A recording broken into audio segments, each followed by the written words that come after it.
Buffalo station.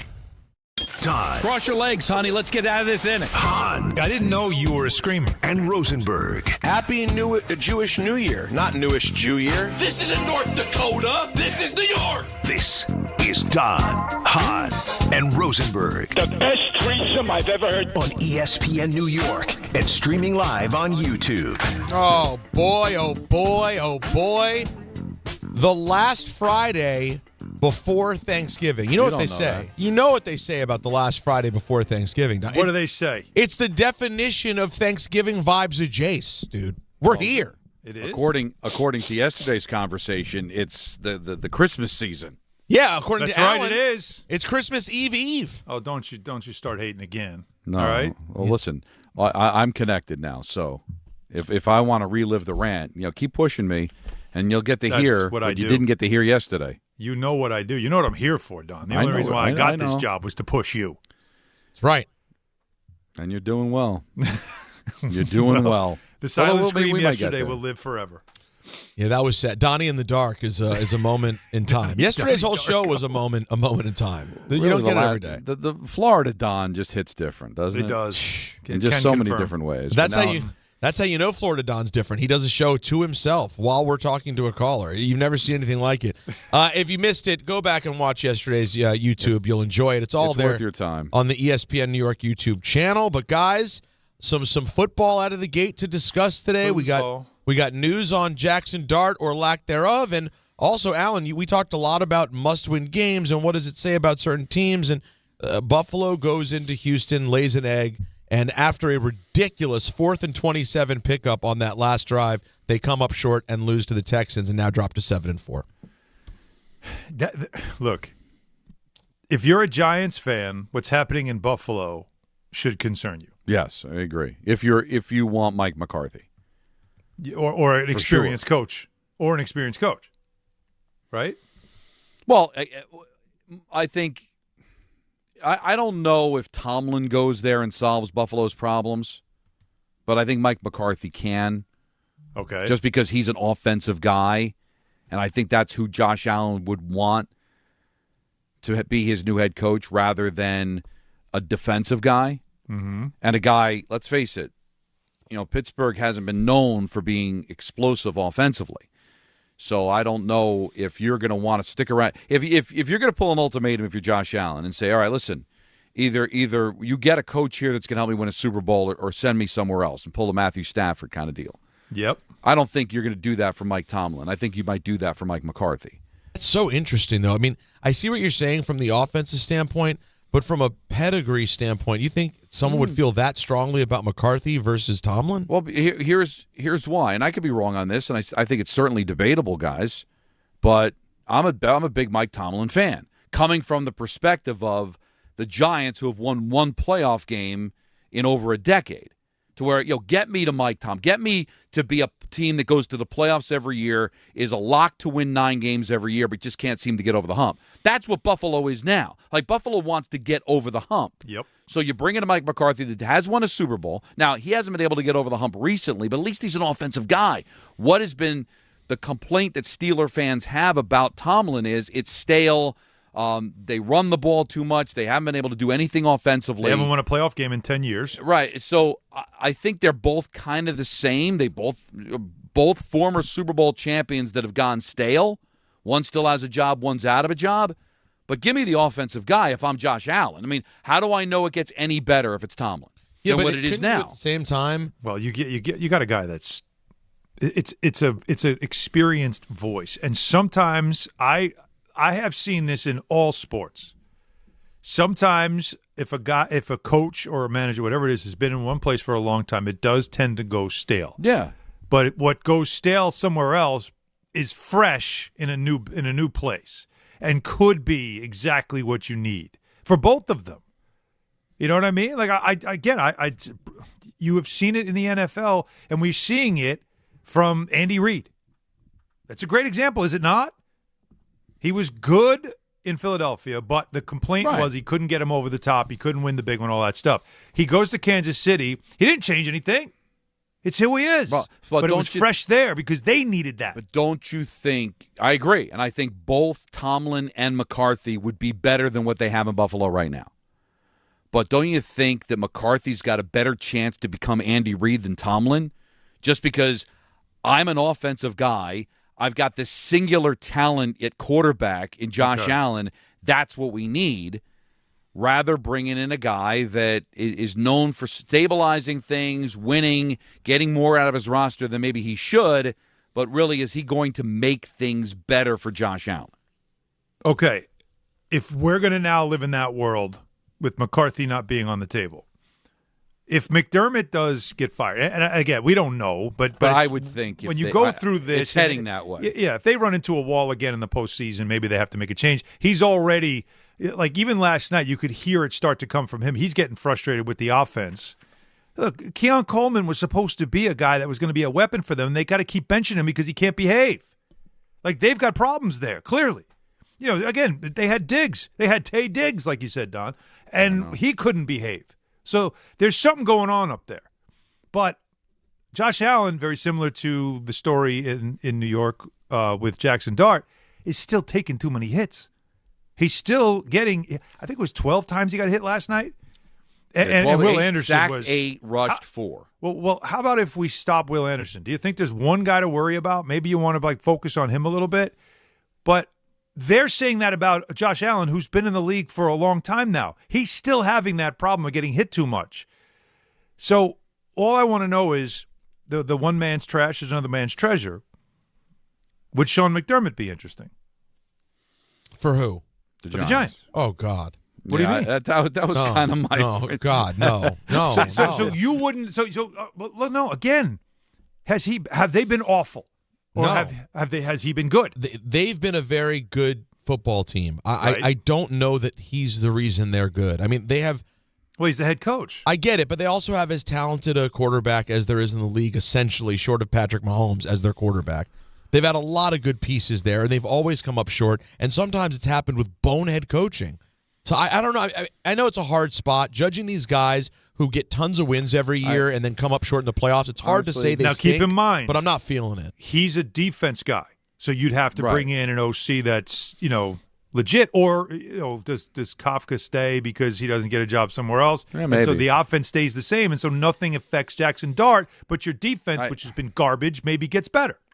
Listen, I'm not that close to it to watch every Bills game, but my feel for the Bills is that's all Josh Allen. I don't feel like McDermott is a guy that gets them there. Josh Allen gets them there. When you watch every big moment, it's his run, it's his arm, it's him doing something. And if they had found a way to win that game last night, it would be all on him again, right?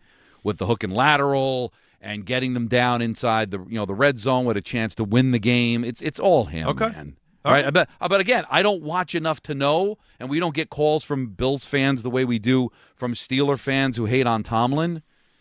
But Peter, am I off? It just feels like whatever success the Bills have had over the last decade, it's been because of Josh Allen, not because of their coaching. I tend to feel that way too, Don. And listen, coaches are a weird thing. If you look on Twitter last night, over a 1-minute period in real, actual time, you had half of Twitter screaming for the brilliance of Joe Brady because of the 27-yard hook and ladder. Mm-hmm. And then 10 seconds later wanted him fired, gone, because they weren't able to come up with points on the drive. So it's very hard when discussing. I know people have been down on the Bills' offense at points this year, including last night, but DeMeco Ryans had that team ready. That was a really good Texans defense last night. Backup quarterback? Yeah, come on. But just hear me out, though. You're telling me if you're complaining about Joe Brady right now and you're a Bills fan, the problem with the Bills historically has been offense? No. This offense has been fine. That's not the reason. Maybe last night. It's been hit, but it's been all Josh Allen. Well, and also but they also had offensive line problems last night. He wasn't protected. No, but it's all Josh Allen on the offensive side too. I'm not seeing a lot of coaching. I'm seeing a singular talent that is getting. Cook's been good. I should say Cook's been good too. He's been a good. Listen, they're not bereft of talent, but it seems like Josh Allen seems to have the ability to make things happen. So it's interesting. It is, because I just can't believe they lost that game. I can't. The New England Patriots are going to win the AFC East, guys. I know you just threw up in your mouth, But how do you not? And guys, they might win it going away. I mean, now. Well, what do they have, a 2-game lead now? Now it's a 2-game lead. 2 games in the loss column. Do they We'll see play what each happens other? this week. They've played They once. have to. They've only played once, right? Yep. Yeah. So they do play each other. I'm sure it's late in the season. Let me give you the old Bills sketch here. Moving forward. I'm actually going. They're at the Steelers next week. Then they're home Bengals. Then they're at Patriots. 12-14, right? But a week before Christmas, they're at Patriots. Yeah, there it is. So they can get the split there. Mm-hmm. And otherwise, guys, their schedule's fantastic except the Eagles and that Pats game. Besides that, I don't consider the Steelers to be a great team. The Bengals are not a great team, though they may have Burrow back. They got the Browns, great defense, not a great team. And they close with the Jets. Here's why the Patriots are running away with this division. Here's all you need to know. At Bengals, home against the Giants. Then they play the Bills. Then they go at Ravens. Then it's end with Jets and Dolphins. They're winning the division. How are they? That's what I mean. The only question is if they run away with it, but they're winning. Could they get? They're going to get 4 wins. Could they get 5 out of the 6? Sure. Oh yeah. So they could run the table. I mean, they just keep proving everybody wrong. By the way, but let me just be big Ravens game. That's a huge Ravens. Let me just be that guy though. Assuming the Ravens are still playing for their life, that's in Baltimore. That's a hard. Drake May. I know the Ravens defense has been soft this year and really disappointing. That's a big boy game. All right. Yeah, that's a big boy game. That's a statement game. If you're Drake May, that's a statement game to go down there and win. But we've seen already this season that you can go in there and win like you never used to before. True. But if that's 6 games, you get 5 out of 6. The division's in your pocket. By the way, I know this sounds absolutely nuts. Jackson Dart back in a couple of weeks. I'm not throwing away that Giants game. I'm not at the point with the Patriots yet where the Giants play everyone tough. Is that a Monday night? It's Monday nighter. In New England. But if Dart's playing, I give the Giants a chance in that game. Well, I think that's a great transition, whether you meant to do it or not. Well, it is excellent. If we're Dart getting really good playing. at our transitions. Thank you. If Dart is playing, that's a problem, guys. This is not a knee injury, ankle injury, elbow injury. He's concussed. He's going to miss a second game. He's already visited the tent 4 times this year in concussion protocol. 2 games is not nothing, guys. Now, and people, we got caught up into the semantics game of him practicing. And I'm even hearing it today. Despite practicing all week, he was in non-contact. Yeah. So he was going through the motions. He tried, but he couldn't go. You know, you missed 2 games because of a concussion. You've been in the tent 4 times early in your career. You don't want this to have to be a problem because forget about the talent that he has and the future. You've got a quarterback with a concussion problem, then welcome to Tua world. Right? What do we say about Tua all the time? He's a hell of a quarterback, but I don't know. He's a hit away. Yep. Mm-hmm. So we're trying to convince a coach to, hey, Mike McCarthy, come coach the Giants. Sexy job, New York. We got a really good young quarterback. And he goes, yeah, a quarterback that if he gets sacked in the preseason, he could be out for 5 weeks. I'm good. I'm good. And you can't fault somebody for saying that. Now, you go in the next couple of years and don't suffer another concussion. Fine, we've seen it happen before. We've seen guys overcome those things. But we've also seen guys that had careers cut short because the concussions never stop, right? For every Daniel Briere, there's a Brett Lindros. Mm-hmm. So I would be kind of curious to see how long he's out. And you said something, Peter, flippantly, like if he doesn't play a 3rd week, well, we got problems then. Then you got a real problem, man. That would be a real problem. And then go out, dive in for first downs, and do all the things that make us believe that you're a great NFL quarterback and a guy that's got concussion issues. RG3, hello? Well, RG3 was mostly ligament issues. But I understand. But either way, it's not what you want. And it was definitely something you needed to correct. But it's somebody that couldn't live up to his potential because of the way he played the game and what his body was. Because of the way he played the game. Yes. And now if I've got to tell Dart, I need you to stay in the pocket and I need you to avoid contact because you have concussion issues, can he still be a great quarterback? Maybe, but now it's a big maybe. Now it's not, hey, what a great job by the Giants trading back into the first round. Oh, they got themselves a quarterback. Dead sexy. Everybody's going to want to coach him. Now I'm retraining him to play the position because I don't want him to get hit. Not good, Bob. Yeah, no, it's not what you want. And I'll tell you this, though. if there is something that you want, Don, you should probably order it with Amazon because of Amazon Pickup. True. It's the ultimate convenience play. We all know Amazon is part of everyday life, but Amazon. I loved your True actually. I think that's what lives on here in potential drop madness if you wait for it. But Amazon Pickup, it takes you to the next level because if you're pressed for time and on the go like I am, and you know me, I'm always in the studio, even on Fridays. You could choose to send your orders straight to a secure pickup location that works for you. Amazon lockers and counters are located near you no matter where your day takes you. Your package is ready when you are, all right? Life never needs to slow down. And it never does. So instead of worrying about timing or knowing schedule stuff, your package is waiting for you. For me, with the baby at home, who, by the way, she's on the move. This baby is active. I am constantly on the move as well. But Amazon Pickup gives me the flexibility to grab what I need between shows, all right? That's how it works for me, and it can work the same way for you. It's simple. Order online at checkout. Choose the pickup location that's most convenient. You get an email confirmation with your instructions when it's all ready for you to pick up. You head over, you grab it. Quick, secure, always no extra cost. Check it out for yourself. Go to Amazon.com/pickupmvp to learn more. That's Amazon.com/pickupmvp. This is a big time of year for the Amazon Pickup. I'll say. I mean, you're talking about busy time. We used to. I'm wondering if you guys are interested in this next week. Well, not. I guess next week, but more in December. Bart and I used to do a day that we majority of our, first of all, we shouted out all the delivery people, all the different delivery companies, UPS, Amazon, everybody that is hustling during the holiday season, getting everybody's gifts, packages, everything else delivered. The Postal Service too, all part of it. And a lot of them listen because they're working at the time that we are on. And we would have a day where it was exclusive calls only from those. And we would say, shout out where you work. And they would trash talk each other, which was awesome. It was so fun. It was hilarious. One guy said he boxed in another truck, so he couldn't get out so I could deliver. And then he couldn't get out so I'd stay ahead of him. Because, a lot of times the same trucks are on the same route, just different delivery companies. And it was a lot of fun because we know this time of year, those who are dealing in the delivery world, it's extra hours, it's a lot of work, it's exhausting, and if not for them, everything crashes down during the holiday season. So I've always wanted to salute them. We did it every year, and I was wondering if you guys would want to join me in doing that. It's one day in the next couple of weeks.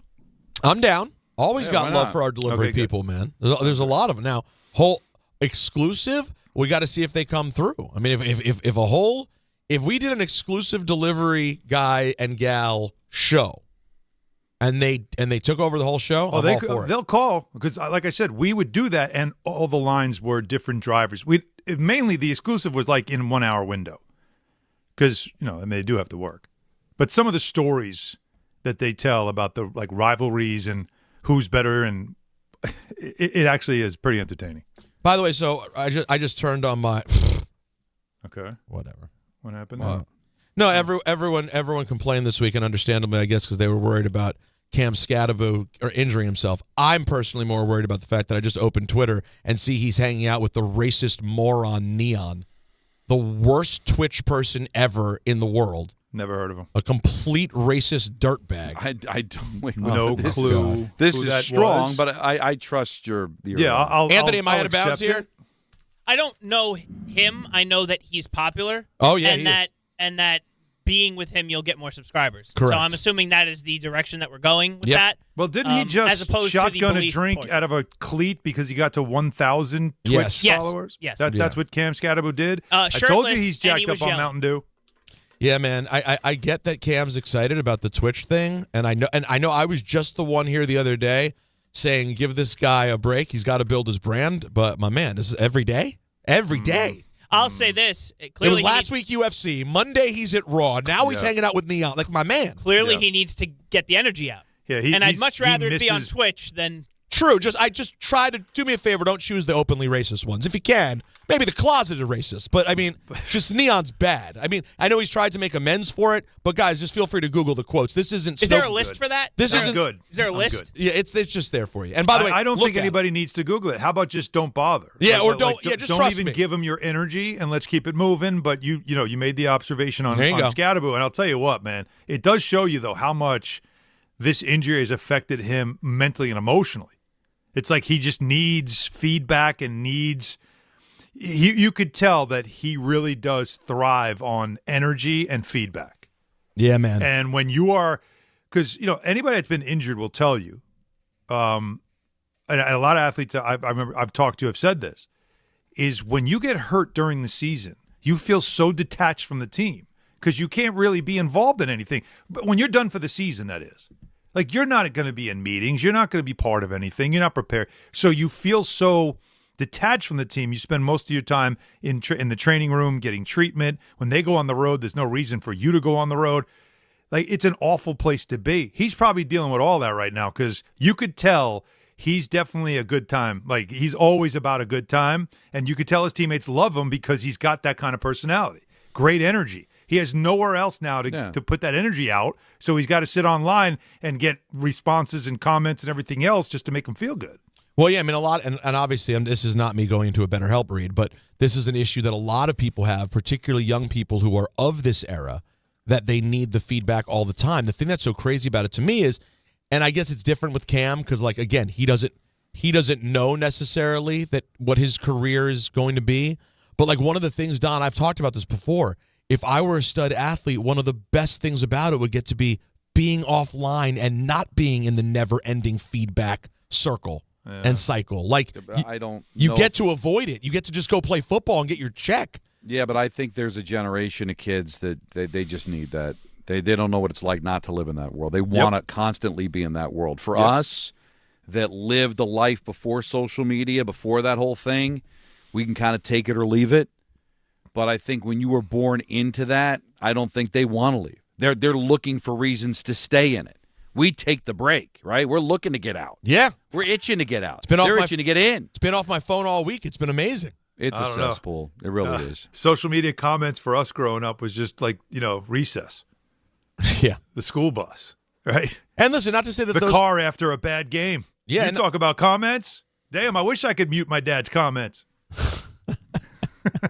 Yeah, but he never wished death on you. Right. He might have said you need to improve this. He didn't or wish that. death. He didn't wish death to himself. Yeah, he didn't grab the steering wheel and go, you know what? The one time we just couldn't watch the news a little longer. Instead, we had to have you. Yeah, exactly. You know what? He might have hinted to leaving me on a corner and just walk home from here because I'm so disgusted in you. He might have hinted to You're making me feel better about the fact that my dad skipped most of my games. Now, listen, nobody sits there and goes, I can't wait to see Peter Pinch run.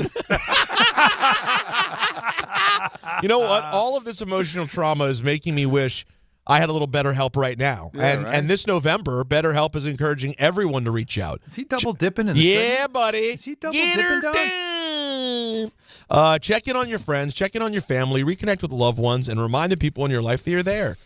For me, it always helps to have that therapist to talk to, and it's been really, really useful during the hardest times in life. But here's how BetterHelp's doing it, okay? They're giving you the opportunity to fill out a questionnaire, identify your needs and preferences, and then their 12-plus years of experience and industry-leading match fulfillment rate means they typically get it right the first time. If you're not happy with your match, you can switch to a different therapist at any time from the tailored recommendations. With over 30,000 therapists, BetterHelp's one of the world's largest online therapy platforms, all right? Having served over 5 million people globally. By the way, how is that one of the largest? That has to be the largest.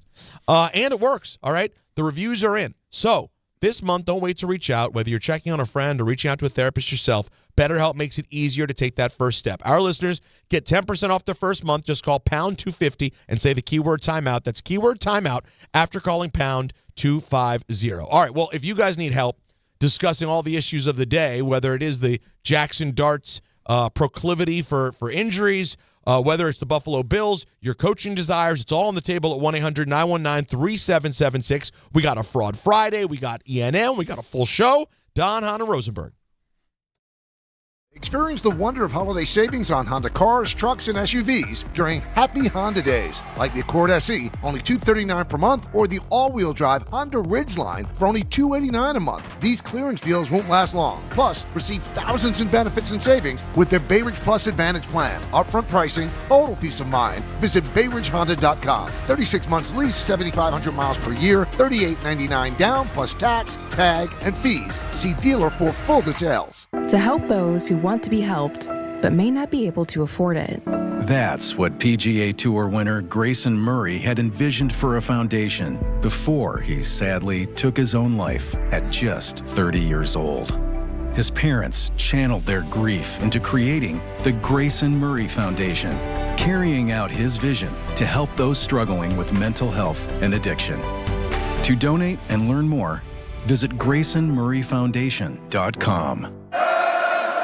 Serving contractors, builders, and homeowners in the tri-state area since 1987, Brooklyn Window & Door is New York City's largest stocking dealer of quality Andersen window and doors. The professionals at Brooklyn Window & Door will help solve any of your window replacement needs or applications. Visit Brooklyn Window & Door's award-winning showroom to see the complete Andersen product line, including the 400, 100, A&E series. Andersen, built, backed, and serviced like no other window. Visit Brooklyn Window & Door at 185 30th Street in Brooklyn or call 718-WINDOWS. Bet365 is paying out before the final whistle. Check out Bet3.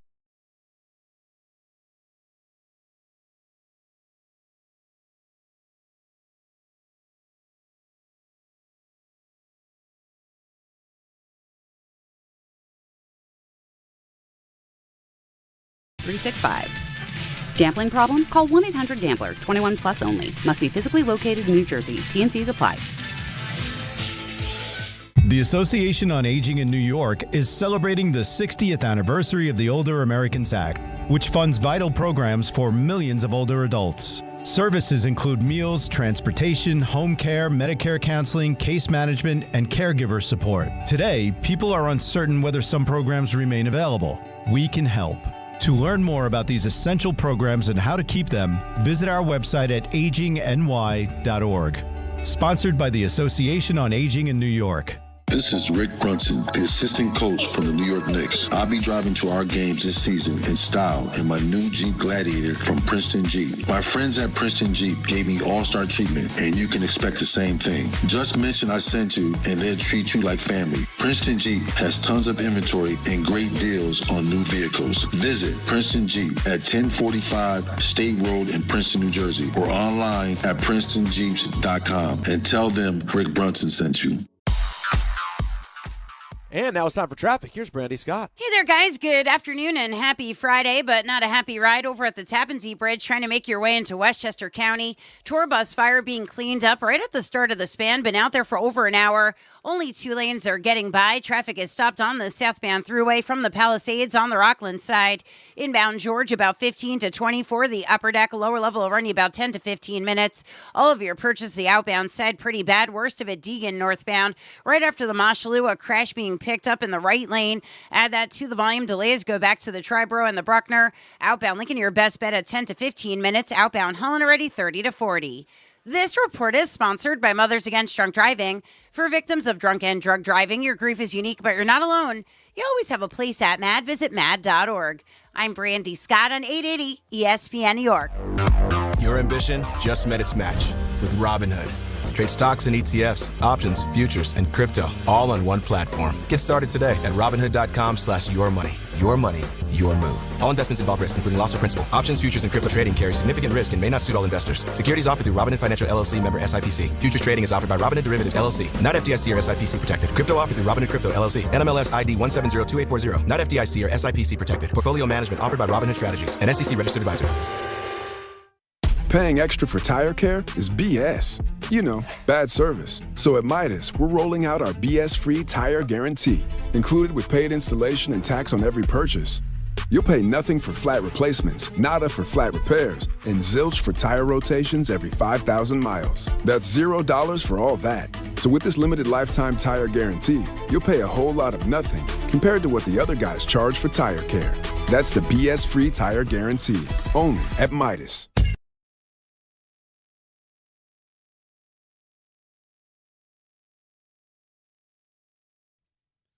1-800-919-3776 if you want to join Don, Hahn, and Rosenberg. And Can I join? Sure you can. A little game time brought to you by Tullamore Dew Irish Whiskey, because when it's game time. It's Tully time. It's Tully time. NBA Cup group play. Nets and Celtics at 7:30. Oh, wow. All like you dream about. Celtics looking to get their second win over the Nets in the last week. Tullamore Dew. The original triple distilled, triple blended, and triple cast matured Irish whiskey. Sure. Sure it is. Be sure to grab a Tullamore Dew or try the new Tullamore Dew Honey during today's action. Glasses up to enjoying Tullamore Dew responsibly. We give no quarter on this show, man. No quarter. No. I wish whiskey. I wish whiskey. I wish. Sounds like somebody Elmer that's Fudd. partaking. Listen, don't forget this. The last time I called up, I was not high. I was pooping in my pants. Oh, we have. What an audience. And we yesterday, of course. And if you take a look at the Halloween decorations, very similar. They're very, very fall-like. Yeah. Uh-oh. Oh, no. Oh, no. Oh, no. Mm-hmm. Let's go. Let's get things started. Wait, we have 2 mooses on hold? Is this real? Would that Yes. be Meese? I don't. Yeah. A couple more for a pack. You got 2 meese. We have Meese. 1 moose, 2 meese. How can we have? Wait, I don't understand. Why? Moose in the woods. Why are this many people named Moose? And we'll have a moose at 6 o'clock as well. Well, oh, you mean Daryl Johnston? That's yes. Right. Look at you. Let's already, go to already ready. Let's go to Moose in New Jersey. It was Moose. Why are you Moose? Yeah. It's a nickname. It's like the first half of my last name. Ah. And what is your last name, if you don't mind us telling? Musso. Okay, that makes sense. No, that makes sense. Yeah. Sure. Yeah. We'll find out for the other Moose what his deal is. Okay. What do you got for us? So, I mean, I just wanted to weigh in on the Bills talk you guys were having earlier. I've been a lifelong Bills fan, unfortunately, for most of my life. And I think you guys are way off base, man. Like, Sean McDermott and Josh Allen are the 2 best things to happen to this team in the past my entire lifetime. Mm-hmm. It's not Sean McDermott's fault that the defense is a sieve when it comes to the run. And it's not Sean McDermott's fault that we don't draft wide receivers that will play. Well, yeah, Keon Coleman was supposed to be special. He had a good week 1, and then after that he just acted up. They can't keep him in line. That's a head coach issue, right? And then also, what is McDermott's specialty, though, Moose? What's his specialty? Offense. No. No. Sean McDermott's known for defense. He's a defensive guy. That's why they keep bringing in offensive coordinators that have to be really good with offense. I think there's something there. You're onto something with the. You said it before, Stephon Diggs and Coleman. When you watch Coleman play, he seems disinterested in being on the field. Which is there's maddening. no. Well, yeah, and that's crazy. a Brandon Beane issue. Like, did you draft character properly? Did you think you were getting? Because if this guy was a first round talent but fell because of character, those are all risks you take. You know, like those are all issues that I think are collective with that organization right now. I agree. They are swinging for the fences on some of these guys. Again, Stephon Diggs is the same problem. Diggs, you know what happened in Minnesota. You know, we know that he doesn't stay well in certain places because he cannot behave himself. He gets mad. He gets diva-ish, and you can't handle it. And they couldn't. But yeah, he's a good coach. Like going to McCarthy, who can't manage a clock and will lose you the game in the last 2 minutes because he's not paying attention to what's going on, or to Mike Tomlin, who hasn't won a playoff game, like you said, in a decade. Listen, McDermott might not have gotten us to the promised land yet, but I mean, the guy has gone up against a juggernaut in the playoffs every year. Yeah, and now you're taking a step back. This should be the time you pounce. The Chiefs are not the same team anymore, all right? Yep, Baltimore exactly. is good, but I don't know if they're a championship caliber team. Cincinnati has just lost their starting quarterback. New England's got a newbie at quarterback. This should be your time to pounce, and instead you're taking the step back that everybody else in the conference is taking back. Both things could be true. McDermott's the best coach they've had since Marv Levy.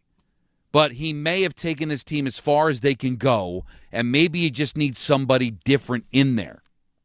And you could have said the same things about Andy Reid. Why would Kansas City want him? He can't get over the top. He can't win the championship game. They rely too much on the run. Now you look at it and go, man, he took Donovan McNabb farther than probably anybody on the planet could, and now he's got Mahomes, and he's winning Super Bowls and can't stop winning them. And it could be the same thing with McCarthy. Did a nice job with Romo and Prescott, but now you give him Josh Allen? Again, Rooney might have been gone by Romo, but you know what I'm saying. Like, it's a great take by you, though, Don. This should be the year where if you're a Bills fan, the only team you're thinking about beating is Philadelphia. Can I tell you, though? This is their year. Yeah. Well, here's how you know. Well, who were the preseason? There was 3 teams tied for the equal the shortest odds to win the Super Bowl? KC, Buffalo, and Philly? Well, you have one team right, Buffalo, plus 700. Okay. The other two teams, the defending champs, the Eagles and the Ravens. On Ravens. Okay. The Chiefs were plus 800, so they were right on the door. Okay. But the Bills were the AFC team that everybody believed this was their year. This was the time. So that's what's happening right now. Now, you've said this, Peter, about them. I don't know why we're turning into a Buffalo Bills show, but we're doing it. It's a great New York team. Yeah, they are a great New York team. But if in the regular season they go through stuff but get it right in the postseason, they would flip what normally does happen.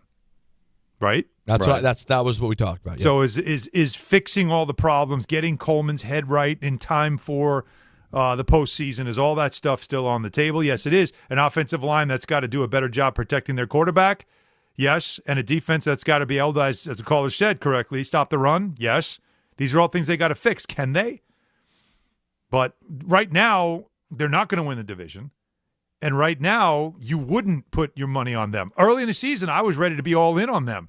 And then they started playing the way they've been playing the last couple of weeks. It doesn't make sense. And that's my first instinct is to look at the head coach and wonder, is his message, is it still resonating in that locker room?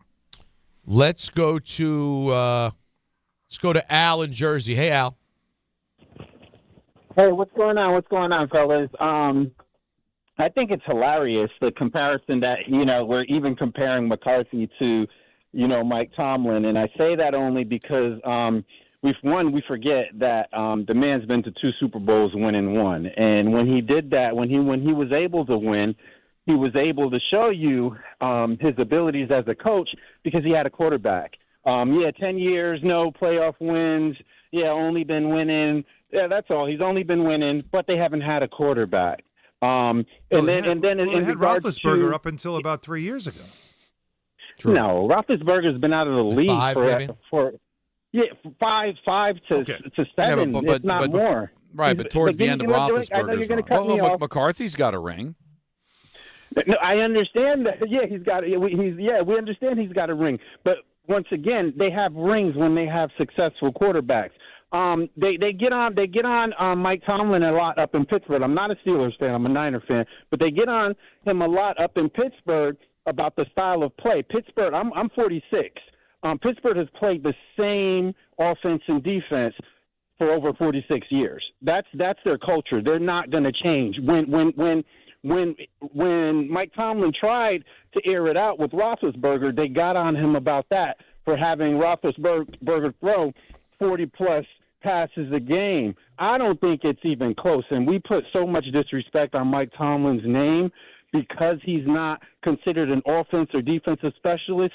As a business owner and prior, a manager working for a Fortune 500 company, I was always taught that the best leaders are the ones who are able to delegate, not the ones who are running around, doing everything. So, we can't continue to do this to him. Well, by the way, I agree with most of that, Al. I appreciate it. Yeah, we always defended Tomlin to the Steeler fans. I'm just saying that you wouldn't take him with the Giants. If you take him, no, 10 I would. times out of 10. But Absolutely. if I'm looking to get over the hump, like Buffalo, I would take McCarthy over Tomlin. Now, I think you improve with either of them. If McCarthy says, no, I want to go to New York, then I would take Tomlin. I'm just saying that if I'm Buffalo, I think I'd take McCarthy over Tomlin. But I would take both of them over McDermott. And I wouldn't let him go if I was the Steelers. But I could see maybe it's getting stale there. Well, let's see. Someone who wants to comment on Mike Tomlin and has strong feelings. Danny on Long Island, big Steelers fan. What's up, Danny? He would trust his let's instincts. let's rephrase this segment as crossfire or point counterpoint. Because I am a Steelers fan and I watch every minute of every game. And let's just set the stage here. Mike Tomlin was given a Super Bowl winning team and was not allowed to pick his own coordinators because he had a Hall of Fame defensive coordinator and a Hall of Fame quarterback in place. He did win a Super Bowl the second year. In 16 years, the last 16 years, they've won one playoff game. 10 of those 16 years, he had Ben Roethlisberger. When it came time to replace Ben Roethlisberger, he thought small hands Pickens was the guy. He got up and cheered. That was a mistake. And then when that wasn't the guy, he had to bring Mason Rudolph back to win 3 games in a row. And then he sent Mason Rudolph packing again to bring in Wilson, another great decision. We've had one mental case wide receiver after another for the past 15 years. How's George Pickens looking in Dallas? How did Antonio Brown? Well, he's playing Pickens well. plays pretty well. Yeah, he's playing well, but he and his boy went out one night in Vegas. He can hold his liquor, though. 7 a.m. Right. So we have a never-ending Le'Veon Bell not showing up for walkthroughs day before the AFC Championship. So there's been a lot of things there. We haven't won a playoff game in 10 years. So why are we replacing one coach who hasn't won a playoff game in 10 years with another coach who just can't get to the championship? I know Mike Tomlin won a Super Bowl 16 years ago. That's what we're holding out for now? That's why he's a saint? And by the way, McCarthy beat him that year. So, yes, the coach has to have a quarterback. But Mike Tomlin's time is over. We need to have a fresh start. We have a rookie quarterback. We have to find out. I would not bring him in for the Giants because, again, he's a defensive-minded guy. He doesn't like to throw the ball over the middle. Mike, the game is designed to throw the ball over the middle. It's not 1975. You can't run the ball and get a 10-point lead in the first quarter and decide you're going to drain the clock. That's the problem with the offensive mentality that he has. And he never got on Roethlisberger because Roethlisberger was there first. Ben Roethlisberger threw 6 touchdown passes in back-to-back games. He couldn't put a clamp on Roethlisberger. Isn't it possible, though, that the team, frankly, was just very good when they had Roethlisberger, maybe would have had more titles if Tom Brady wasn't in the way, and then ever since then, they just haven't found the guy like most of the league, and even with that, Danny, they still usually have a winning record and make the playoffs. I'm not saying he's a bad coach, but I'm not I'll keep him for Steelers, but I'm certainly not, if I'm the Giants, picking him up as if he's the end. I want some. To be honest with you, I want some 28-year-old guy who's biting kneecaps, because Tomlin's coming in as the father figure. They may not need the father figure. They need the piss and vinegar. Well, all I need is a guy. It's a young roster, though. How about having a coach that gets more out of a team than not? So, like where the Giants are right now, I'm not thinking Super Bowl. I think can I just get to above 500? Can I get the stain of this embarrassment over the last couple of years off of my uniform and function again? And I think Mike Tomlin can do that.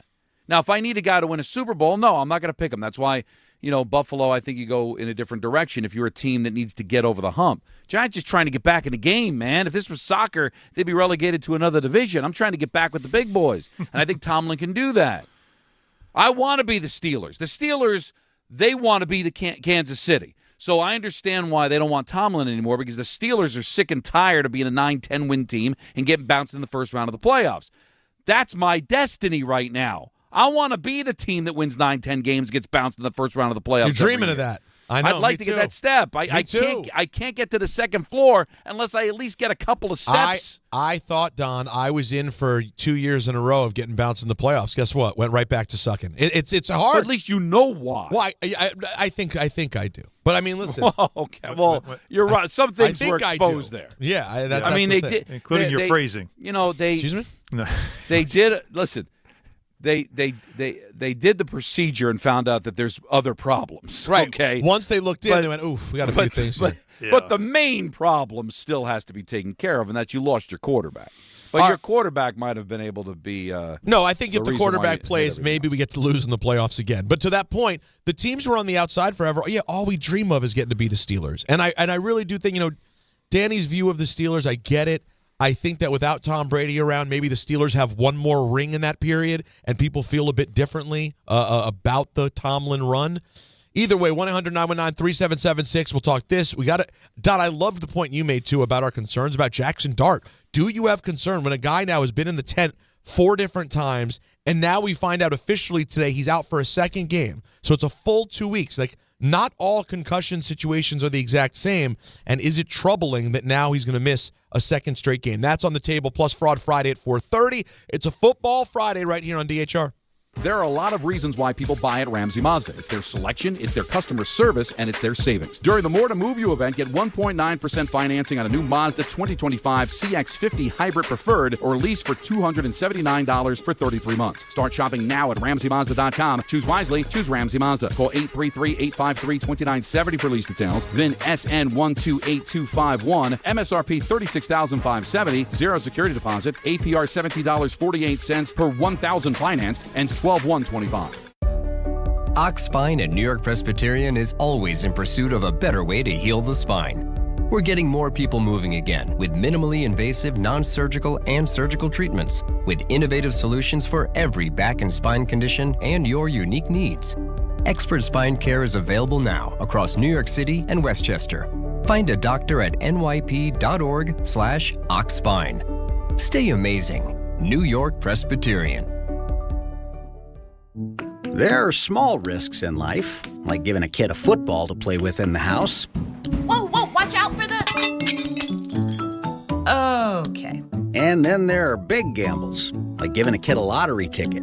Never gift a lottery ticket to a person under 18. Learn more about how to gift responsibly during the holidays at playresponsiblyny.com. Please gift responsibly. Must be 18 plus. Gambling problem? Call 1-877-8-HOPE-NY or text HOPE-NY. This college football season, show your school spirit every time you pay. Introducing college-branded Venmo debit cards. Rep your team on and off the field with custom school designs that let everyone know who you root for. Whether you're tailgating, grabbing snacks for the watch party, or celebrating a win, you can unlock 15% cash back at ESPN. 1 free year of Perplexity Pro and more. This college football season, score more with the Venmo debit card. Get yours now in the Venmo app. Learn more at venmo.com/collegecard. Max cashback varies. Terms apply. The Venmo MasterCard is issued by the Bancorp Bank, N.A. Now that I'm a dad, I can't stop thinking about what would happen to my kids if something happened to me, like losing the house or not affording college. Yeah, that used to keep me up at night too. It's why I finally got life insurance from Ethos. It's 100% online. No medical exams, just a few health questions. I got $2 million in coverage for around $2 a day. I never realized it was that simple. Get your free quote at ethos.com/game. That's ethos.com/game. Rates may vary. Bill monthly. Sample rate 10-year term life policy for a 35-year-old healthy non-smoking male. Introducing the new ESPN Fox One bundle. Unlock all of ESPN and all of Fox One with one unbeatable price. Catch the biggest games, college football, NBA, NHL, and more on ESPN. Stream your faves, Big Noon Saturday, the World Series, and NASCAR on Fox One. All for just $39.99 a month. That's 20% off. The ESPN Fox One bundle. Offer valid for eligible subscribers only. Access content from each service separately. Savings compared to purchasing both plans separately. See stream.espn.com for complete terms and conditions.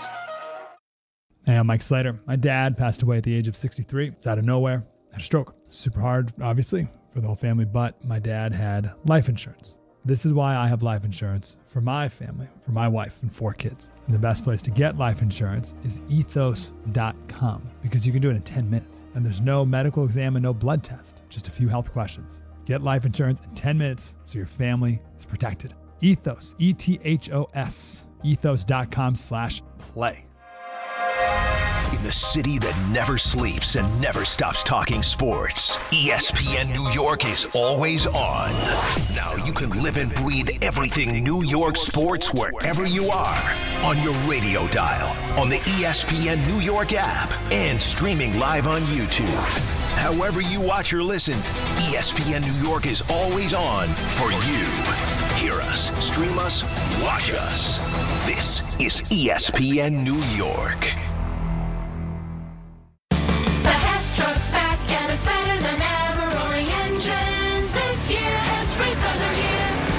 The Hess stock car racers are loaded with lights, sounds, and a powerful racing motor. Only at HessToyTruck.com. Free shipping and batteries included.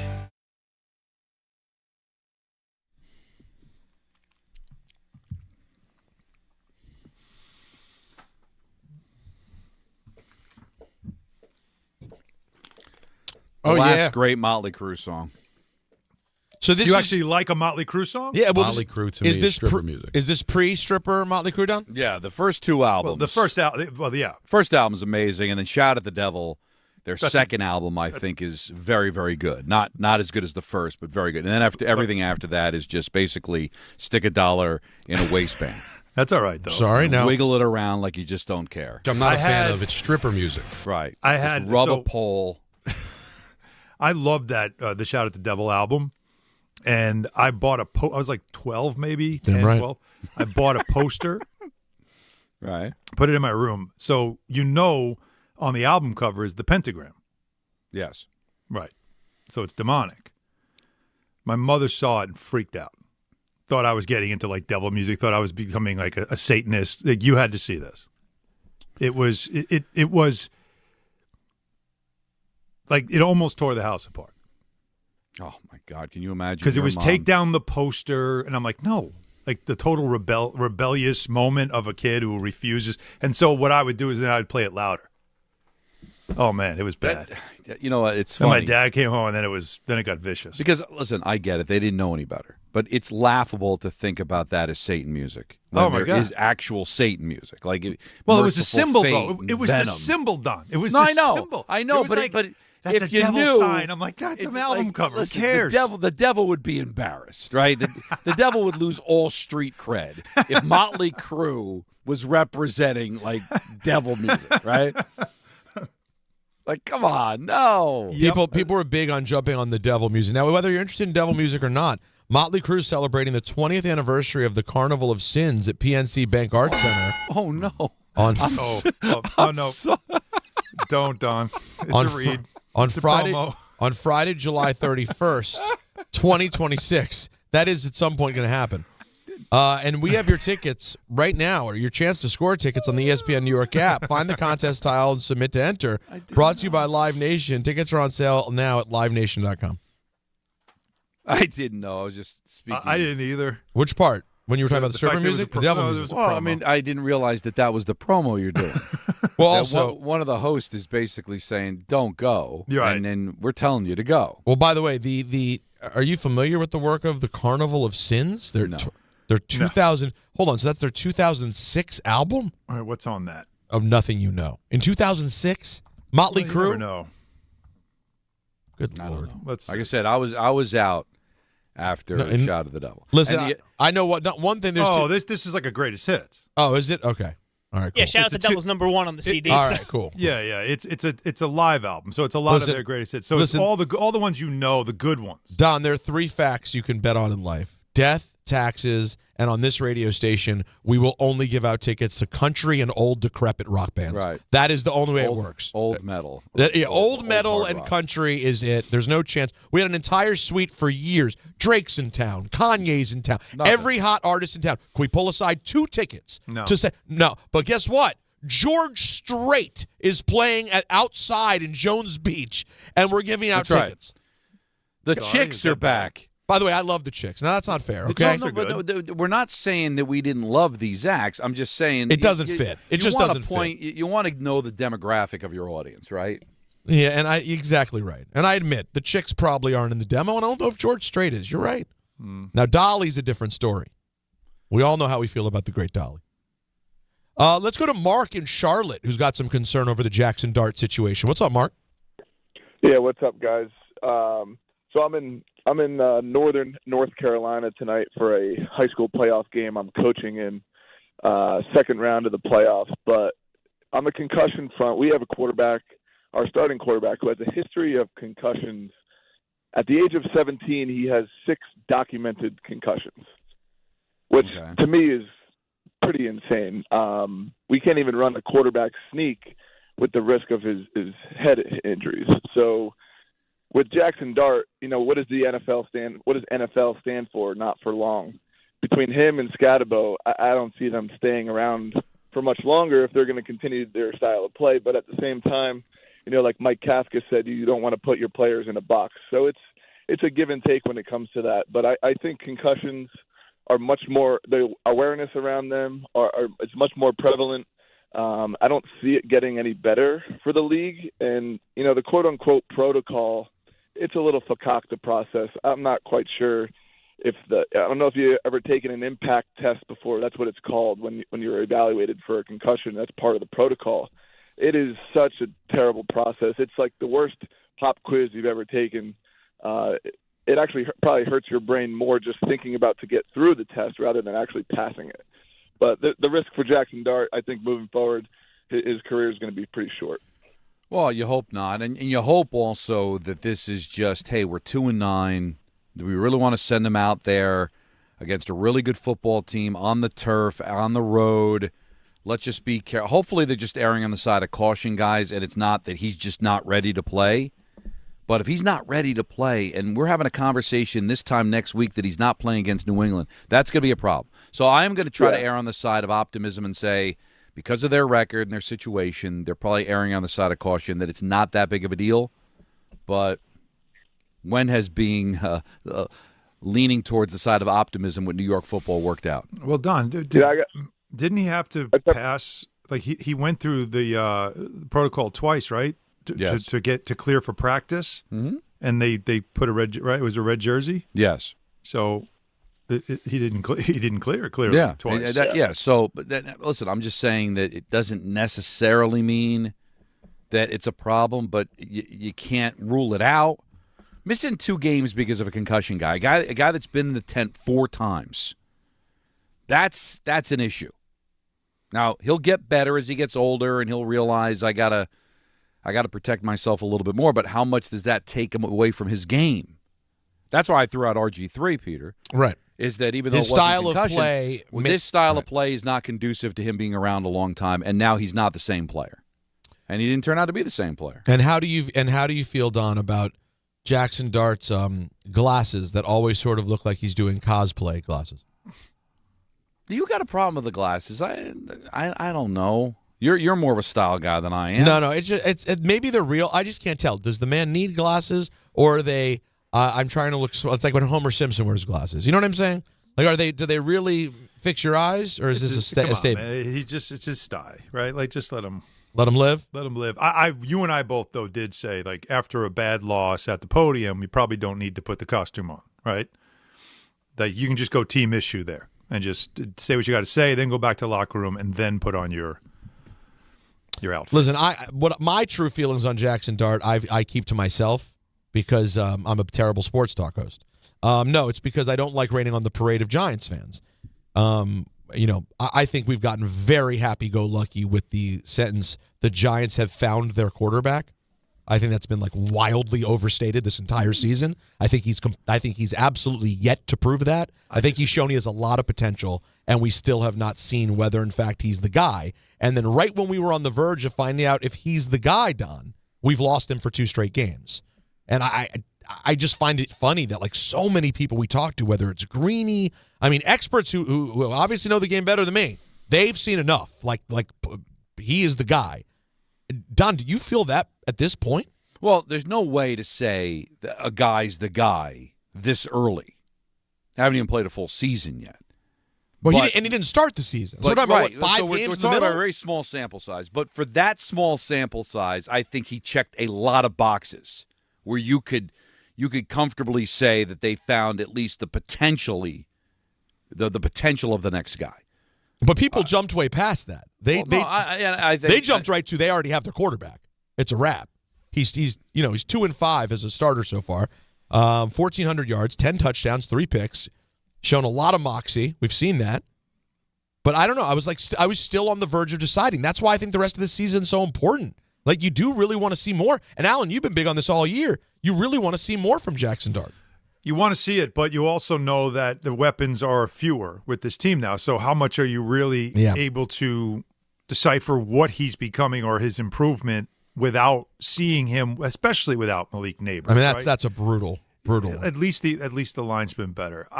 But I do think, though, Peter, I know what you're saying, and obviously in 1 year you're not going to know because C.J. Stroud's a great example. Your guy's a great example. We have seen in the league where a guy will have a really good debut, and then once the league figures you out, then that's when it's how can you process? But my point is what they're doing. But my point is, and we got to take a break. We can discuss this more. My point is, he didn't show us even the C.J. Stroud or Jaden Daniels year, not by a long shot. It wasn't that. He has not done that on either count. Listen, some of the games that they should have won are because of him. He should have won because should have in 250 will get you on the train. Yeah, but didn't because the defense sucked. All right, let's continue this into the next hour, guys. Fraud Friday, 4:30. Don, Hahn Rosenberg, ESPN New York.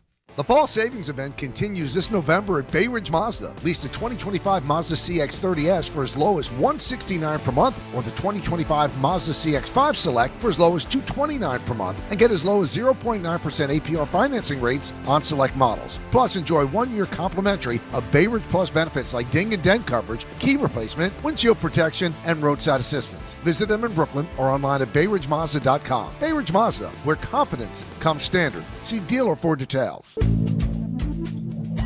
Good Karma Brands is proud to be an equal opportunity employer, providing equal employment, development, and advancement opportunities to all teammates and applicants. To learn more about careers with us, please send an email to talent acquisition at goodkarmabrands.com. That's talent acquisition at goodkarmabrands.com.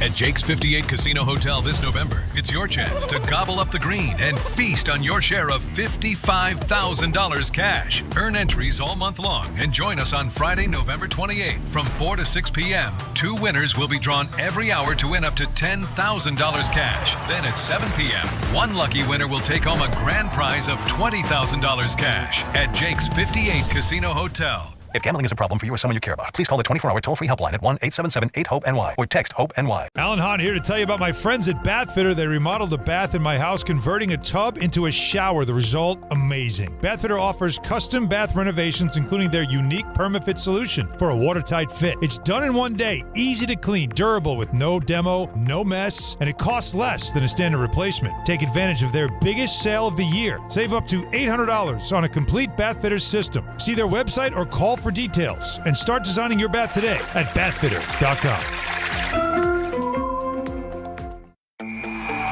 Hey, it's Reese Davis. Let's be honest, you can't keep an eye on everything unless you've got Blink Outdoor 4 cameras.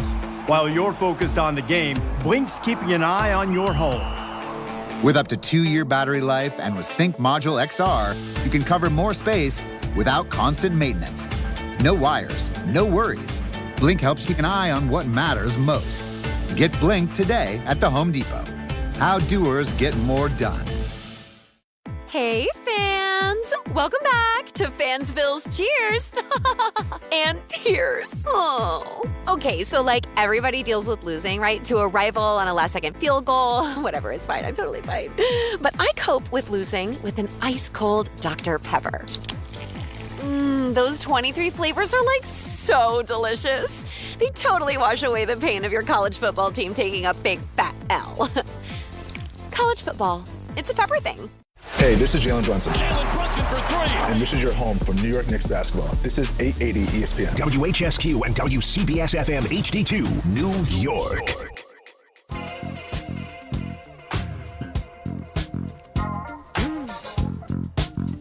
Well, I'll tell you what, Don.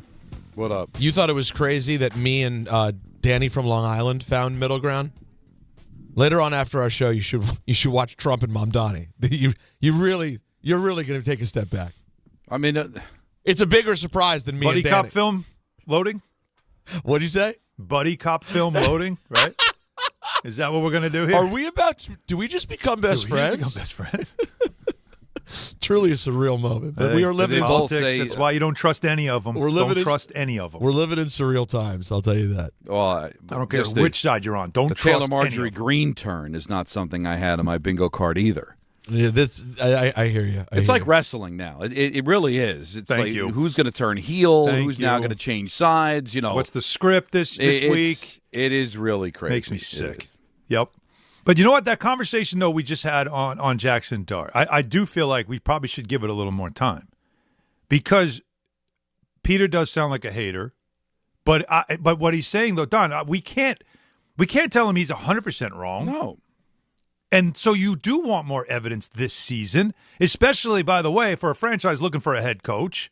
You want to have something to, you want to lift the skirt up a little bit, draw some attention. Hey, this guy's really special. Look what he's done with the flotsam and jetsam that we got out on the field, and he's still looking good. Well, listen. And he has looked good. But you got to protect him. And if these, this fourth time he's been evaluated for a concussion, they finally now have put him in protocol. It's gone 2 weeks. He has not passed one yet.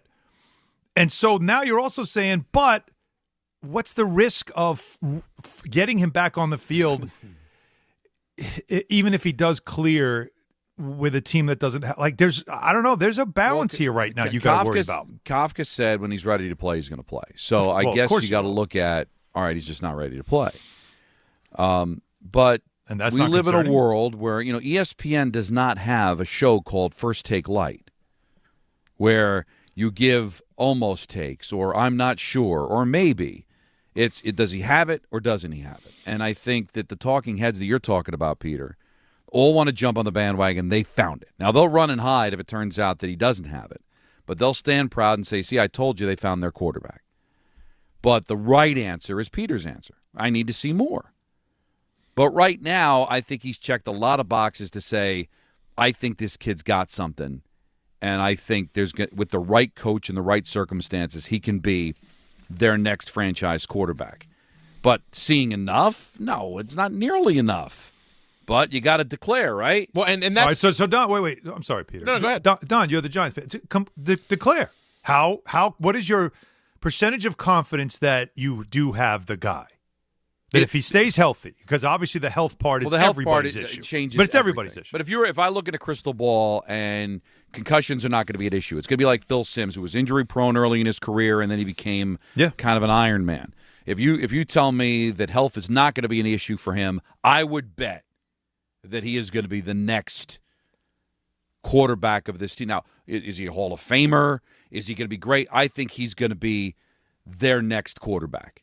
Not sure if he'll be Eli, but he'll be the next. He will be their quarterback for the foreseeable future. I think they've got something here. Mm-hmm. But even that, by the way, is a no. Hear me out. All That's right. that's a good and modest take. Like honestly, when you say I'm not even sure if he's going to be Eli, but he's going to be their next guy, and I recognize Eli is a Hall of Famer and has 2 Super Bowl rings and all those things, but also Eli is such a unique character. No one ever thought, at no point was he the best quarterback in football. Right. The tone we were getting from other people, Don, I think you've heard this, is people are past where you're at. They're like, oh my God, we have it. And I don't know. I just don't know yet. Okay, can I think declare? he could definitely be the Giants guy. Yeah, sure. Go ahead, Al. Yeah, because you're both making sense, and I don't have a team that's a rival, and I'm not a fan of the team. Go right? ahead. So I think I have the unbiased opinion of I know what I'm looking at, and what I'm looking at is a bona fide leader. He's a force multiplier, and he does have the skill set, physically, and the arm talent to play the game the way it's played right now. My only fear is his inability to know when to dial it back, which was Josh Allen's problem from day one. And how's that working out? He's got an MVP in his pocket. So I do think they've got a guy. It's what they do around him from here forward and the coaching he gets. That's what's going to decide whether or not this will be a 10-year career we'll be talking about for a long time. Super Bowls you can't predict because, honestly, can you win a Super Bowl with them? You can't tell in the first year. You haven't won a Super Bowl with Josh Allen. You haven't won a Super Bowl with That's Lamar my point. Jackson. But so you can't declare that. But I know what I'm looking at with a guy with the way he plays and the impact he's had on the sideline. He's 23. He's a rookie, and he was impacting the mood and emotion on the sideline of the football game. He already understands how to talk to teammates and keep them fired up and engaged. No, that part that's a tough thing. We've seen. Look, Jalen Hurts has that problem in Philadelphia. We have seen young quarterbacks who have had that issue where they don't really impact the whole team as a leader. Right, Quarterbacks have to be that guy. But here on the flip side, to go against your point with what you're saying, Jalen Hurts has not shown that moxie on the sideline. And he's won a Super Bowl. He's won a Super Bowl. They're good every week. He's consistent. 100% right. Nothing flashy, just good decisions. Well, he's just a good player. Yeah, but he's also got a better roster around. Well, of course. This is the problem. We rate it all on winning. Is this the guy that's going to win us a championship? But I think that's so unfair because, listen, Josh Allen's good enough. If Josh Allen's a Chief, he's got 3 Super Bowl rings.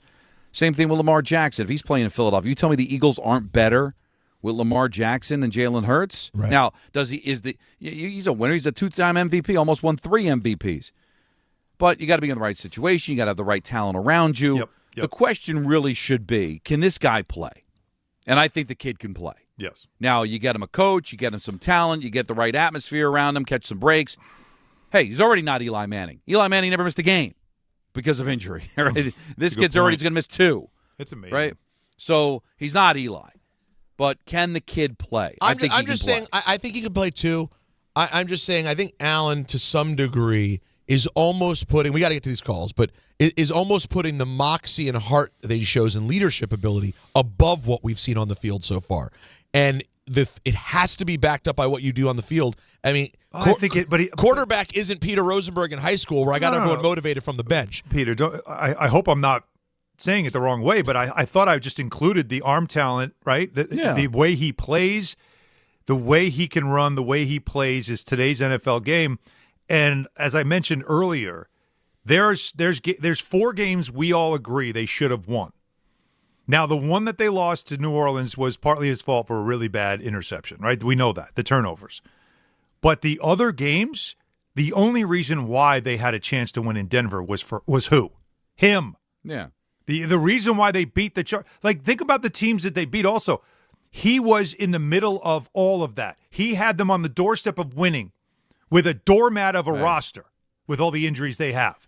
That says a lot about his talent. And then I added to the talent part of it in between the lines is on the sidelines. Seeing what he says at the podium. He gets it already.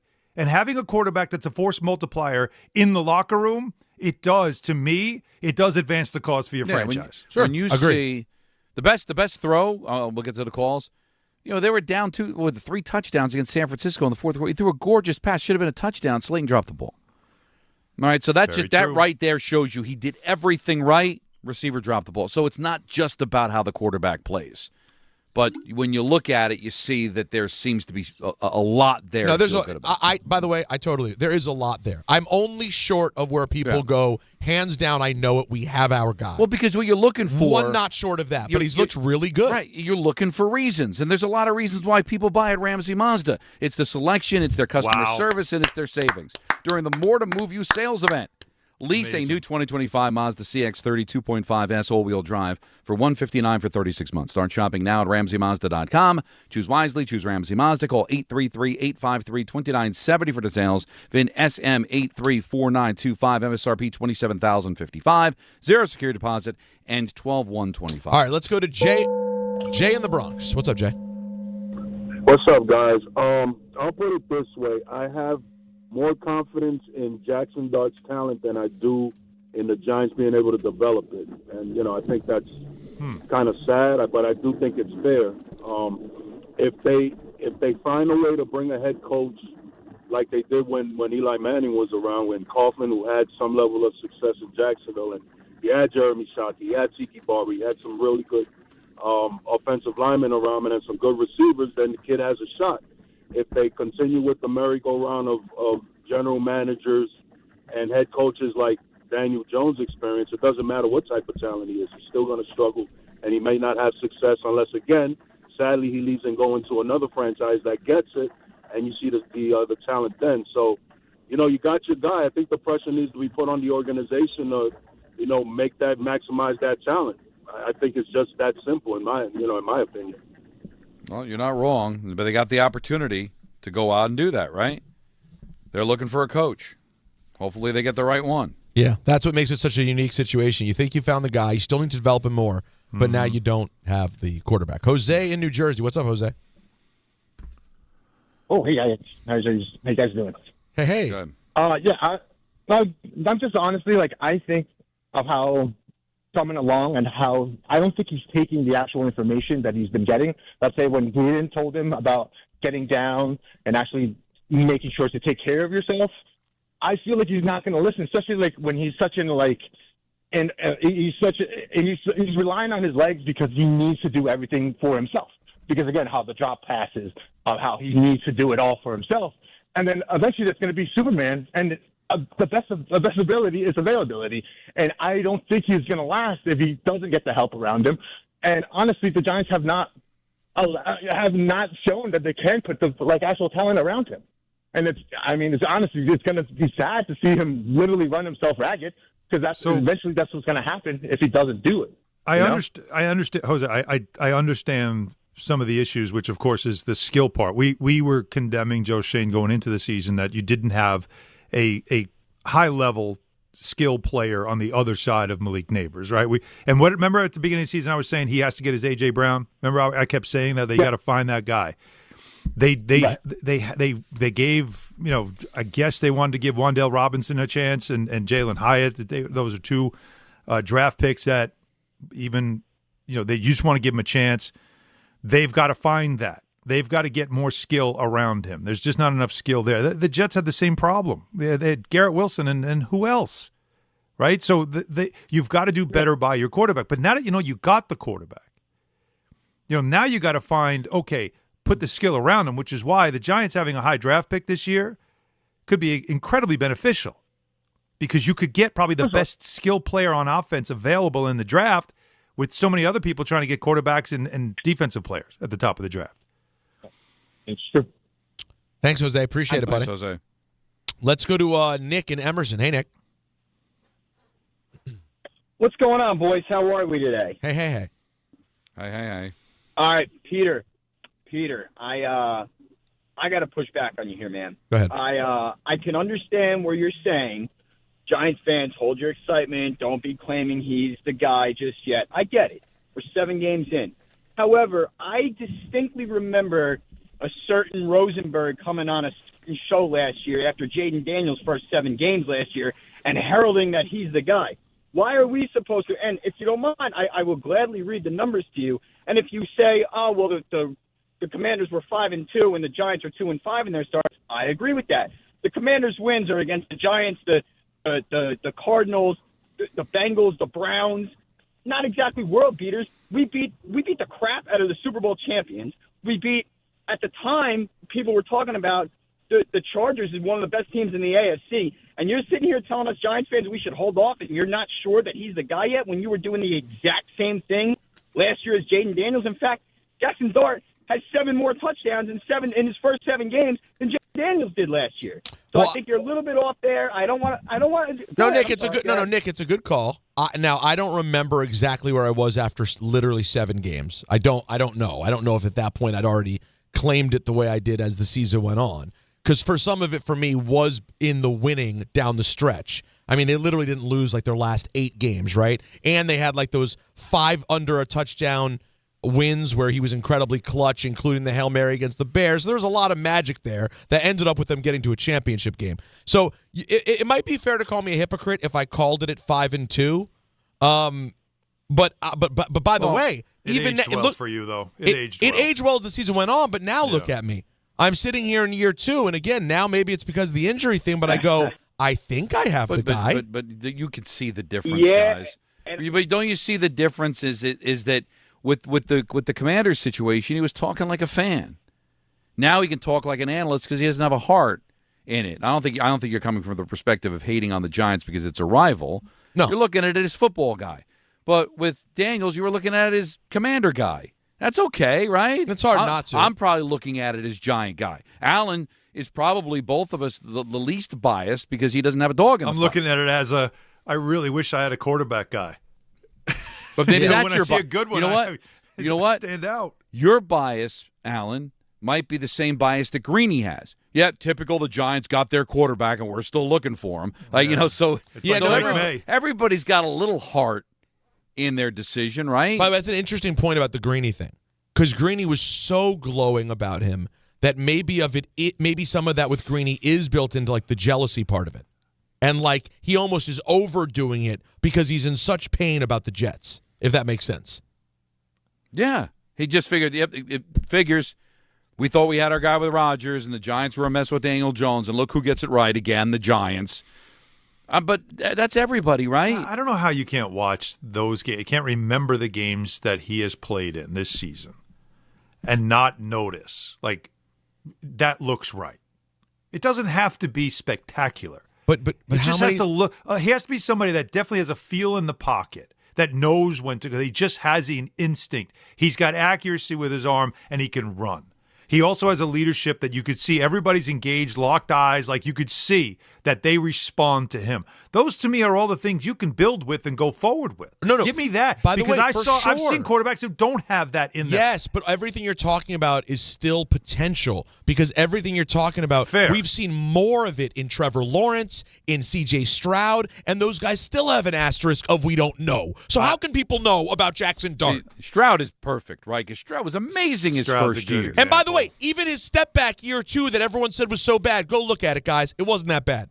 Okay, the step back year was not that bad, and people are still so unsure about the Texans. So I just don't know how then the same people through 5 games or whatever it is, 7 with Dart, are like, no, that's it, done deal. I can't. What's good for the goose is good for the gander. You got to say it's potential, but we don't know yet. We got to see. Give me at least 1 full year. Otherwise, it's all potential talk. That's why I'm not arguing with you on this. I'm counterpointing, but I'm not arguing. I hear Does that you. make And by the way, sense? and I'm not arguing with you because the it's potential fair. is absolutely there. Yeah, I think it's there, but you're right. I do think we need to see more. But I wouldn't say that a Giant fan is wrong for thinking we got our guy. Yes, I think to believe you have it is great. It's just, let me put it this way: if I were a Giant fan, every time I'd say it, it would be like, I think Did you we ever have our think? guy. All right, here's probably the best question to ask a Giant fan, because Daniel Jones won you a playoff game on the road. Yes. Did you ever think he was the guy? No. Yes. Anthony has the you. All right, so Don, you said yes. No, not Anthony said no. Anthony hates No. him. Well, Anthony, he's broken. By the way, You're I broken can in end this. I can end this conversation right now. Please do. Giants are going to have top 5 pick this year. Right now, yeah. Are they going to look for a quarterback? No. All right. Well, then I think they have their guy. Right. They definitely do that. And yes. the Giants didn't with Jones. They gave him a 4-year contract with an out in 2. However, there were a couple of things at play with Jones that we seem to conveniently forget. Yes, just 15 passing touchdowns and 7 rushing touchdowns, and they were just a 9-win team. However, as fugazi as that season was, outside of Saquon Barkley, there wasn't anybody really to throw the ball to, no real weapons as far as an aerial attack was concerned. They made it work, and he had some injuries to overcome. There's still a part of me that believes that Dable and Shane erred on the side of 2 years because they wanted to see if he could stay healthy. And what happened in that second year? He got hurt again. Yeah. Now, we have a similar situation with Dart, but it wasn't the knee injury, a neck injury. It was 2 different injuries he was sustaining. And it wasn't out of recklessness. It was just out of circumstance. So it was like, all right, is this guy injury prone? Is he too fragile to play the position?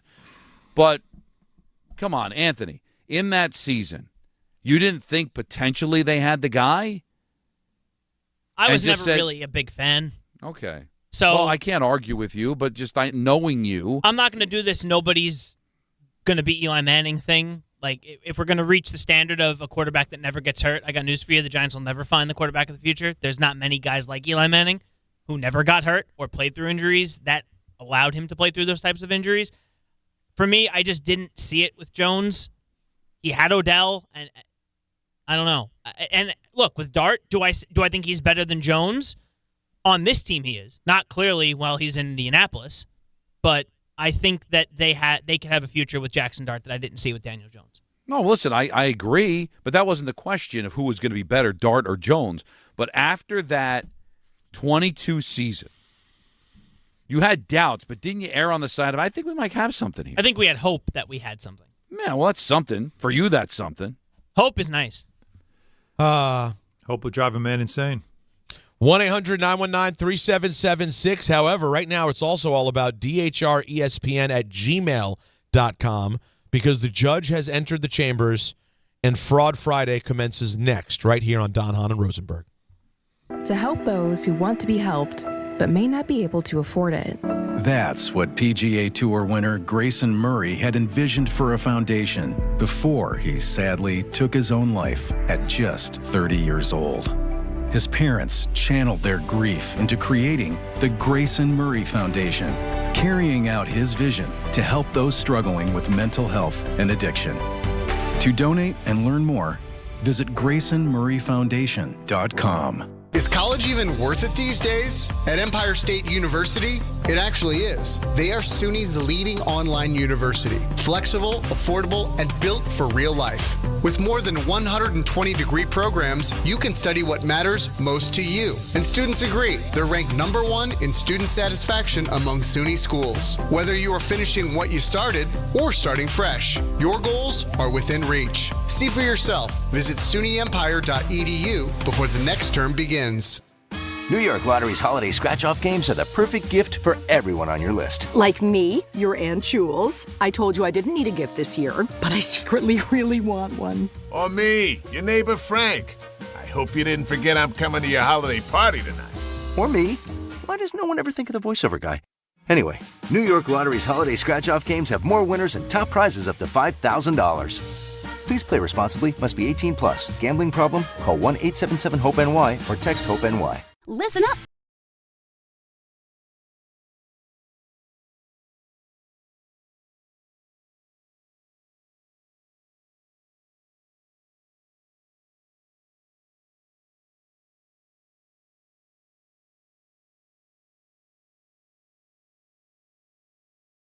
It's never ordinary at Bet365. Gambling problem? Call 1-800-GAMBLER. 21 plus only. Must be physically located in New Jersey. T&Cs apply. In-app only. 1-877 Cards for Kids. KARS Cards for Kids.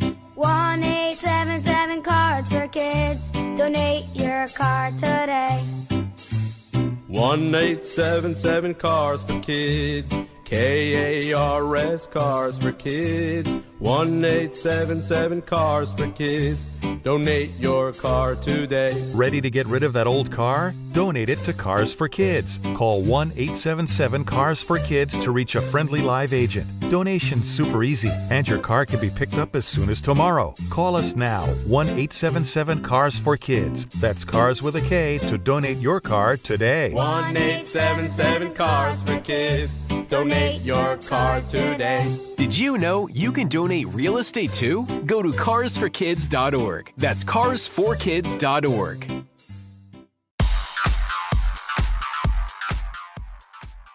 And now let's take a look at the traffic with Brandy Scott. Thanks so much, guys. Just a bad ride at the Tappan Zee Bridge trying to make your way into Westchester County. Just picked up that tour bus fire right at the start of the span.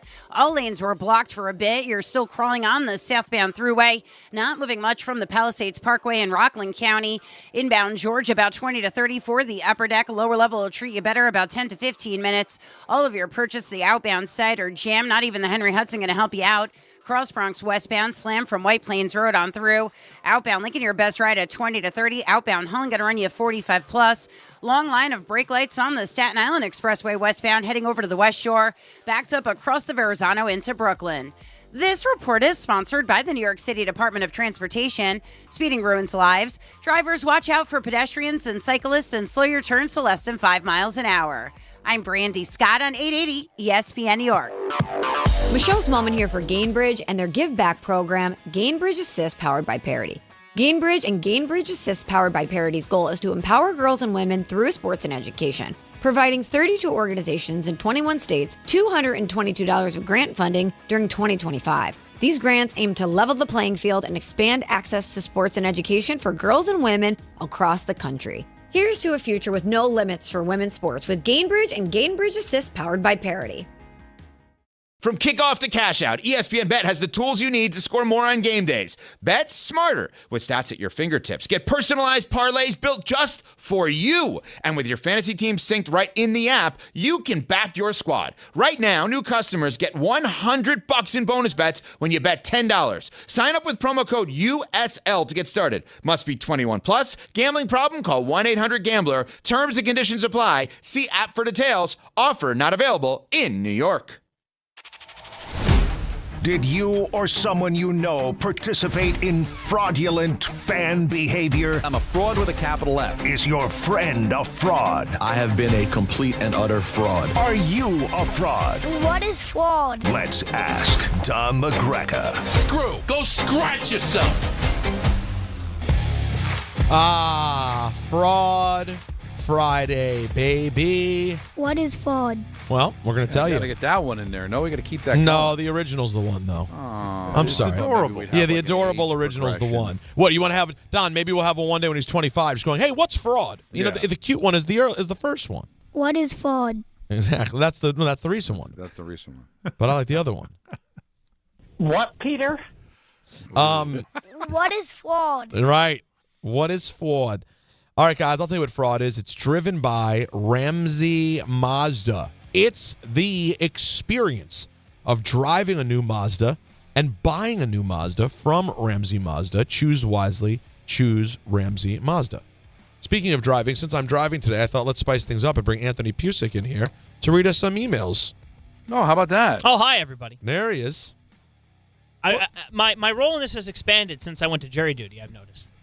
Oh, yeah. It changed you as a man, fundamentally. It's just been, it's the experience. Oh, Not of driving a Mazda, but simply of just doing this. That's right. So what do you got for us in the old DHR ESPN Fraud Friday mailbag? Kyle from New Hampshire, who, if I'm not mistaken, calls into the show from time to time. Okay. Don Hahn Rosenberg. Growing up, my mom decided my fandom. She'd gift me Jets gear and my brother Giants gear. That's interesting. Naturally, I gravitated to being a Jet fan. Despite this, my entire family are Giants fans. I was loyal, tuning in on Sundays to watch the repug play of the Jets. Prior to the 2 Super Bowl wins, I decided to switch and never looked back. I assume he means of the Giants. I attended both ticker tape parades, many games, and am most up-to-date on the team in my family. Am I a fraud for joining the family and becoming a Giants fan, or is my mom guilty of raising a fraud? Go Giants. He's trying to avoid jail time. Well, I'm trying to get the timeline. So he was a Jet fan. His mother, which I guess we'll have to figure out why she decided, unless she was, give him Jets gear and her brother Giants gear. It's odd. You have to ask her. Right. So we don't know that.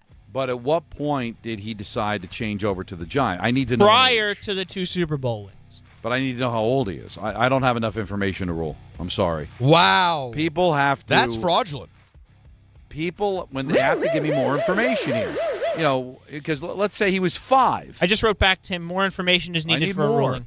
Because, again, I gave that the 8 as being the line of demarcation. If he's 20 and flipped over to the Giants, fraud. But if he was 6... Peter, then I can't call him fraud. I'm sorry. I'm a judge of integrity. I need more information. Is that fair? You call me a fraud for not ruling? No, I think I'm being actually joking. I think it's nothing less fraudulent than not making a fraudulent decision on who's a fraud. Yeah, you're refusing to bring it to court. You're sending the attorney back to get more evidence. Yeah, I don't have enough here to rule. This isn't fraudulent, but I'd like to shout out Megan and her grandma. Hi, Don, Allen, and Peter. I want to thank you guys again. I'm not sure who reads this, so hello, Anthony. Hi. I work and go to nursing school, so I can't listen to the show live. I listen to the podcast with my grandma, who has dementia, and you guys really crack her up. She was an old-school Brooklyn Dodgers fan who was fortunate enough to see Jackie Robinson play at Ebbets Field. Wow. My grandma has since become a Mets fan and is a casual fan at best. The only exposure is from the podcast when her and I listen every morning. We start our day laughing together. It's really hard sometimes caring for someone with dementia, and the laughter sometimes is few and far between. Anytime you guys can help me make my grandma laugh makes my day brighter. Her favorite segment's Fraud Friday. Wow. She thinks the drop of Marco saying fraud is him love saying it each time. The world is dark and hers sometimes scary. The glimpse of joy you bring to both of us, I can't thank you all enough. Please enjoy the holidays with your families, and thank you for making my grandma and I smile daily. Megan, thank you and your grandma for listening to us. This is so unfair. What is fraud?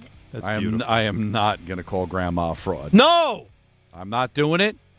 Call me a fraud if you want. Wow. You can't say it just because it's a grandma? Wow. I'm like that. You ever see that viral video of the judge that just can't give the ticket to the veteran? Yeah. Who was taking his son to cancer treatments? Yeah. You're a great woman. That's right. And you've served your family and your country well. I applaud you in whatever decisions you make. Wow, this is actually fraudulent now, Alan. No? Yeah, no, I almost feel like he could be disbarred. There's medical exemption. There's medical exemptions. Yeah, he's punting. All right, listen. There are medical exemptions. He's kicking this up to a higher court. That's what I think. Listen, I got to be honest, all right? Because we just have a world that we need to continue to live in and a heaven that we hope to get to someday. As much as I love this segment and as much as I want to be the best judge possible, I am not going to rule the grandma with dementia whose favorite segment is Fraud Alert Friday, and she shares it with her daughter and is the best part of her day a fraud. Not going to do it. Not doing it. I think you're missing the point, though. Not doing it. She loves the segment because of this. Not because doing you're it. ruling. For you I not don't to rule, want to go you're ruining to the segment By the for way, her. by the way, She's sitting there listening, going like, what? No, she wants to be called the fraud because it would be fun. Hate to break it to everybody. They just said shout out and we love you guys. Never was asked whether or not she was a fraud or not. Exactly. Oh, see, why don't all you right. pay attention to what's being All read? right, never mind. But I know you. I want to go to those pearly gates, and I want to get in. Darn you! Good luck with that. Didn't you once talk about if your grandma was quarterback of the Jets or the Cowboys, you'd want her to get sacked? That's right. I think it's best right now. My grandmother had no sense of humor. She never laughed, and she didn't know Fraud Alert Friday, and she didn't have dementia. I'm not going to be that guy. So if that makes me a bad guy, then Thursday, Peter, Allen, make me that guy. I am not going to call this lovely woman, this salt of the earth. How do you know? By the way, You never know if someone's grandma was horrible. This is so this is the Jose Reyes rant. Well, this is like the case. How do you know the veterans didn't beat their wives? No, that's not we that. Know! No, we know! No, it's not that. That is not what this comp is, but you are pulling the Michael K of is to be old is to be good. We don't know that. Just because people make it a long way. She never asked. I know she never asked, and maybe it was the way Anthony wrote it. She sounds like a great woman. Maybe she was a serial killer. We don't know. But you know what? I'm going to err on the side that she's a lovely woman. It's my segment. There you go. You know what? I'm going to take it a step further. No fraud. If we'd like to get to the pearly gates, I think it's best if we move on. All right, go ahead. Thank you. Tyler says, "Hey guys, love the show. When I was little, I didn't have a favorite football team. My dad was a Vikings fan and my mom was a Cowboys fan. But they never influenced me to cheer for their teams. Instead, I watched football for my favorite players. I like the Chargers because of LaDainian Tomlinson, the 49ers because of Frank Gore, and yes, even the Patriots because of Tom Brady. When I was 14, note the age, we moved to Denver. At that time, Tebow Mania was sweeping the state, and it was hard not to get caught up in the excitement of the team. Game-winning drives, last-minute field goals, and beating the Steelers in the playoffs. It was the most fun I had watching football, and I've been a Broncos fan ever since. Rest in peace, DT. Am I a fraud?" No fraud. And I'm going to tell you why. You ready? Do. You want to know? Do you want to know? Yes. Now, I give the line of 8 years old to declare. Because when I ask Marco, who do you root for, he throws out 5 teams. He's got to declare. When I ask him, I'm not really a fan, Dad, well, then take your time. Do whatever you want to do. All right, so there's no age limit to just figuring out when you want to declare. At 14, he decided to declare. Before that, he never declared. If he said, I love the Chargers and I love the 49ers and I root for 2 or 3 different teams, then, blank or get off the pot. Mm-hmm. He was not really a football fan. He rooted for players, and then at 14, going to Denver, he decided to declare. If he is still a Bronco fan to this day, there's no fraud, guys. There's only the age for declaring if you have several teams you're rooting for. But if you're not sure and you don't have a team, then take your time. You can declare at any time. But once you declare, you got to stick with it. Fair? Not that I care about your answer. See? I just why do you ask then? Just because there might be people out there that do care. Your Honor, I've ruled already. Your Honor, if I may, I'd like to bring back docket 192. Okay. He's bringing something back here. Kyle has responded. Okay. His age at the time that he switched over to the Giants, he was 12. Thoughts? Fraud. Yep. Oh, man. Fraud. Yep. Mm-hmm. 12 years old. Jets stink. Giants winning Super Bowls. I'll be a Giant fan now. Pre-Super Bowls, he did switch pre-Super Bowl. That's what he says. Well, when did he switch? I need a year. Damn these people with the lack of information, man. You know what? We either get no information or a guy will go on 12 pages in his email and I know what color poop he had that morning. What is fraud? Can we find a happy medium? What? That is troubling. You know what? He's a fraud. Move on. He's already made a decision. There it is. So I've mentioned this one last week on Fraud Alert Friday. Oh, no. All right. Recycling? This is from no. I mentioned this story, and now we have a fraud question from a listener. Dear DHR, on the morning show, Rick brought up how his son Rocco, a goalie in his own right, chose the number 88 because of Andrei Vasilevsky. Rick's number 39 was taken. However, Dave said he could have selected 93. Is Rocco a fraud for not picking the number 93 to honor his dad and picking 88 for Andrei Vasilevsky? What? 93 is the reverse of it. Who cares? For a goal? Yeah. What is it fraudulent to pick Andrei Vasilevsky's number? What? Well, the number's not available. And flipping it, that just seems weak to me. By the way, Rick's number No in college fraud. was 29. He could have chose that one. No fraud. Oh. All right, nice and easy one. That shouldn't be fraud. No. That's also children's court anyway. George says, Juvenile. Hi, George. I'm 45. Been a Oh. Jet fan for 40 years. Sure. My big brother was a Giants fan. I'm a Mets guy. Hate the Yankees, but never really hated the Giants. I mean, they only play each other once every 4 years. I do agree with George on that. I just can't watch these Jets anymore. I don't want to waste my limited time in my life being miserable. Life is not long enough, so I'm done watching. And I'll tell you what, if a Giant game is on and it's entertaining, I'll watch that instead. Am I a fraud, or are the Jets frauds? Well, again, we is know he the rooting Jets for are the frauds. Giants, or is he just, I want to watch the – I'm checked out on the Jets, which I get. Sounds like Alan's done checked with out. Jets is really what it is. And is he a Giant fan or just not watching the Jets and just watching the Giants? Because all of a sudden every week now they play at 1 o'clock at the same time.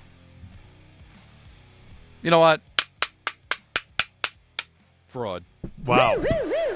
See, now we're getting the fraud Because calls you know, we need. because you know why? If it irks. All right, listen, you're out on the Jets. I'm going to go watch the Giants. Why? Because they got a more interesting quarterback. Dude, you picked your team, all right? Sit in it. Sit in your own filth, all right? And maybe one day it'll turn around. All this, I'm tired of giving people the lead. Say, oh, well, my team's not good anymore. I'm going to go root for somebody else. No, this is what you chose. Stick with it. In your own You filth. got to sit. You got to sat in it, all right, until the movie's over. Now, if you don't know what I'm talking about, go watch Boogie Nights. You know what? You want to see how the story ends. So you're going to sit in your own filth. You pick the Jets. That's what you get. No, I want to be entertained other ways. No, sorry. And then one day the team's going to turn it around and they're going to win and you're going to feel that much better. But now you're going to feel dirty if you go, I checked out for all those years when watching the Giants because the Jets were bad. You know what? Sit in your stink. Sit in your stink. The judge is getting a little your own filth. True. A little ornery. it's I think we've tremendous. got time for one more. All right, here we go. Good. Thomas says, "Hi DHR, TJ here again. I saw something that disturbed me, so I had to send it in for judgment from the great fraud judge himself, Don. My father, growing up, was a big Gators fan, always going to games and watching on Saturdays The college garbage. Here we go. and talking mess to FSU fans. Today I saw a picture of him at the FSU game in an FSU shirt and rooting for them with his wife. Is he a fraud? What Or do you is mean? this a zipper key and only that? Disclaimer, he did not go to either of these schools. That's it. Yeah, that's it. Fraud. Because he didn't go to Florida. Stop with this. I root for college teams. You didn't go to the school. Do you understand how things work? You go to a school, you go to the games because you go to that school, you become an alumni, and you root for the team. It just feels weird to root for a school you didn't go to. It just seems stupid. You're calling I'm a out Gator Rudy's fan. You don't dad. live in Florida. You didn't go to Florida. And now you're wearing gear from other fraud. I don't get it. I don't understand. I used to have arguments with Brandon Tierney about this because he was a big St. John's fan, even with the Marist. Stop. I'm not saying you can't watch the game, but I'm a big fan of St. John's. Didn't go there? It just seems if you went to St. John's, you'd be like, "What? You don't belong here." Hell's the matter with you? So fraud on 2 counts is what you're saying. Yeah. Oh yeah, but it was fraud right away. Oh, the Gators. And what about the Gators did you love so much? So Don, What, so was he you a know big the Emmitt Smith movie fan? You know the movie Rudy, right? Does he Yes. know it? Kidding me? Yes. Well, the whole family of frauds. Not one of them could rub 2 high school diplomas together, and they're sitting there rooting for Notre Dame. Shouldn't even be allowed to go to the game. And he's standing there going, "Oh, it's the greatest day of my life." Notre Dame. Why? Stop it. You didn't go there. Couldn't go there. My work here is done. By the way, Kyle Yeah, that will always. be... I love that movie, but that always bothered me. The whole family of frauds. Why? Hey, I got an idea. You know what? Pay attention in school. You saw his son wanted to go to Notre Dame. Take your lead. And a whole family of no motivated losers. And Rudy finally said, "You know what? Enough. I'm gonna." That was the motivation. He didn't care about playing in Notre Dame. He wanted to show his stupid father up, sitting there lazy ass. Playing shuffleboard, drinking beers, watching Notre Dame, and then having the audacity. "Oh, I watch the games. I don't see you on the sidelines." No, because you're going nowhere. You're a loser, nobody, nothing. And Rudy finally decided to make something of himself. And you know what he decided to do? Go to the school, right? So he went to Holy Cross, eventually goes to Notre Dame, passed there, graduated, played on the football field. Everybody else, loser. Then they were making fun of him. Stop it. Do something with your life, for God's sakes. That's it for Sit Fraud and Alert then the, Friday. And then the brother steals the girlfriend. You don't see, this is almost to the level of Rose. That whole family, the Rudigers were a mess. Real bad people. It was a loser family. Fraud. Finally, the one guy stands up and goes, "You know what? Enough of this loserville. I'm going to make something of myself, damn it." That was Fraud Alert Friday, folks. You're welcome. You're welcome. All it took was you mentioning. Do you realize that he?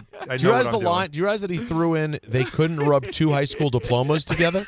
There's a lot. There was a lot there to unpack, but that's why I'm here, everybody. That's why I'm here. I never even thought of that till just now. That's always bothered me about that movie. Oh my it's God! A every movie time you about talked, losers, Don. Every time you talked about frauds and not going to colleges, Rudy always came to mind. And today I'm like, I gotta ask, and I'm glad I did. It was buried away in my like. Look at that. What is fraud? Well, right now, you know what Michael K would always say? Let's towel off. Instead, how about we just take a nice bath? Why don't we just do that? And in fact, if you have a bath or good job. in your house that is, kind of gross and you never want to use it, especially guests, you don't want them to use it either. I got a place, I got somebody that you can call to fix that problem. That, of course, is my friends at Bath Fitter. They remodeled the bath in my house. In fact, they took an old, disgusting bathtub, ripped it out, put in a gorgeous shower. They do that too. My sister liked it so much. She had a bath in her house, didn't love it so much, so she called Bath Fitter, and they gave her a beautiful, durable, easy to clean replacement bath in what I think is a solution that you need. It's called the Unique PermaFit solution. It's a watertight fit. This thing's not going to bubble up in like a year. This thing is going to be there forever. You know why I can tell you that with full confidence? Because they give you a lifetime guarantee. Now, right now is a great time to do it. Number one, it's holiday season. You're going to have people over your house. You're going to have guests, maybe even going to stay over, family. You want to have a bath that they can use, that you can be proud of, and they won't be like, did you see the bath in this guy's house? No, I'm going to get a hotel next time. Well, then again, maybe you want them to take a hotel. I don't know, but if you're close with your family, you want them to stay with you. So we've got deals for you. First and foremost, here's the easy part. No money down, no payments, no interest for 18 months. So you pay no interest until April of 2027 if you have this work done on your house. But right now, we add to this. You can also save up to $800 on a complete Bath Fitter system. So you have all that going for you, which is nice. So we want you to take advantage of all this. Of course, the lifetime guarantee, which is a big part of it as well. So just go to their website or call them for details on this Black Friday savings I just told you about. You can trust the Bath Fitter team just like we all did. Start designing your bath today at bathfitter.com because there's only one Bath Fitter. So, Fraud Friday was special. Wait for the splash. Fraud Friday was special. We have calls to get to at 800-919-3776. And we're going to talk with you next. Stay with us. Hahn Rosenberg, ESPN, New York. If you've been injured in an accident that wasn't your fault, then you need a lawyer who knows New York's unique personal injury and workers' compensation laws. At the Parisman Firm, they have decades of experience handling all types of accident cases and a proven track record of delivering huge results. Their team has already recovered nearly $1 billion for injured New Yorkers. From construction to car accidents and slips and falls, they've got you covered. Call the Parisman Firm now at 718-WORKERS, where your case is their cause. Get the justice you deserve today.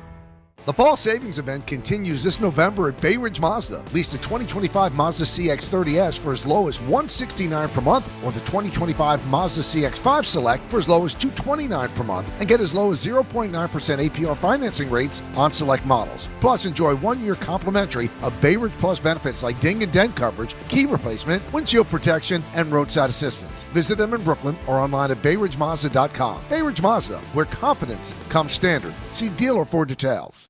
This college football moment is brought to you by ServPro. College football teams have moments they recovered from and made it like it never even happened. Like on September 24, 2016, when Tulsa found themselves down 31-0 to Fresno State with 10 minutes left in the second quarter. Tulsa fought back to tie the game at 41.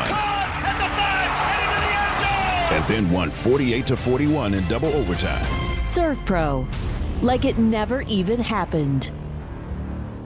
This college football season, show your school spirit every time you pay. Introducing college-branded Venmo debit cards. Rep your team on and off the field with custom school designs that let everyone know who you root for. Whether you're tailgating, grabbing snacks for the watch party, or celebrating a win, you can unlock 15% cash back at ESPN, 1 free year of Perplexity Pro, and more. This college football season, score more with the Venmo debit card. Get yours now in the Venmo app. Learn more at venmo.com/collegecard. Max cashback varies. Terms apply. The Venmo MasterCard is issued by the Bancorp Bank, N.A. Your fantasy roster is set. The smack talk is heating up, and this season, ESPN Bet is giving you more ways to ride with your squad. Introducing the ESPN Bet Fan Center, where you can instantly link and bet on your fantasy teams right in the ESPN Bet app. An enhanced sports betting experience only from ESPN Bet, the sports book for sports fans. Make the connection today with ESPN Bet Fan Center and the ESPN Fantasy app. ESPN Bet Sportsbook. Download the app today. Must be 21 plus. Gambling problem? Call 1-800-GAMBLER. Terms and conditions apply. See app for details. Hey, it's Desmond Howard. You want to win the weekend? It all starts with the tailgate. And for me, that means Kingsford Charcoal.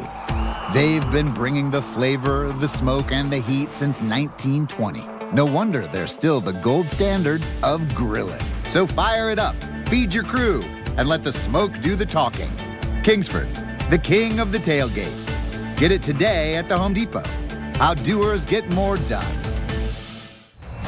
ESPN New York is throwing a holiday party you don't want to miss. Join us Friday, December 12th at your mother's house in Garden City Park. We'll be broadcasting the Michael K. Show live from 1 to 3, followed by Don, Hahn, and Rosenberg from 3 to 7, all while supporting a great cause. Bring a toy to benefit the Garden of Dreams Foundation and help make the season brighter for local kids in need. It's the ESPN New York Holiday Party, Friday, December 12th, brought to you by Spike Day, Security Dodge, Amazon Pickup, and ESPN New York.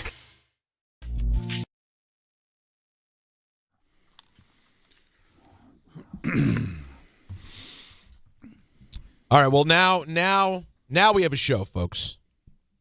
You know, things were underway. We were doing some things. We were talking sports. We talked some sports. I enjoyed some of the sports talk.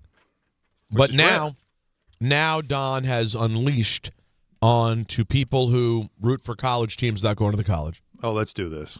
He's unleashed on the Rudigers. A real family, by the way, not a fictional movie. No. True. So he went right after the real people, Alan. Now, but he got it going. If you watch at the end of the movie, that they all started going to college after that. He broke the seal. He overcame it. But did they start going to Notre Dame or just college? I don't know. I barely know that. It was just, it might even been made up. I don't know. I love the movie. Rich in Rockville wants to challenge Don. Rich?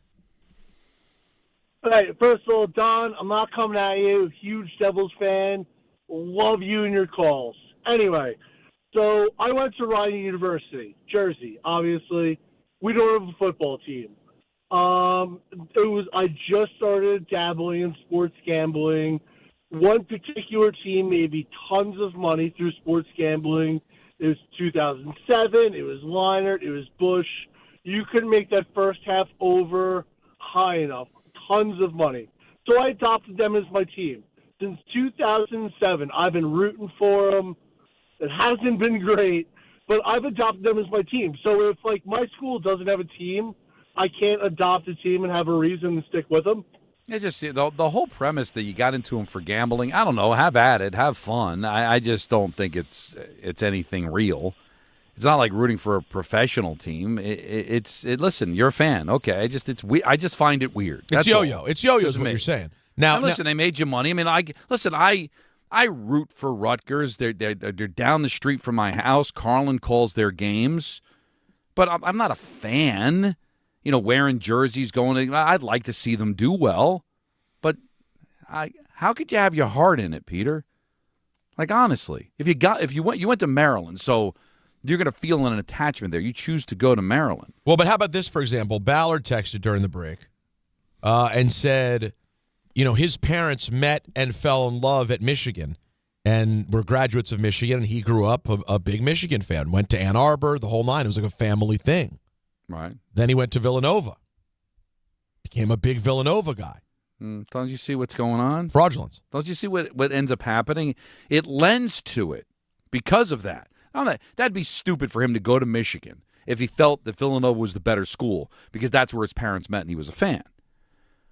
Right? But so that's the reason why I think, like, rooting for colleges he did go to, it leads to the fraudulism. Because now he's got to root for Villanova because he went there, but he feels like, well, I rooted for Michigan there. Don't you see the impropriety that is created by doing this? You pick a pro team, that's it. Yeah, what it does there, though, of course, is the loyalty factor, right, Don? Like, because I jumped from one to another very easily, and that just you don't accept that. It lends to it. You don't accept that. Look, I guess the idea of going to a school and you can root for them then is because you're invested not only emotionally but financially. Right. Like you have a real investment, a real connection. I always wondered what people, like if you were somebody that did go to Notre Dame and there are people that are just fans of Notre Dame but never went there. Right. Well, how do you look at them when they're like they talk so much about Notre Dame? You're like you don't even have any blood in the ground. I'll give you the example. All right, whatever school that pulls off the big upset, like I guess it was yesterday or the day before, was the 30th anniversary of when Boston College beat Notre Dame. Remember that? They had the big upset. Of course. Yeah. And I think that game might have been at Notre Dame. I'm not 100% sure. But let's just say for sake of argument it was a Boston College. And the fans all stream onto the field. Big moment. They take the goalpost down, right? They march it down to the student center. Wouldn't you look like a yo-yo if you were running on the field and you didn't go there? Like all the students are doing that, and there you are, some 40-year-old who never went to college or you went to BU, and you're jumping up and down going, woo! You'd be like, get off the field. But how about this? What if you grew up in that town, your family has a business in the town that does benefit from the school being in that town? Okay. What if you were just a townie? Oh, come on. You cannot grow up in Chapel Hill and not be a North Carolina fan. That's not true. That's not true. No, I mean, I'm saying you can if you're weird, but most people, if they grow up in Chapel Hill, are Carolina fans. But in the triangle, the whole area down there, like depending which one you're in. To pick, I get that. All right, you grew up in Chapel Hill, worshiping North Carolina, but you decide to go to college at NC State. Well, sorry. Right? You know what I mean? Well, but by the way, what if That's a rival. What if you go to NC State and you go, yeah, I go to college here, and guess what? Still a Carolina fan. That'd be fraudulent, right? That's not fraudulent. Not if you stick to it. That's not great, though. What do you mean not great? Why? What's your reason to go to State? Is it just cheaper? It happens to be. Yeah, sure. It happened to be the place. Has your major better than what Chapel Hill has? Maybe. Sure. Whatever reason it was. If you were a North Carolina fan, there's no way you're going to State. You're just not going there. You'll go to another school instead. If for some reason you're into radio, they got a better radio school, better communication school than NC State. And you choose that's a smart, normal thing to do. But once you do that, then I'm sorry, you got to give up the whole North Carolina thing, man. But if everything's equal and you go to another school, then that would be fraudulent. I'm not saying you got to choose your school because that's who you root for. But if it's that ingrained in your psyche, the whole family makes money there, and it's time to go to college, why wouldn't you go to North Carolina? Peter, can you take Andrew? I want to see him argue with Don on this. Yeah, let's hear from Andrew in Long Beach. Hey, Andrew. How's it going, guys? Thanks for taking my call. Don, Sure. I got to flip your logic upside down a little bit. Here we go. So Okay. I grew up a huge St. John's fan, right? All right. Yeah. And I love them when I was a kid, just like Jets, Knicks, Yankees, right? Okay. So then as my collegiate path unfolds, I end up going actually to play basketball at Division III school. So obviously that has no impact on St. John's. I would be a fraud in my view, if I abandoned my St. John's fandom as I grew older. I'm staying solid with St. John's. I love the Johnnies. And, Peter, you began to touch on this a little bit also. There's a geographical aspect. I'm a New York guy. St. John's a New York college team. I just don't listen, you're not a bad guy. I'm just saying I just don't get it. Why didn't you go to St. John's? Well, it's done. Because you couldn't afford to, or I don't want to get in your pocket, but why didn't you go to St. John's?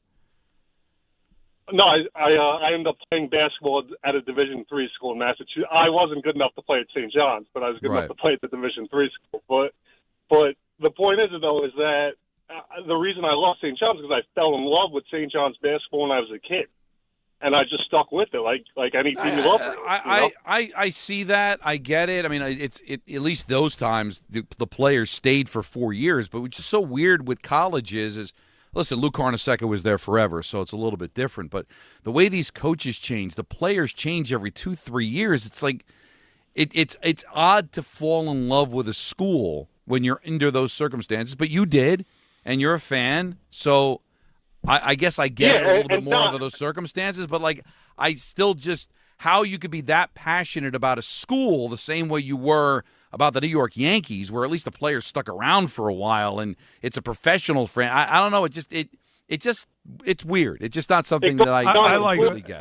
We got to go go beyond just the school, though. I get Andrew's thing. Andrew, I got you here, and because we got to run. But Andrew was a basketball player, couldn't play at St. John's, right? But he wanted to play college basketball, so he went Division III, but still maintained his. Like, he loved St. John's, so after he was done with school, he continues. I don't think there's anything. I don't think that's fraud. No, he what are you made gonna a do? choice that was based on his own personal career. Yeah, you're not that going to was spend better your for him. life rooting for your Division III team that you played for. Now, but whichever team you root for, you could bet on all of them at FanDuel. You certainly can. Because FanDuel Friday is turning up with NBA Happy Hour every Friday from 6 to 7:30. That's today, folks. FanDuel's dropping limited time specials to get you in the zone. Boosts, bonuses, surprises, all that there to bring that Friday energy, baby, from 6 to 7:30 Eastern, only on FanDuel, official sportsbook partner of the NBA. Visit FanDuel.com/Peter to grab your reward before the clock expires. 21 and over, physically present in New York. Opt-in required. Rewards are non-withdrawable. Restrictions apply, including bonus and token expiration, LEG requirements, and max wager amount. See terms at sportsbook.fanduel.com for help with a gambling problem. Call 877-8-OPEN-WIRE. Text OPEN-WIRE 467-369. Now, 5 o'clock hour. Oh, you kidding me? Plus ENN. Now the phone line's completely on fire with college fraud talk. It's Don Hahn Rosenberg.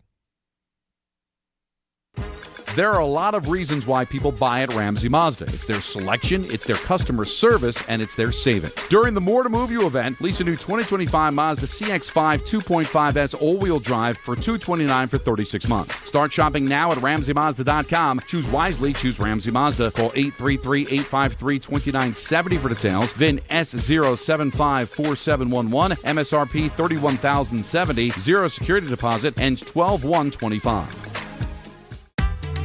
Score a win this game day with Amazon Pickup, the MVP of package pickup. Need that new football jersey for the big matchup? With Amazon Pickup, you can collect your order from secure Amazon lockers or counters near you on your schedule. Whether you're running from work or home or straight to the tailgate, Amazon Pickup makes it easy and worry-free at no extra cost. Don't miss kickoff. Grab your gear and your packages when it works for you. Find your nearest Amazon Pickup location at amazon.com/pickupmvp. That's amazon.com/pickupmvp. And now it's time for traffic. Here's Brandy Scott. Thanks, guys. Still have some heavy delays over at the Tappan Zee Bridge trying to make your way into Westchester County. Earlier this afternoon, a tour bus fire right at the start of the span was out there for a while. Backed up on the southbound thruway from the Palisades Parkway. Heading into Rockland there, just a ton of extra company on 287 westbound. Hitting the brakes from 22 in White Plains. Busy travel day with the upcoming holiday. Inbound George going to run you about 30 to 40 for both the upper and lower decks. No easy way to the outbound side. Deegan northbound slammed heading over to the Cross Bronx. Starting to back up across the Triborough into Queens and up onto the Bruckner. Outbound Lincoln, your best bet at 20 to 30. Outbound Holland going to run you close to an hour. This report is sponsored by the Positive Coaching Alliance. Questions about youth or high school sports? Well, the PCA can help. It's a national nonprofit developing better athletes and better people through youth and high school sports. More info at positivecoach.org. I'm Brandy Scott on 880 ESPN New York. The post-crib assembly press conference brought to you by Progressive. Michael, you had some trouble putting the crib together today. What went wrong? You know, those instructions can be tough, and, well, you saw the outcome. Were you upset when your wife pulled you and called in the backup? No, I mean, the baby needs a crib to sleep in, so whatever it takes. You've got a changing table to put together next. It's got a lot of drawers. What's your comment? You know what? We're done here.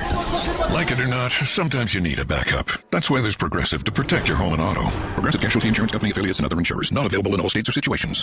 A SoFi personal loan is here to help you achieve something once thought impossible: overcoming high-interest credit card debt. Walk the tightrope of your finances with one low, fixed-rate monthly payment, no fees required, and as soon as the same-day funding. That's right. Pull off your own debt-defying stunt with a SoFi personal loan. Visit SoFi.com/trick to learn more. Loans originated by SoFi Bank N.A. Member FDIC. Terms and conditions apply. NMLS 696891. 880 ESPN, WHSQ, and WCBS-FM HD2, New York. A Good Karma Brands radio station.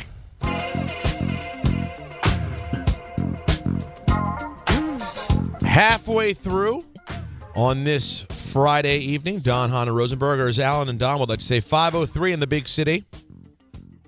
You want to do it, Don? Let's get the exact time. Yeah, 5:03 in the big city. There you go. Alan, you want to give it a shot? Different. It's 5:04 now, though. Sydney. Sit, you stink. I'm good. True. Don, you've ignited a conversation, and it's gonna have to continue into the 5 o'clock hour. I love this. Are you guys comfortable, Alan? You want to just keep rolling with this? I think we have done really good sports talk radio the last 2 days. Yeah. This has really been special, and this conversation is a thread on a sweater. I love this. So yes, Don, are you good with it? Yeah, it's how I feel. And again, don't take fraud too personally. Right, that's also part of it. I was a fraud. I was a fraud in some ways. I grew up loving Georgetown. Went to Maryland. Immediately became a Maryland fan. Never really thought much about Georgetown again. Hey, some of my best friends, like Dave Rothenberg, huge Georgetown fan. They wouldn't have him. Complete fraud. Now you would also agree, for the record, in terms of degrees of fraudulence, Dave's much more severe. Growing up in the D.C. area and rooting for Georgetown makes some semblance of sense. It's a big team down there. They played at the Capitol Center. You know what I mean? Like it was. Yeah. And by the way, and the pro team's the Bullets, so you don't have a pro team. You basically don't have a pro team. So it was Georgetown in the years and I get post. it, big personalities and stuff. John Thompson, that's coach. You just called him coach. Yep. Listen to him on the radio every day. I get it, but like when you celebrate, all I'm saying is the weirdness of it. Like the analogy that I gave about storming the field or the court after a big win. When your pro team at Georgetown, wins, you stormed the Capitol after a big win. If you're a Giant fan, they get a big win, they got the parade, whatever. You're all celebrating together, right? Generations of Giant fans all getting together. Sure. One no better than the other in the eyes of the Lord. Okay. All right. That's how I describe it. But Georgetown wins the national championship. You're gonna feel like you belong among alum and students. And professors there that are all like invested in this. Thing. Aren't you gonna feel less than? That's a really interesting point. As a little kid, no, I wouldn't have. No, not as well, because you can't because you're not eligible. But as a 25-year-old who would have already graduated from Maryland, yeah, and that's the Ballard point, for example. I get why Ballard loved Michigan growing up. But once you go to Villanova. Wow. Once you go to Villanova, right. That's when, I would just think it would go kills away. It because, I would think it would go away. Because at that point, if Michigan wins and you're celebrating, people are, you went here and you're 38 years old. You go, no, I went to Villanova. Well, what are you doing here? Right. Now listen, Michigan's playing in the final, and Villanova was in the NIT. They're an afterthought. Yeah, sure, you have every right to say I'm pulling for Michigan. No problem. Well, but dressing up in the gear and I guess that's the point I would have to the caller who said that he loved St. John's, loved them as much as he did the professional teams in New York. He wasn't good enough to play at St. John's, went to a Division III school. I would think he'd lose the passion for St. John's as he started playing college someplace else. I'm not saying you don't love them anymore or hate them or not watch them, but I would think you would lose a little. You got to at least give me it's different than rooting for the pro teams, isn't it? And that was my experience, Don. Yeah. I grew up, I was a St. John's fan. I went to games as a kid. I went to Alumni Hall. I had a relative who did go to St. John's, so that also was a part of the attraction, but it was all about, those really good teams in the 80s and how special it was and how they could sell out the Garden. I loved all that stuff. And I wanted to be a walk-on at St. John's. I wasn't good enough to be recruited, but I wanted to be a walk-on. Parents couldn't afford it. So, I had to get a scholarship somehow, and the only thing I could do was Division II. Right. So once I played college basketball, I stopped watching St. John's as a fan and rooting and all that stuff. And once that was over with, I really never did reconnect the same way I did when I was, 12 years old and 14 years old and, going to games because it was fun and they were St. John's. That never came back. So what you're saying happened to me. It didn't happen to Andrew. For right. Andrew, he always kept it. For me, it slipped away. But that's what I would ask. If you're celebrating with a bunch of students and alumni, wouldn't it feel a little off? Especially if you played somewhere else. Right, you played somewhere else. As a player, you're like, I guess that's, do that now. That's the best way I could describe it. It doesn't make you a bad guy. I don't even know if fraud's the right word for it. Not a bad guy. It just I would feel like, do I really belong here? We're all gathered. We're all partying. A bunch of guys that went to school. Hey, where do you? Oh, I'm 76. Oh, I'm 84. I'm 92. Where'd you go? I didn't go to St. John's. I I went to Ramapo. Oh, okay.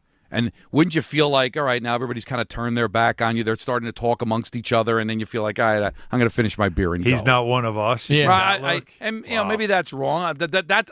I'm just telling you, my personal, I would feel like I didn't belong. How do I do this now? Because my school is Long Island University CW Post, which was Division II. That's the Long Island campus. Mm-hmm. LIU was Brooklyn, always in Brooklyn. They have since merged into one sports entity. So all the post history is gone. It doesn't exist anymore. And I am an alum of LIU, but like the Sharks are the team. And Anthony enjoyed a nice win by Fordham over my Sharks because we couldn't make a three. But you see what I'm doing there? I'm saying we, because it's the only connection I have. I am an alum, but I didn't play for the Division I program, but the Division I doesn't exist anymore. What do I do there? Is that my team or not? I know, it's weird because I had a similar – there was actual conversation like 20 years ago after I had long graduated from college. I don't know if it ever really came close, but there was talk that Rutgers was going to take over all of the Jersey state schools. So it would be Rutgers at Ramapo, Rutgers at William Patterson, Rutgers at Glassboro, like that kind of thing. Yeah. And I was thinking – well, would I be able to declare myself a Rutgers alum if they did that? I'd probably try, but then somebody would say, "Oh, when'd you graduate?" "Oh, that was back. I graduated in '92." "Oh, well, that was before the merge." Get out of here, kid. Yeah. I don't. So I do know. feel like a fraud. Like they have me around. I try to do a lot of things with the Rock Nation School. I love being part of it, right, from the broadcasting side of things. But I do have this fraudulent feel because, like, I'm a pioneer. I wasn't a Shark. I wasn't a Blackbird. I was a pioneer. Like, and that doesn't exist. It was erased from the record. It doesn't exist anymore. I know. And so part of me, Sad. it's like I feel like I was like my parents got one of my parents got married, and I'm now in that family, but I'm not really a full like sibling with the other kids. Like, it feels weird to me. Let's go to Antonio in Tampa who has a question. Hey, Antonio. Hey, thank you for taking my call, by the way. So, Don, I was wondering, I grew up idolizing Reggie Bush. I was from the tri-state area, though. All my teams, I'm a Yankees, Rangers, Knicks, and Eagles fan. I actually want to bring that up quick, too, in a sec. But, so I kept on being a USC fan to this day. I'm 29 years old now. So I was about 6 to 8 or so. Maybe a little older than that, around the years that Reggie Bush was. I felt like he was our generation's kind of like Steph almost, where it was like just, superstar. Right. I was wondering, what is your take on staying with the childhood fandom players? Because I was going to say, I'm New York everything else, but I'm an Eagles fan because of Donovan McNabb, because he was a lot more cool to watch than Kerry Collins. So, wow. Yeah, so well, it sounds like you're motivated by because why didn't you become a Saints fan after Bush left USC and went to New Orleans? It was easier to root for, or I guess it is easier to root for players specifically in the league rather than the whole team. I could want Reggie Bush to have a good performance against the Eagles, for example, but I'd still want them to win. I just think you're more motivated by play. Like you're not a fan of USC, you just like Reggie Bush. You don't like the Eagles. You just like Donovan McNabb, and I don't relate. Listen, I had favorite players, but that's not what motivated me to root for my favorite team. So yeah, I was always able to. It's interesting. I love players. I love teams. At certain times, my favorite player in a sport would be on my team. At other times, I might not have like that player on my team who I was obsessed with, so I'd enjoy a player on another team, but it would never make me root for that team. Like, I loved Iverson on the Sixers. I never rooted for the Sixers. No, and just wanted to watch Iverson play. I loved Barry Sanders. I never became a Lions fan, but I did enjoy watching him play. Now, it's different with trucks. You could have a favorite truck and not necessarily get your gas at Hess, per se, right? So the Hess truck is back, and it's better than ever. Two racers, one amazing holiday gift. The 2025 stock car racers are loaded with action-packed features, including 67 animated lights, 5 realistic sounds, and a pullback motor, available exclusively at HessToyTruck.com for $49.99 with free standard shipping and batteries included. You're very good. That was an effort. I'll give you that. No, he nailed it. That was an effort. Thank you. I think I have a box of Hess trucks in the attic somewhere that Zach used to have. I got to go find them now. Steve in the car, you've been on hold for a while to talk about Tool tickets? Really? Oh. What's happening, fellas? Hey, Steve. Yeah, you were just, you're talking earlier about some of the concert tickets that you guys have given away in the past and how the bands aren't all that great. But I did actually win Tool tickets from you guys. And the Pinhead suit, when he sent me the email, I will say he sounded like he had half an idea of who Tool was when I did win them. And then I talked to my buddy, and Peter, to your point about how these bands are not all that great. I said, hey, you want to go see Tool? I won the tickets.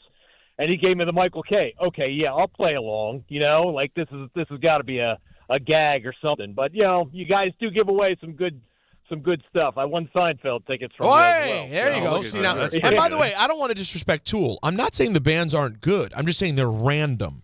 They're just a little random. Yeah, that's all. I do love Tool. I don't know Tool very well. Toolbox Shakur. No, that's not. You never heard Sober? They have a lot of really good stuff. I'm sure I know one of the big, some of the big stuff.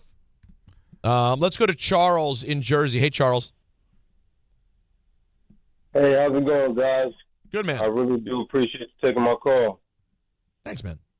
Listen, Don, I don't think you really understand what you did tonight with this conversation. Okay. It's a real full circle moment for me. Just going back to how I became a fan of you and this entire station, to be honest, and this time spot in particular with the OK Show. You guys had a conversation long ago. This is back when, ironically enough, I was in. I went to Hudson County College. No team to speak of, by the way. Okay. And you guys were ragging on a guy that I didn't even know who it was about being a fan of Georgetown and not actually going there. And it turns out that that's Dave Rosenberg. And it was just just hilarious to me how you guys would just have the conversation with you and Michael, and how how great you guys were on the radio, and it truly made me a fan of you. And I've been listening ever since. Honestly, to you guys, the station, from Hahn and Humphrey, everything. So, it's just really been a full circle moment for me, and I just needed to get that out. Oh, man. That is cool. It was really great to hear that. It was really great to, that conversation get brought up. We do sometimes recycle material, but we got a different host here in Allen, and our topics come back around because human beings do talk about this is an interest point for you. You've always felt strongly about the college fanship. I think there's a certain part of it's on brand with your fraudulence talk. There's also a certain part of not relating to it because, you went to Ramapo. You didn't have, one particular college around you that would have made sense to root for. I guess Rutgers, you're a Jersey guy. You could have just been like, I'd like Rutgers to see guy. them do well. I'll root for them when they're on. And, again, I know Carlin and I know Recco does the basketball, so I'll root for them. But here's the equivalent that nobody wants to say. This is the dirty little secret. Go ahead. We wouldn't have this conversation if we were talking about the Scranton Yankees or the Somerset Patriots, right? Or the Binghamton Rumble Ponies, whatever. Minor league baseball. Would we have that conversation? Would we be talking about the Westchester Knicks? As far as what? Being a fan of them? Well, that's what college is. College, I know they're getting paid now, but it's minor league. Yeah. It's minor league basketball. Well, right? Yeah. So I know it's very popular, and you got the tournament and everything else. But you could the argue other thing is, if you're a Knicks fan and St. John's fan, you are rooting for the lower level. But you could argue that where college sports is today with NIL, with the portal, with the ability to bounce around, that it really is professional adjacent. True, but minor leaguers get paid. Their connection to the school is basically in a name and a logo. And saying they're student athletes is hysterical. But the idea is I root for a college because I went there. Or my son goes there, or my daughter goes there. You're not rooting passionately for minor league baseball or minor league hockey teams. Why? Because it's a lower level. Yeah. Now, college basketball is a lot more popular, but the popularity comes from people went to that school. Yeah, nobody went to there. the Somerset Patriots. You weren't a Patriot, but you were a Johnny. But I will argue, though, that there are just regionally around the schools, even though some people didn't go, and maybe some people didn't have the education to go or the money to go, but they still are fans because regionally that school was bigger than any other thing going on in town or in the state. Like if you're in Alabama, if you're but I'm not. I'm in New York. No, you're not. We're in New York, where you have you have options at professional level. But think of some of the schools that's the professional team. In Iowa, what do you got in Iowa other than Iowa or Iowa State? I would not get on somebody who grew up in Alabama that, Roll Tide and never went there. Okay. As much as like in New York, so this is New York where thing. all our sports are represented professionally, right? I guess that's what made. I guess that's so you why need it's to make different that for clear me in to New a York. lot of people that would make the argument of you can't be, like you mean if you're in a major metropolitan area that has professional sports, right? That the idea of you being a fan of a college team somewhere else makes no sense. It would be odd to sit there and I'm a big Giant, Nick, Ranger, and Somerset Patriot fan. Right. What's the difference? Yeah, I know one's more popular than the other, but one of the reasons it's more popular is because people go to that school, and that's why they root for it. Yeah, but when you really look at it technically, I'm not trying to devalue college basketball or college football, but you are watching a lower level. Yeah, no, I completely understand. I'm just looking at it as some of these schools are basically like keep towns alive and all that stuff. So that's why you have fans. And I don't know. I don't know if I'd have this opinion if I lived in Mississippi or Alabama or Arkansas or something like that. Because you wouldn't. Yeah, there is no professional. If you team. lived in an SEC region, there's just no chance you would have this opinion. Just by the way, because you brought it up, who's Rutgers playing this weekend? Ohio State. Number 1. Do you know what the spread is in this game? It's got to be, 45? 45 is a little high. Peter, you want to guess? Give me 29.5. All right, that's too low. Oh. 35.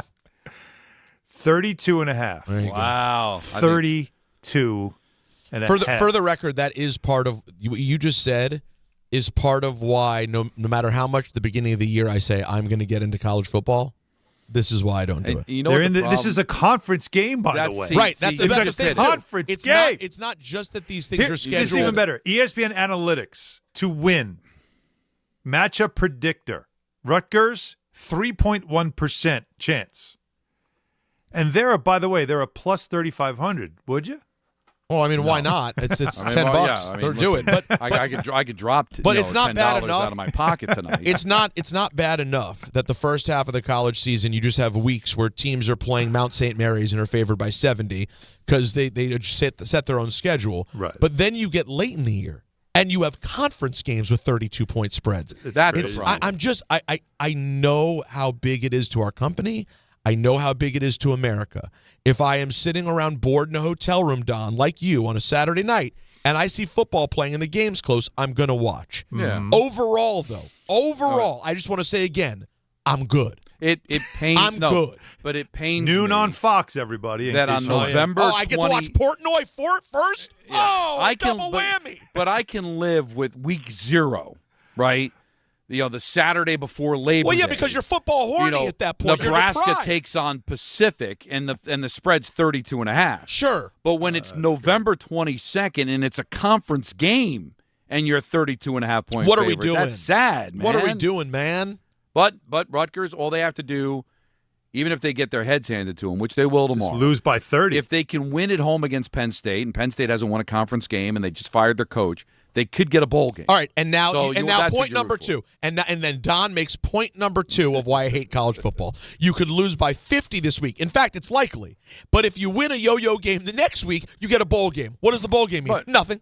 No, well, absolutely it's good nothing. for the It means sponsors, they'll play the pinstripe. Sponsors get money for school the school. gets money, Yeah. whatever. Right. Yeah, they will But it's play yo-yo. at the Pop-Tart Bowl Bowl. matters. How dare you? Or I don't know how you pronounce it. I always said poinsettia, but some people say poinsettia bowl, something like that. It's poinsettia. I always said poinsettia, but you do hear poinsettia. Who says poinsettia? Highbrow yo-yos, Really? or maybe they're doing it right. You've never heard poinsettia? I don't know if I have. I know one thing. Texas A&M minus 54.5 this weekend against Samford.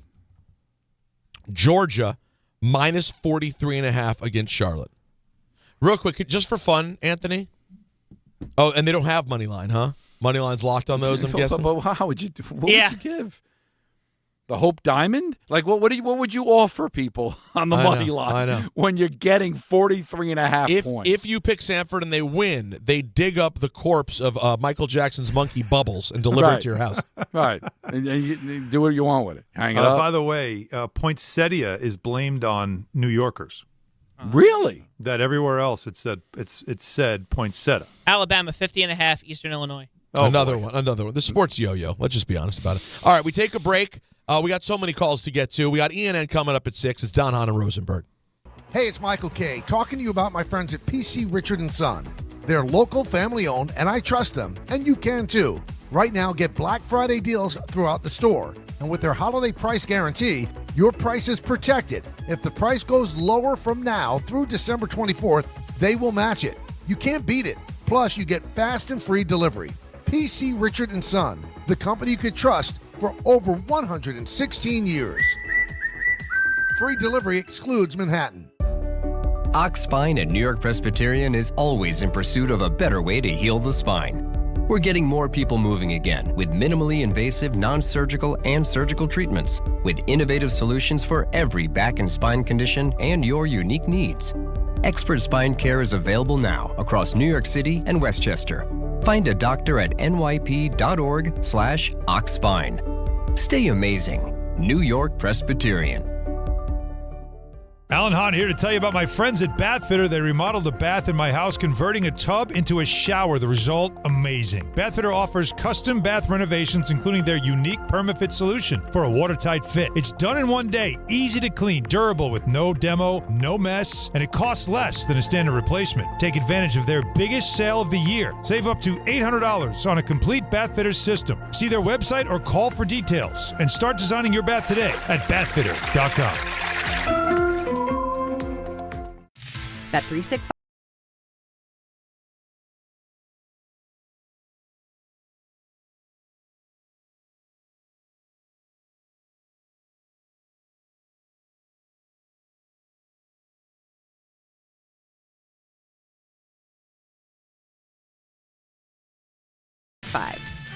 Gambling problem? Call 1-800-GAMBLER. 21 plus only. Must be physically located in New Jersey. T&Cs apply.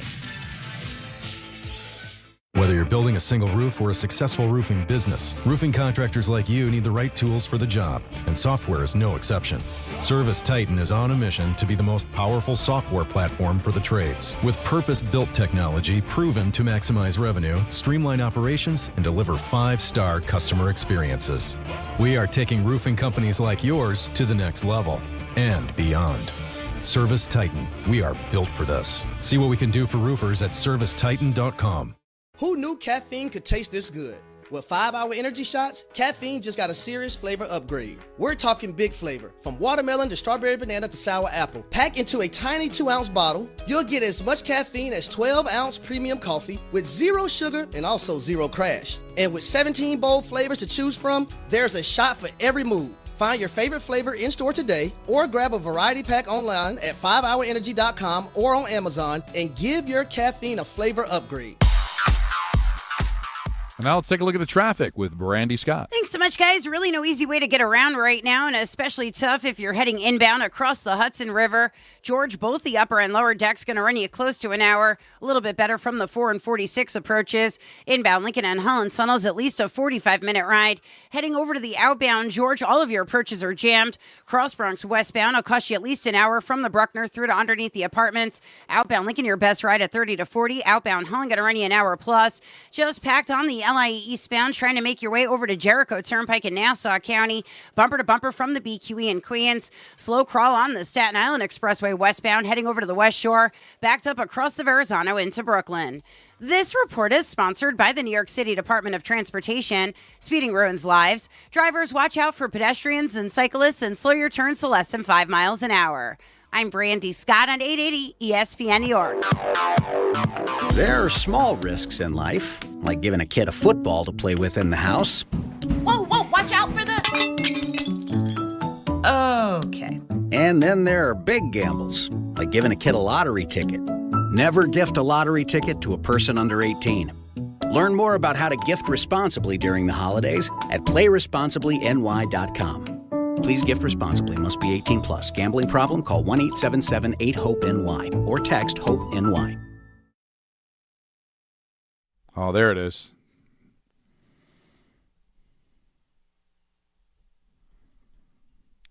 This is one of the best bands ever, seriously. You know the song, Peter? Listening. It goes on for a bit. I don't know. It's worth staying for.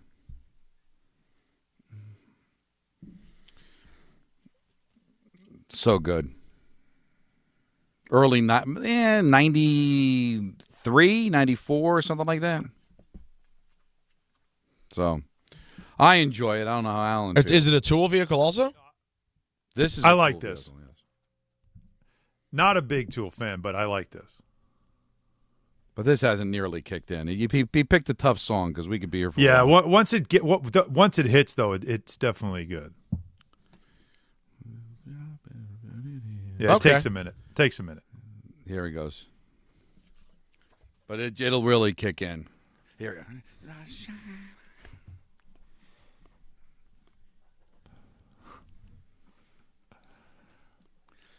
They got a whole song about California sinking into the Pacific Ocean, if that's something to float your boat. Pun intended. I like your play on words there. Yeah, a lot there. Yeah. Showers and tidal waves, followed by fault lines that cannot sit still, followed by millions of dumbfounded dip. You know what? Some say the end is near. Some say we'll see Armageddon soon. I certainly hope we will. So uplifting. She could have used a vacation from this. Basically, just telling people that live in California learn to swim, because he's hoping that the whole state just watch sinks out. into the Pacific Yeah. Ocean. All right. Well, before we, I'm a fan though of the state. I don't know why they went that far. well, listen, maybe he had a different experience. Let's go to our friend Felicia and M-I crooked letter I, crooked letter I, PPI. No, humpback. Hey, guys. Hi. Hey, I've got a couple of quick points if you let me. But the main reason I called was, Don, you already ruled on it, but I had a totally different perspective before I moved to Mississippi about college football.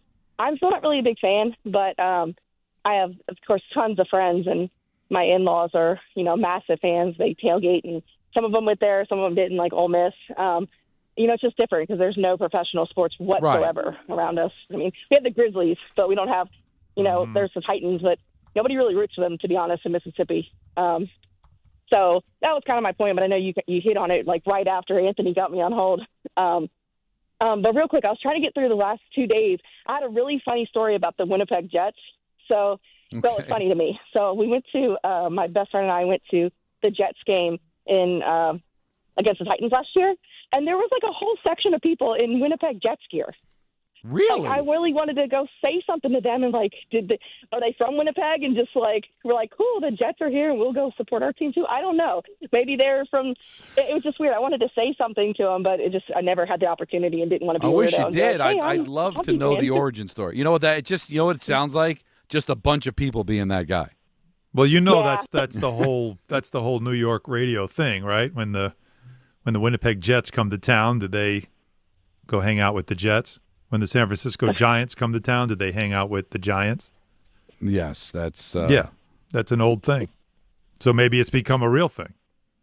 Maybe, but it's just kind of funny because they're such an obscure team. It was the immediate team I thought of even as such a big hockey fan as my team that I forget about. And then just last thing, I know you guys got other people on hold, but I just want to say, go Islanders! I'm so feeling this team. Like what a road trip, Felicia! What a road trip that was. 6-1. 6-1. That's not nothing, man. Beat the Rangers, beat the Devils. The only team you lost to is Colorado, and they've only lost one game in regulation. And that was a hell of a game. And that was a really good game. You didn't embarrass yourself. Yeah. No, they're on the right track, which is really good to see. And you got to give credit to Matthew Darsh, obviously, but also what Patrick Waugh's done. They've had to really get a lot of those veterans back on track. He did, and then you can't argue with the fact that Schaefer's really been a force multiplier. All right, new drinking game, Don. Yep. You know what the drink. Second time I did that on purpose. Second time I used it. But it's been picking up all week, Don. But you know what it does though, Peter. What it does is that it tells me you're listening. That's what it tells me. You if you don't know, once I perk up. What's the other one? What are the? Can someone please? Blood in the ground. Blood in the ground is big. Plant your flag. Plant your flag. I haven't said plant your flag since we started. But that's a you thing.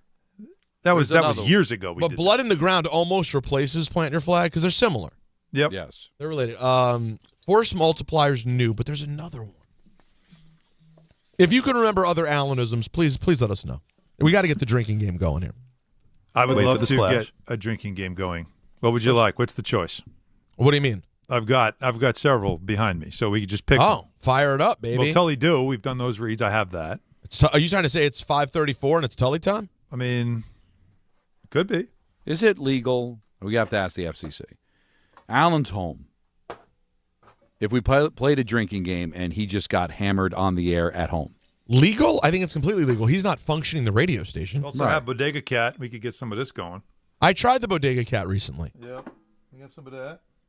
It was nice. Do you have plans tonight? True. Yeah, but none of your business. Oh, okay. Well, then. No. There's no games for me to go to tonight. So nice lives. Yeah, I don't know anything about what you're saying. You lost him. Little Phil's Pizza tonight, and then just chill. Right. The old Phil's Pizza and chill. Yeah. Yeah, I know that one. Seen that move before. Phil's Pizza is the spot in Syosset. Shouting them out. All right, let's. Oh, you're hitting the spot tonight. Oh yeah. Mold that mattress, man. Hope so. Let's go to Jeffrey in Irvington. Hey, Jeffrey. What's up, Mike? Alan, Don, Peter. How are you guys? Hey, buddy. All right, so I think I might have a good claim for this argument here. So for backstory, 25 from New York, went to St. John's, lived here my whole life. You know, dad's from here, my mom is not, but I'm a big time Notre Dame football fan. Wanted to go there as like my dream school undergrad, did not end up applying. Got denied from some other schools. I was like, I don't want to waste more money on these applications, and so I went to St. John's. 3 years down the line, did decent in college. Grades were a little bit better than high school. I'm like, you know what? Let me give it a chance. I have some friends that were out there. Let's see what happens. So went through the process, and I did end up getting in for grad school. Hey now. Didn't ultimately end up going. Was way too much money for the 1 year, so I just ended up doing the fifth year at St. John's. But was a diehard fan probably from, 10, 11 years old. Still am to this day. And I'd say the reason, obviously we have, as Don mentioned, all the sports here in New York, but don't have college football around here. None of the, I guess the closest would be Syracuse or Rutgers. Never was a big fan. So that was kind of how the fandom started for me. And, still to this day, I am not a Notre Dame basketball fan, to be clear. Big time Johnny's fan, watch all 35, 40 games and watching every one of them. But for football, I do still watch all the Notre Dame games and big fan on that end. All right, so I'll ask you, if you went to a Notre Dame game. Yes. And you're sitting in the student section and all the fans are excited. They have a big upset win over Ohio State, say, and you charge wouldn't you feel out of place? You didn't go there. Like when you're talking and hanging out and celebrating with fans, like wouldn't you feel like out of place when they ask, oh, when did you graduate? What year did you graduate? And you're like, no, I didn't graduate. I'm just a fan. Like, wouldn't you feel a little out of place? Yeah, that I would definitely agree there. So I have been out, I think, like 3 or 4 times. Have been to a game there. I was here at a game here when they played. I think it was at Yankee Stadium. So I have been to a couple games. And the game I was in at South Bend, I did sit in the student section with a friend of mine. I think I would definitely feel a little fraudulent on that front. But I would say the fandom is not of casual. Hey, listen, have at it. I'm just saying it just feels a bit odd. And now St. John's doesn't have anything, football to root for, but it just feels a little odd. And he just admitted that if he's hanging out with a bunch of people and they're all celebrating a win and he's the only non-student, he'd feel out of place. You would never feel out of place, guys, if at a Yankee World Series championship rally. What would make you feel out of place? If, like, how long you been a fan? And you say, 2 years. Right? When everybody turned their back on. Doesn't it have that kind of same feel? It's like, when did you graduate? Well, what did you study? I went to St. John's. Everybody, okay, thanks. Did you see Steve Hart texted us, Don? Wanted you and I to know that he's been to many, many concerts over the years. Yes. But Tool is the one concert he almost walked out of. I'll be honest, the one thing I miss about having an office is the taste of Steve Hart's nuts. He didn't explain. He said he'd explain to us later in further detail, so you can wait for that with bated breath. Thanks. Yeah. I had heard that their lead singer was a Maynard. I can't think of his last. Sometimes he's got his back to the audience. They're a very strange breed. So I've never seen them. Ballard texted me and said Tool is like the best rock band of the, as he put it, current rock band. Is that a thing? Do people have that? Is Tool that highly rated? They're very popular. I don't know if I agree with it, but they have a huge following. So time flies. When did Tool come out? Mid-90s? Yeah, I want to say Sounds early right. to mid-90s, yeah. Toolbox Shakur. Phil in Brooklyn. What's up, Phil? What's up, guys? I think you are a fraud if you root for another college and say you went to college A and you're going to root for college B. I think you're a weirdo. You're a weirdo, and honestly, you pooped your pants. That's what I think. Wow. Wait, what was the last one? And you what? You pooped your pants. And you're high. Or high. We'll accept either one. Soft serve. I don't think we've ever had consecutive days of talking about that. Well, I subject. assume that's what he was referring to. Yes, he was. Now, I'm not going to say weirdo. I'm just saying it's just a little bit. Just me. Listen, these are my rules. Obviously, I'm in the minority. A lot of people root for teams that they didn't go to that school. It just seems a bit odd, and I think you guys agree with me. I think there's times where it makes sense, but very often it doesn't. I'll say that. You know what I mean? It's not fair. Anthony in Valhalla. Hey, Anthony. Hey, what's going on, guys? I love your show. Just got to say that. I've been listening to you ever since I graduated. I've been commuting, so thanks for always making me laugh. I am a diehard Tar Heels fan. Never went there. And I'm also a New York Jets fan. So both my parents went to UNC. That's where they met. And then my sister was a cheerleader there. So I got to go to so many amazing football and basketball games. And at the exact same time, I'm a diehard Jets fan. I've always hated the New England Patriots growing up in Connecticut. And now Bill Belichick is my head coach at UNC. Oh, no. And it's just terrible. So Anthony, your parents went there. Your sister went there. Yeah, so there's a little bit more of a connection. But you chose not to go there. And Drake May is quarterback of the Patriots. Yeah. This isn't great. I know. It drives me crazy. Trust me. So I, kind of like you, I wanted to play football, but I wasn't big enough. Right. So I played D3. Okay. And had a great career. I loved it. Don't regret it at all. But still am a diehard Tar Heels fan to the point where my parents are flying right now to North Carolina to go to the UNC Duke football game this weekend. So Don, we're diehard Tar Heel fans. I want to get Don's thoughts on this. Now, so Don, this is it's really Alan, you talk about blood in the ground. Yep. I mean, there's blood there's blood in the ground, there's other secretions. I mean, the whole pregnancy, everything happened right there. Okay. Well, even beyond that. So he's alive because North Carolina existed. His sister's a cheerleader. He goes to the games. He goes to a D3 school for football, but it's not a team you're going to root for your whole life. How do you rule on this, Don? I would rule it's cool. It makes sense because this makes sense. You've got family there. Yeah. Right? So you didn't go there, but your family went there. Your sister went there. Your sister was a cheerleader. Of course, you're going to go support her. Family. All right. So that's a little bit more of an association there than just I like the colors or that team's really good. I made a ton of money on FanDuel with them, so I'm going to root for them. Now this is what makes Don such a benevolent and omnipotent judge. You know what I mean? He doesn't just stick with his, you're willing to bend given the information that you're presented. See, all I'm asking for, we're going to continue Fraud Friday. I'd like information is king. I need as much information as possible. But in as short as email possible. Yeah, maybe it's better if we just get calls on it because then we can have the dialogue, the back and forth. Imagine defending yourself via email. And imagine some of our callers, though, if you're asking them to explain their whole fanship. You think the emails are long. Yeah, especially since they'd be high. Although, how about this? Don?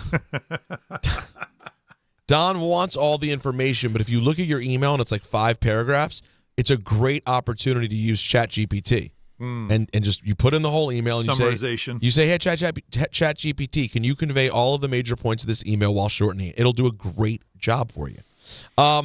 Nick and Bayside we'll get to in a minute wants to talk some Knicks, and we should do that before the weekend gets here, of course. We also have our picks coming up next, so we'll get into. I mean, do I even care about picks at this point? I'm just gonna throw my phone and see if it breaks. Picks next. Ian on at 6. Don, Hahn Rosenberg. 1-877 Cards for Kids. KARS Cards for Kids. 1-877 Cards for Kids. Donate your card today. 1-877 Cars for Kids. KARS Cars for Kids. 1-877 Cars for Kids. Donate your car today. Ready to get rid of that old car? Donate it to Cars for Kids. Call 1-877-CARS-FOR-KIDS to reach a friendly live agent. Donation's super easy, and your car can be picked up as soon as tomorrow. Call us now, 1-877-CARS-FOR-KIDS. That's Cars with a K to donate your car today. 1-877 Cars for Kids. Donate your car today. Did you know you can donate real estate too? Go to carsforkids.org. That's carsforkids.org. At Jake's 58 Casino Hotel this November, it's your chance to gobble up the green and feast on your share of $55,000 cash. Earn entries all month long and join us on Friday, November 28th from 4 to 6 p.m. 2 winners will be drawn every hour to win up to $10,000 cash. Then at 7 p.m., 1 lucky winner will take home a grand prize of $20,000 cash at Jake's 58 Casino Hotel. If gambling is a problem for you or someone you care about, please call the 24-hour toll-free helpline at 1-877-8-HOPE-NY or text HOPE-NY. Palmieri to the net. Score! The New York Islanders are back in action with a brand new theme night schedule you won't want to miss. Bring your friends out for the holidays and take home a custom holiday replica jersey or arrive early for special bobblehead giveaway nights for Matt Barzell and Bo Horvat. Barzell. For Horvat, score! Explore the full theme night schedule at NewYorkIslanders.com. Empower. Tim collects bobbleheads. A lot of bobbleheads. Baseball bobbleheads. Race car bobbleheads. Little Chihuahua bobbleheads. He's got an entire room strictly for bobbleheads. Does he need them? No. Is his wife mad about it? A little. But Tim works with Empower, and he got good at money, so he can be a little bad. Ooh, horse bobblehead. Classy, Tim. Empower. Invest well, live a little. Start today at empower.com. Harry Douglas here. Look, being a man doesn't mean skipping self-care. Manscaped makes it easy to feel confident, clean, and ready for anything. Whether you're at work, hitting the gym, traveling for business, or heading for a night out. The Lawnmower Trimmer gives you precision, the Beard Hedger keeps your look tight, and their grooming essentials smell incredible. Manscaped's tools are built to perform, helping you stay sharp, smooth, and feeling your best every single day. Because real confidence starts with a clean cut and the right gear. Get all the Manscaped products you need right now at your local Target. You live for this. The wins, the losses, the slam dunks, and the buzzer beaters. The dream that this is your team's year. Hope, it's what keeps you coming back. So you represent with anticipation and with pride. Because when everything's on the line, your support means everything. That's why the NBA Store is here to support you.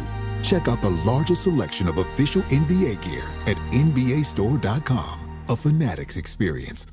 Listen up, New York. It's football season, and you should be out there enjoying every play, every tailgate, every moment. But if you're dealing with neck pain, back pain, joint pain, or sciatica, even getting off the couch can feel like a challenge.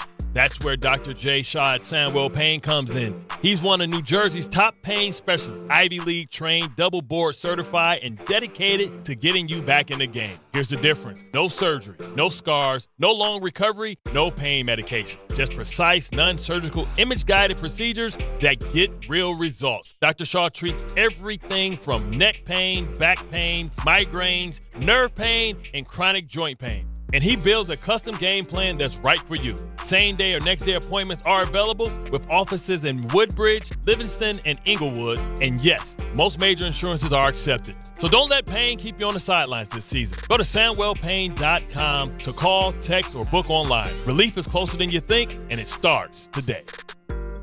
What's the game called? Football. These are the Don, Hahn, and Rosenberg Pro Picks. That's football. Well, I guess we should do them. What's that? The picks. Hey, I got a chance to get above 500. I'd like that opportunity, please, if you don't mind. All right, no problem. Ambassador Johnson? Don is in the lead. He's 16-17. It's almost respectable. He has 29 points. He was 2-1 last week. Allen is 12-21, 24 points, 1-2 last week. Myself, Peter Rosenberg. People are going to think I was on steroids in past seasons. That's how bad this season is. I'm 9-24, 19 points, 0 for 3 again last week. I think it could be that might have been my fourth 0 for 3 of the year. This is the kid slide. Huh? Don had it when he had the twins. Oh, that's right. Yeah, the kid slide, yeah. It is the first season after the kid. That is a thing. What is Don's point total again? 29. Don's only, as bad as Allen is, Don's only 5 up on him.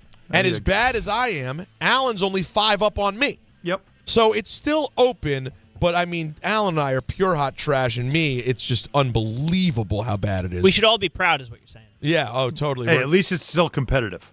That's all I care You got about. that part. No, and Don, listen, there's a lot of games left. Don could finish seriously in the black here. There's plenty of time for Don. Yeah, of course. Yeah. It's only week 12. I cannot. I'm running out of time. I cannot get above 500. And Allen can basically not get above 500. Well, speaking of running out of time. Sorry, go ahead, Don. Yeah. We should get to it. Go ahead. How about it?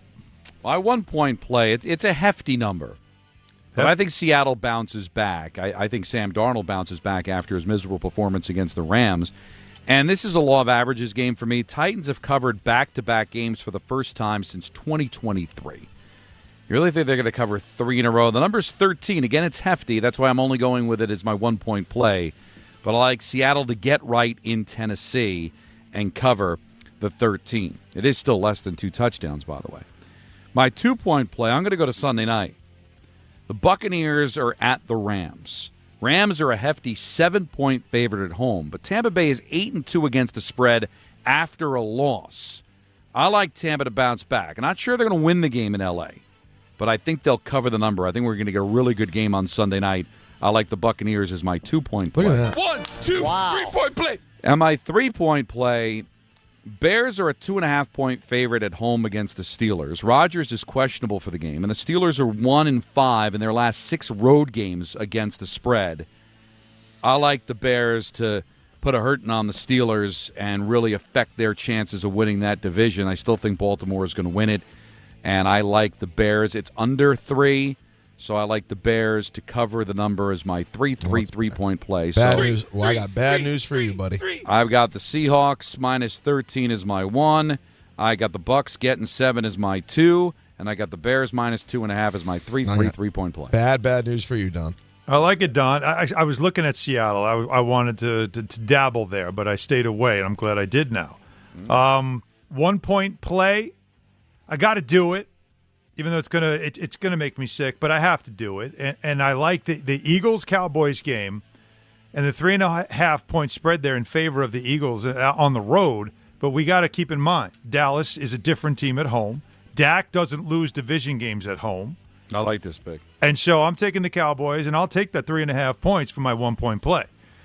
On the next play, it's another one of these. You can't kill them. You can't kill them until they're dead. They got to be buried, and they're not buried yet. And so while they still have a chance, I have to believe in the Chiefs, especially at Arrowhead. They are home. They're laying 3.5. Daniel Jones has been really good, very immaculate with the ball in the first 8 games. The last 2 games, 4 interceptions. Is he starting to turn into a pumpkin? We're going to find out in this game. Give me the Chiefs. I'll lay the points. That's my 2 point play. Last but not least, listen, if I'm going to be devoted to one player, if I am going to have an affinity for this one player, if I'm going to have a true belief in this guy, I got to put my money where my mouth is and everywhere else. So I've got to believe in Shedeur Sanders. Oh, This is, I'm going emotional on my feel 3-point good. play. And I know this is not what you're supposed to do, but I'm doing it It's because I got to put it on the table. I got to lay it there, and I got to say I believe in Shedeur Sanders. Wow. Because I'll take 3.5 points. I'll go to Vegas, and because I got Myles Garrett on the other side, and I know Geno Smith, when he sees Myles Garrett, is going to go, oh, my God, because we have the drop that proves that when he sees somebody coming to kill him, he just throws the ball on the ground. Give me Shedeur Sanders with a dub. Give me the Browns at my 3-point play. Well, Peter, this stinks. No, it's basically it's for all the wrong reasons. It's the right way. It's going the wrong way for the right reason. It may last for like 20 years. If this show goes on like an incredible 20-year run, that like Allen and Picks jump the shark in year one. It's that kind of moment. Going with Shedeur. But wait a minute, but Don, Peter, this is what you're supposed to do. Aren't you? When you put everything you have behind a player I know, and but you the believe three- in the player, you got to show Think about what you did. I think What you did I got to do? take money line on the side. Think about what you did. Cash. I know what I did. A 3-point play. That's against right. Browns. All of it. You should love it, Don. This is the kind of nonsense you enjoy. This is where Allen taps out. This was the negative turning point on his season. This is? Yeah, this is. I'm is 12 what, and 21. You know what though. this is? I think we're long past This that. is the Avalanche goal 30 seconds after the Rangers tied it last night. That's what happened here, right, Anthony? This is the turning point. You look at that and you say, where did it all go wrong? And you say, you really hope that's not where it happened, and No, that's that's exactly where it happened. Just think about it. Say it out loud with me, Alan. My 3-point play is the Cleveland Browns. Three. Yeah. I'm going right off the mean, cliff. The last time anybody Right did off. that, I Bernie got- no, Kosar, I who got we the- send I out got- our no. prayers, was the quarterback. I got the stick. It's right into the accelerator. I'm not even Oh, you driving got a anymore. stick, all right. It's I'm straight just up, you sitting know there. what? I'm going right off the cliff. I love it. I want this.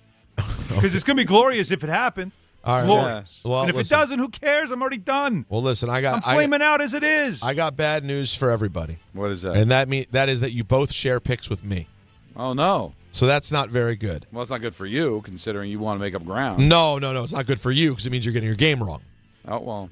That's the Go concern. ahead. What do you got, hon? Well, I'll start out with the ones I have in common with you guys. I have the Bears.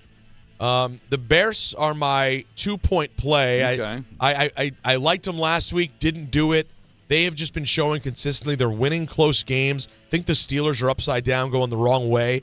That place is – do you guys realize what Soldier Field is going to be like on Sunday? It's going to be rocking. They believe in this team. It's a short number. Rodgers has the wrist situation. We don't know if he'll play. Give me the Bears. It's actually my 2-point play because I'm doing my in common picks first. Allen, we're in lockstep on this one. They're not dead, and they're at home, and the Colts on the road, not buying it. I'm still with the Chiefs. My 3-point play. Wow. I normally do not with love. them. I normally don't like throwing the Chiefs with a number, but man, 3.5 it's a baby number. They got this. A little 7-10 point win for the Chiefs to stay alive at home over the Colts. Give me that as my 3-point play. And a spot for a team they need to keep winning. They struggled a bit last week on the road, but I like them this week at home when J.J. McCarthy has to go play at Lambeau. Give me the Pack -6 to get a nice, easy win this week as they try to stay on top and battle with Detroit and Chicago in the North. That's my 1-point play. Packers for 1, Bears for 2, Chiefs for 3. There we go. 1, 2, 3-point play. Man. All right. Well, here we are, and Don again trying to get to 500, and me going with the Browns as a 3-point play. I understand. I'm probably going to take a bath. I probably am. And if I do, it better be in a nice, brand new, clean bathtub. You know what I mean? Because Bath Fitter is exactly where you want to go if you have a dirty, disgusting bathroom and you're embarrassed by it and you want to get it. You want to upgrade it. I did. I had actually an old bath ripped out, put in a new shower. They do that too. But they also do all types of custom bath renovations, including the unique PermaFit solution that you get a nice watertight fit. This is exactly what you need during the holidays when you're having people over and they got to use your bathroom. They're staying over. They had to take showers. And you're like, man, this is like old and ugly and I'm embarrassed. No, get it done right now, right before the holiday season when you're having people over, because it takes one day. It's durable. It's easy to clean. You get really no demolition. It's a lower cost than a full replacement, and best of all, everybody, it's a lifetime guarantee. And right now, you can take advantage of Bathfitter's biggest sale of the year. You can save up to $800 on a complete Bathfitter system. Plus, they also have no money down, no payments, and no interest for 18 months. Add that to it all, you're not paying interest until April of 2027. So go to their website or call for details on this Black Friday savings. You can trust the Bathfitter team just like we all did. So start designing your bath today at bathfitter.com, because there's only one Bathfitter. Wait for that. The two greatest words in sports, ENN, next. Motley Crue, the return of the Carnival of Sins. Friday, July 31st, PNC Bank Arts Center. The Crue celebrates the 20th anniversary of Carnival of Sins. Motley Crue, with performances by Tesla and Extreme. Tickets on sale now at livenation.com. Motley Crue, part of the Cadillac Tri-State Concert Series. And now let's take a look at the traffic with Brandy Scott. Thanks so much, guys. Really no easy way to get around right now, and especially tough if you're heading inbound across the Hudson River. George, both the upper and lower decks going to run you close to an hour. A little bit better from the 4 and 46 approaches. Inbound Lincoln and Holland Tunnels, at least a 45-minute ride. Heading over to the outbound, George, all of your approaches are jammed. Cross Bronx westbound will cost you at least an hour from the Bruckner through to underneath the apartments. Outbound Lincoln, your best ride at 30 to 40. Outbound Holland going to run you an hour plus. Just packed on the LIE eastbound, trying to make your way over to Jericho Turnpike in Nassau County. Bumper to bumper from the BQE in Queens. Slow crawl on the Staten Island Expressway westbound, heading over to the West Shore. Backed up across the Verrazano into Brooklyn. This report is sponsored by the New York City Department of Transportation. Speeding ruins lives. Drivers, watch out for pedestrians and cyclists and slow your turns to less than 5 miles an hour. I'm Brandy Scott on 880 ESPN New York. Whether you're shopping, gaming, or streaming this Black Friday season, don't take slow for an answer. Get Optimum Fiber for the fastest, most reliable, and most consistent internet speeds, starting at $25 a month. Call 888-4OPTIMUM or visit Optimum.com to switch. Act now and get a full year of Netflix, an unlimited mobile line, a $400 prepaid card, and more, all on us. Call 888-4OPTIMUM or visit Optimum.com today. Optimum, don't take slow for an answer. Terms apply. See Optimum.com for details. At AT&T, we guarantee our network so you can talk college football with your BFF while taking Buster to the vet. Hey, yeah, I can't believe he ate the whole thing of chicken wings. And I can't believe we're staging a comeback. Touchdown! Yes! Staying connected matters. That's why in the rare event of a network outage, you'll automatically get a bill credit for a full day's service. For wireless downtime lasting 60 minutes or more caused by a single incident impacting 10 or more towers, must be connected to impacted tower at onset of outage. Restrictions and exclusions apply. See att.com/guarantee for full details. This college football moment is brought to you by ServPro. College football teams have moments they recovered from and made it like it never even happened. Like on October 2nd, 1993, when the University of California faced a 30-0 halftime deficit to Oregon. Cal went on a remarkable 42-11 run in the second half to capture a 42-41 victory, one of the largest comebacks in college football history. ServPro, like it never even happened. Hey, this is Mika Zibanejad. Hey, this is Adam Fox. Catch every Rangers game right here on 880 ESPN. WHSQ and WCBS-FM HD2, New York. This is an ENN Special Report. Now reporting. The very handsome Jewish man, Peter Rosenberg. We should talk some sports. Do what you want. It's ENN.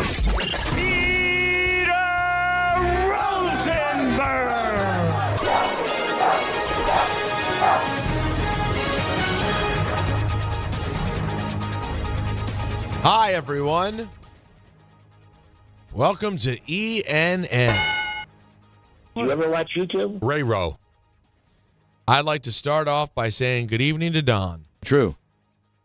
And to Don. Sit, you stink. And to Don. Fraud, fraud, fraud, fraud.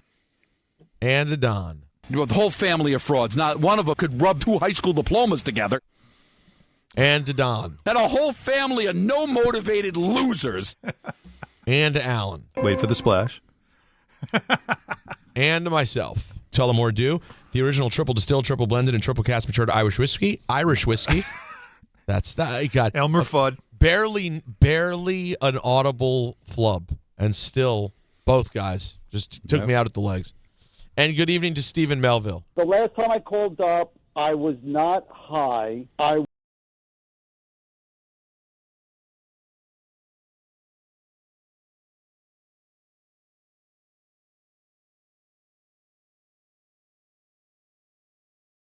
That I'm pooping.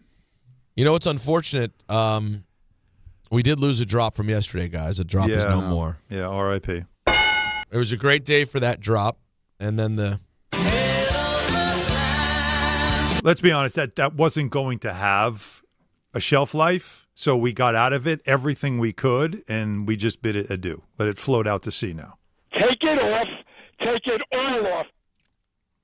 I think that was handled very well by John, our pinhead suit. Yes. He gave us the day. Mm-hmm. He's like, there's still context because that happened yesterday, but then he heard it in the morning and said, you know what, it's lost its context. We got to drop it. That was a very good executive decision by him. It's probably right. I mean, there's a little bit of 1, 2, 3, let's be good, but it's probably the right thing. But could we blame the morning show for ruining it? Because they played it out of context. And they probably played it into it's extinction. their fault. No, it's 100% their fault. Yeah. They did us in. I don't even know the context in which they talked about it. I guess someone enjoyed the program and they played it, and then Rick, there is almost no evidence Dave listens. But Rick does listen. He consumes the product. Rick texted me asking he hoped that I cut the drop. So. Yeah. No, he definitely listens. You mean before the drop was actually made even? That's correct. Oh, wow. He was there. Yeah. That guy's locked in. Shout out, Rick.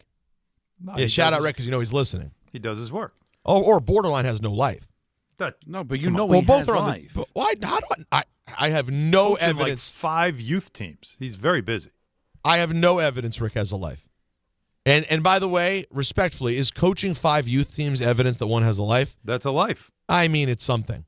It's a great thing. It's noble. It's noble. Okay. It's wonderful. It's a good thing that he's doing. I'm not putting it in line with a life. You know what I mean? Okay. It's not something that's socially necessarily gratifying. Well, it depends. To him, maybe it is. Interacting with parents, coaching kids, that's social and it's gratifying. Wow.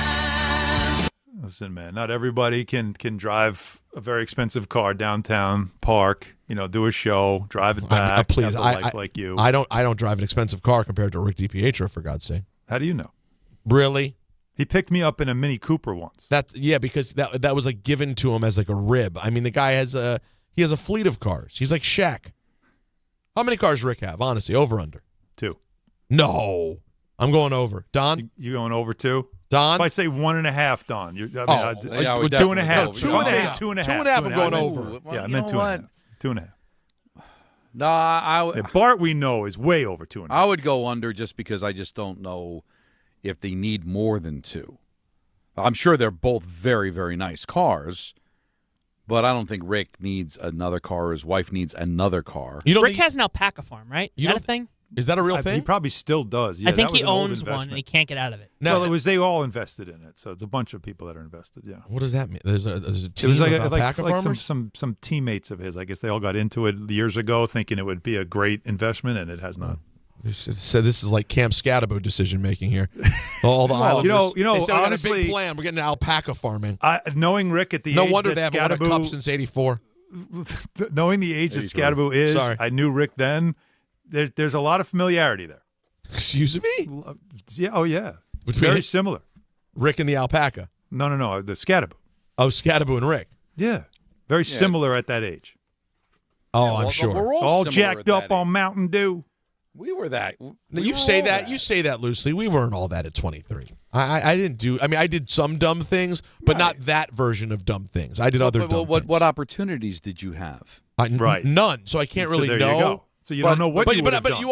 But you can't also assume everyone would do what like Scatabo is proving right now to be. It's more than just he showed up to Raw and had like a thing. The next day, he's doing a shoey on Twitch with like Monster Energy. Yep. The day after that, he's hanging out with a very controversial streamer dork. Mm-hmm. We can't just say he's being every 23-year-old.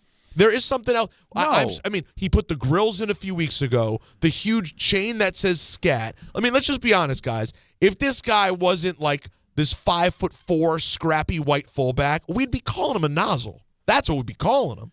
But he played like a beast, played with all that energy, and it makes you love him. But when you add up all the social moves separately, I can't say every 23-year-old's doing it. No, but would they say no to those opportunities? Put yourself in his shoes. You're 23 years old, and you're being asked to do these things. Would you say no? I want to be a little bit more buttoned up. I'm hurt. I'm only in my first year. I'm going to be a little bit more conservative. Or would you try to do everything you're asked to do?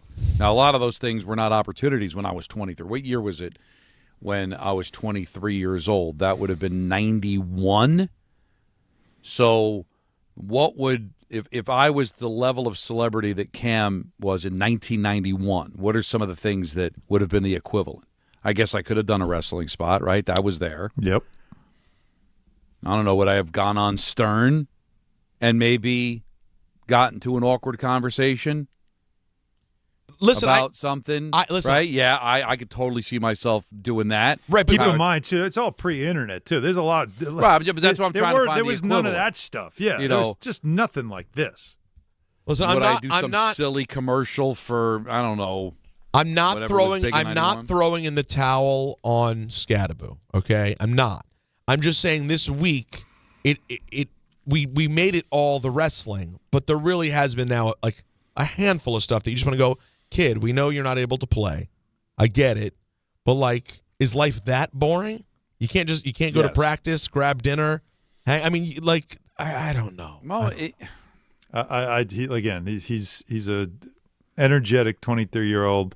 But I don't know how we got onto Scatterbo. All I was saying was that knowing Rick back then, that's how Rick was. Rick was just all about a good time. He was hilarious, as he is now, but even funnier. But his energy was to think of Rick times 10. That was him at 23. I have to tell you, in the locker room, it was unreal. You walk in and you were not safe. That is one of the most unappealing things I have ever heard of. Yeah, I'm sorry. Rick times 10. Oh yeah, that's called should be jailed. Like behind an electric fence where no one could be near him.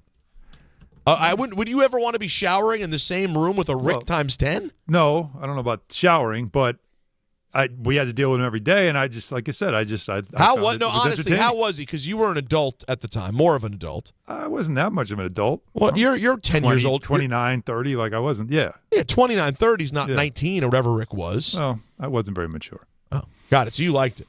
I thought it was great. It was better than the boring, like awful team they used to be. He showed up and things were, again, it was just, he was funny. Who's funnier, Rick DiPietro or Glenn Healy? Different kind of funny, man. Don will tell you, Glenn Healy's actually low-key hysterical. Oh, really? Great storyteller. Wow. Well, I was just throwing him out as a random golden that's a pretty good pull, though. Oh, you know what? Would you go stranger pulls? Would you go as far as saying it was a strange pull? I thought it was a strange pull.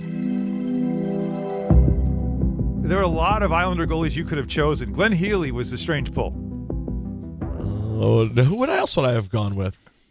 Was John Van Beesbrook an Islander? No. Yes, he was. He was a Devil too. Yeah, he did the Triple Crown. He didn't want to give all of them. He did. So that's a good trivia question. Players that played for the all Triple three Crown teams. Pat Conacher did it. Pat Conacher. Well, that's a strange pull. That's a pull. Hold on. You know what? That's a strange pull. I don't get it. I'll be honest. I'm not like Kanye West. I don't sit here patting myself on the back and saying, you should say. I don't get enough credit for the strange hockey pulls. I deserve more credit for the strange hockey pulls. I'm gonna impress. No, I think Stranger Pulls is a very, very good side segment, like mini segment in a segment. Well, can it replace one we have? Oh, because after football, we're going to have to do something on Monday, right? No, but I just think it's not. I think it's just meant for the moment when it happens. Yeah, I think it's like the drop. It's just if running. we do that, that will be Dead or Alive as a segment, and now we just bring it up every now and again. That's probably what that would be. Yeah, it's an occasion. Right, exactly. So I'm skipping that part and just going. You're getting ahead of it now. And Don will happen. It'll happen every few days with Don because Don will do it with TV shows. He'll do it with music. He'll do it with athletes. We'll be getting to hear this all the time. and all you need is the beginning. I just love that part. What is that from? It's oh boy, Stranger Things. It's the theme to Stranger Things. I wouldn't know that. No, you really like Stranger Things. Yeah, I think you would, Don. It's worth your time. Well, no, yeah, I think it's Greatest field goal kicker at the time was Pete Gogolak. No one does Stranger Pulls. Have it ready. I think you're right. Dick from Manhattan. Let's be honest. It's the best. All right, Josh Allen, tough night last night with offensive line beat up. Sacked 8 times was Josh. It's not fun. I ran into a couple myself. I got to be better with throwing the ball away and living to see another down and letting us play some situational football and pinning them deep. And too many times I was going backwards, and I got to be better on that. Well, that's what you're supposed to do, right? Is you're the quarterback, you take the blame. But that team seems to be in a little bit of trouble. And now all of a sudden, their one quality win against the Chiefs a few weeks ago. What was that really? Right. Now again, a home win against a 5-5 team. But what I heard there was Josh Allen talking about himself having to be better, which is fine. But the conversation during and after that game was that you can't keep taking these hits, and that's why we talk about players and saying quarterbacks need to learn, like young quarterbacks, he needs to know he can't take all these hits. Like Josh Allen is a great example of one who's been told that his whole career, and he still does it. Like he doesn't know any other way. So that's something to watch with Jackson Dart, who's he's not as big as Josh Allen when it comes to 6'5" and 230. So it's easy to say he's got to learn to stop taking hits when that's his game. At this point, what are you doing? Right? This is your career. The only thing left to accomplish is a championship. When you're a kid, you got a long career. And I'm not saying that Josh Allen wants to have something bad happen that could end his career, but you're making different decisions at this stage of his career than Jackson Dart's making. Speaking of career decisions, Travis Kelce. When do you start thinking about next year? Seeing my brother go through it and how the league works, the season kind of restarts in April, and I want to give the Chiefs a good opportunity to, whether I come back or not, and vice versa, like whether they want me back or not. It's one of those things where I'd like to make that decision before they got to get draft picks and free agency open, so that it gives them an opportunity to go out there and fill the roster appropriately. So all that will be at the end of the season, and I won't be thinking about it until then. Here's what the shame of it is, and get the music ready, Jacob. Remember Mark Martin in NASCAR? He was That's a good one. An elder statesman in NASCAR, and he decided to retire. And then he decides, you know what, I changed my mind. I'm going to come back. And he did it for like 5 years in a row. And then eventually it's just like, I don't go, who cares? Dude, when you decide to retire, okay? All this contemplating and, if he had won the Super Bowl last year, he would have retired. Well, now he's playing a whole year. They're 5-5, might miss the playoffs, and he's still not sure. It's like, dude, all right, when you make a decision, let us know. We'll have a big celebration. You're one of the greatest tight ends of all time. But this flirtation every year, then eventually he's going to retire. Nobody's going to care. He's not doing himself any favors. Just like Mark Martin. How about this? Shefty says Joe Burrow's on track to start on Sunday. Questionable. Joe Burrow, who was projected to miss 12 to 14 weeks due to turf toe surgery, has practiced in full, putting him on track to be able to start Sunday against the New England. Yeah, I listen. Wow. The enunciation marathon, we could save that for another day. Thank you, Adam. We love it, though. The enunciation marathon. I know. Listen, I love Shefty. But I do too. Buddy, we've all known he might start Sunday. Right. The level of energy on every word of that was as if I can't even, like, someone who you thought was out for the season last week is back. I mean, we knew he might come back. But I'll tell you this what, week or next. I thought about dabbling with that game because it was a 6.5 point spread in favor of the Patriots. Too much of an unknown. But now with Burrow, I'm like, nope, walking away from that one. And if Flacco, by the way, he's got that shoulder issue, so if Burrow can't go, which you think he's going, T. Higgins apparently was kind of like hinting to the media that Burrow is kind of making it clear he's ready to go. All right, how about this? Ole Miss football fans and Florida and LSU fans will have to wait another 8 days to learn where Lane Kiffin will be beyond this season.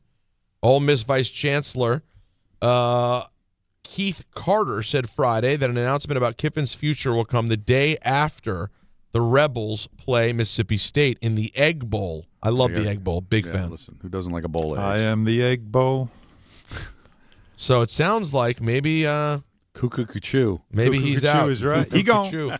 By the way, he has been talking around this for like 2 weeks. He gone. Do you wait to announce it if he's staying? Exactly. That's a great point. Exactly. Right after the rivalry game, then we'll announce where he's going. It's going to be Wolf Nicely of Wall done, Street. Busick. I'm not going anywhere. I'll play along. They got to bring a wrecking ball in here So to get me out of here. And lastly, I don't Baseball? know What do you mean lastly? Baseball? Well, no, before the announcer lineup. No, let's do the Oh, Jesus. I forgot about that. Yeah, but we do have like Yankee baseball news here. We do have Yankee baseball news.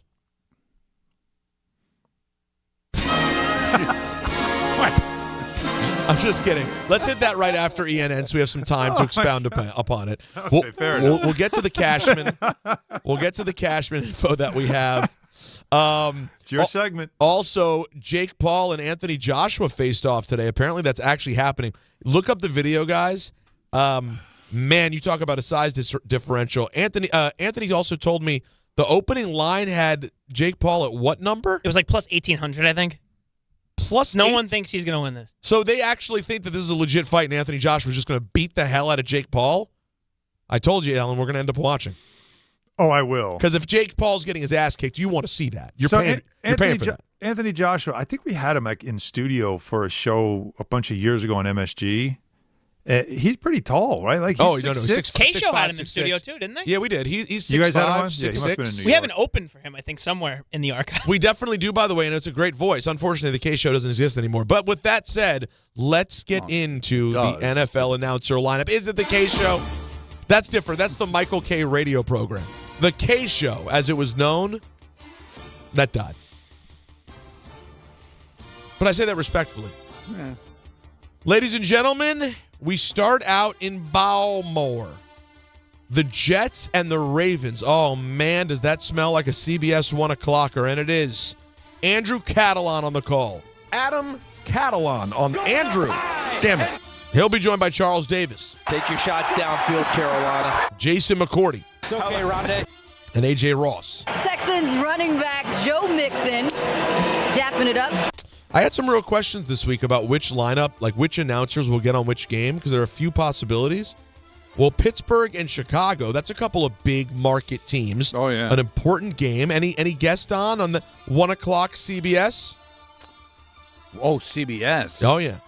You know what? I'm going to say hello, friends. No, you're going to be wrong. It's Ian Eagle. Actually, hello to a friend. They're well bronxed in that photo.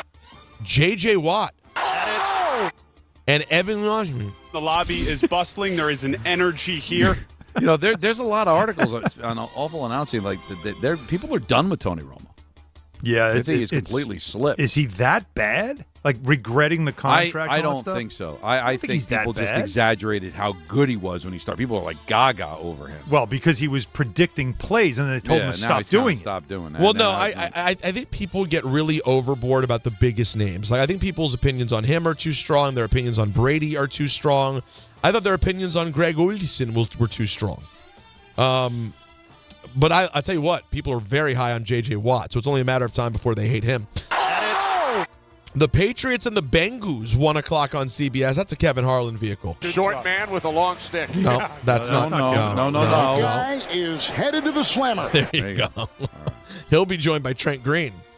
Holy smokes. And Melanie Collins. Tyreek, what happened this morning? We stay at 1 o'clock, but we go to Ted. That needs context. That was last year when Tyreek almost got arrested. Yeah, I figured it was. I like that. Let's stay at 1 o'clock, but let's switch over to Fox, all right? And you guys remember when the old TVs, this is just to Don and Alan, you guys remember when your TV would have a little box behind it and you flip the switch to UHF? Yes. Oh, yeah. We'll switch on back. Get on over to Fox. The Giants and the Lions. Kenny Albert on Fox. Short man with a long stick. There he is. Yeah. We've talked about that stick in the past. He'll be joined by the really starting to annoy me the last few weeks, Jonathan. I had him for the last 2 Commanders games. I just like to say I'm good. I've had enough. Okay. He's not horrible. He's just one of those middle of the road Fox color guys that you're just. I'm good. Megan O'Leary's on the sidelines. The Trophy Hall of Fame, sick. Now we stay at 1 o'clock and we stay on Fox. It's the Vikings and the Packers in a North clash with Joe Davis on the call. Oh my gosh! He'll be joined by Greg Olsen. Chilling on the 7th floor. I gotta let these chickens know Big Greg is in the house. Well, wait. No. That, my good friends, is the 7th floor crew that Greg Olsen was a part of at the University of Miami. No. And they rapped. And they rapped about. And you did research this week. You dug in and found them. Wow, shout out to a caller who called in about it. I didn't know about this. Jake did. I don't know what to say except let's go to Pam Oliver. Hey, now. We stay at 1 o'clock. And here it is. We go to Arrowhead. The Colts and the Chiefs. There you go. That's a hell of a Hello, friends. Hello, friends. There it is. James, Andrew, Bartholomew Nance, and Tony Romo. Hey, take your helmet off. Give it to me. Give it to me. There you go. Thank you. Yeah, you can't do that. That's not allowed. And Tracy Wolfson on the sideline. Wow, what a game as we expected. We stay at 1 o'clock on Fox. This is if you're looking for an early day nap. This is one you fall asleep during. It's the Seahawks and the Titans, the classic rivalry. Kevin Kugler on the call. And it's caught! It's a touchdown! He'll be joined by Daryl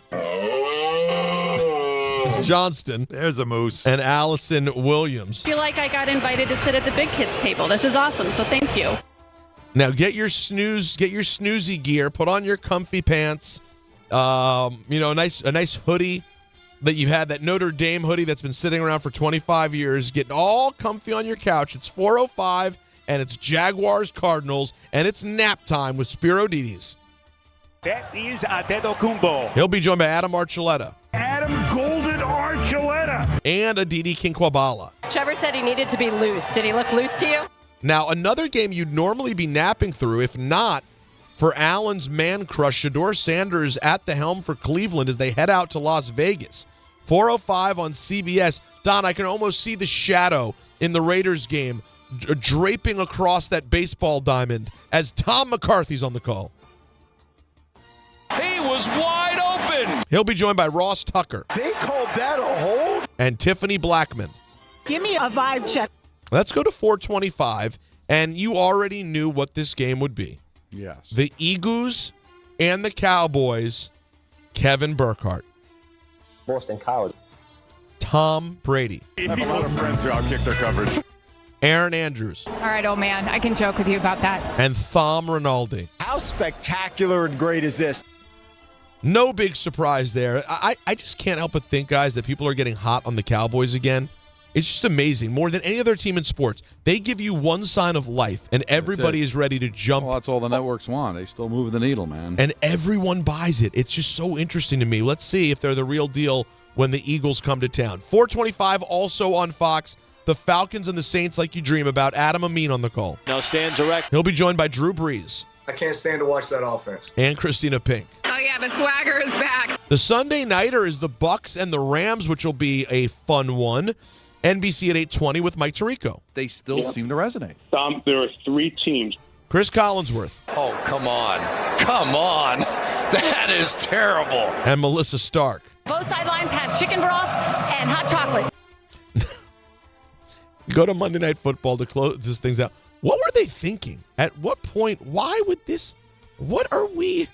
Hello. ESPN and ABC at 8:15. The Panthers and the Niners, your Monday nighter. Joe Buck on the call. I have proof Joe Buck is the spawn of Satan. Troy Aikman. He is so hot inside. Lisa Salters. Welcome to the playoffs. And Laura Rutledge. Enjoy that flight. That'll do it for your NFL announcer lineup for Week 33. I could be mistaken. I did not hear one straw. No, they have eliminated. Don, it's a great call. The straw was gone. Good for you. I love it.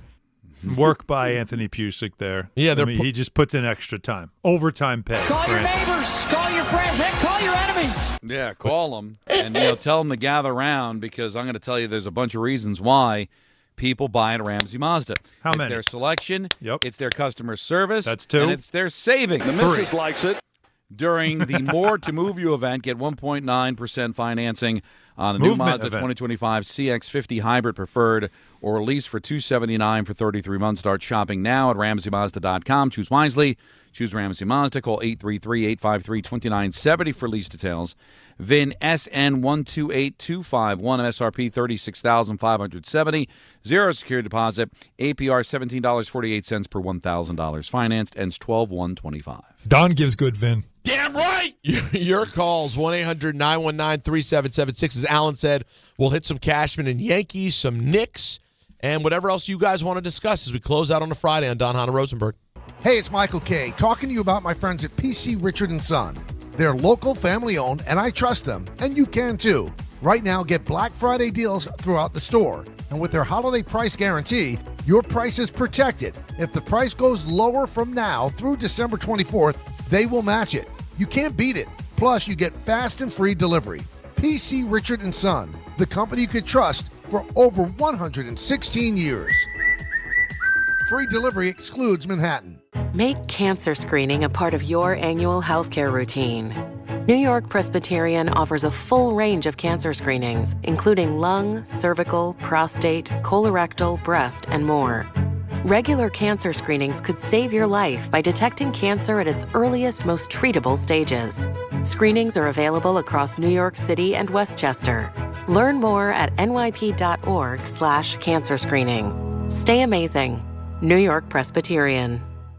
We all hear the radio ads about the IRS. They tell you to be afraid, to be scared, and they try to frighten you into calling. I'm not here to do that. Tax Relief Advocates is different. TRA is here to tell you that if you owe money to the IRS, whether it's $5,000, $50,000, or $500,000, we have a solution. It doesn't matter if you're sitting in your car, at work, or with your kids. No matter where you are, call now. 800-575-6759. Don't lose hope. TRA can eliminate or reduce what you owe to the IRS. Generous programs are now available that can give you a fresh start. Our passion is taxes and helping individuals fix their IRS problems. We have over 1,000 5-star reviews on Google and an A+ with the Better Business Bureau. You don't need to be afraid of the IRS any longer. End your tax nightmare today by visiting us online at TRA.com or call 800-575-6759. That's 800-575-6759. Tax Relief Advocates. Real solutions for real people. Friends, it's football season, the best time of the year. You should be out there tailgating,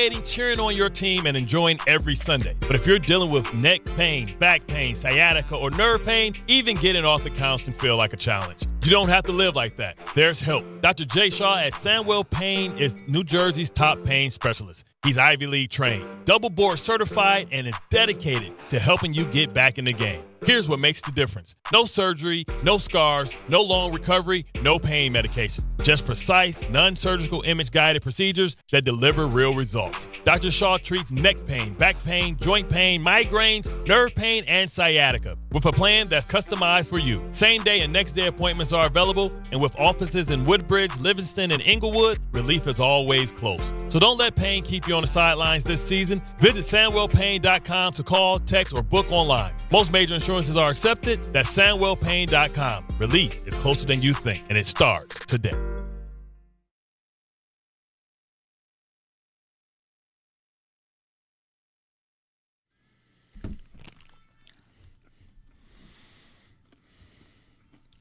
Oh, yeah, baby.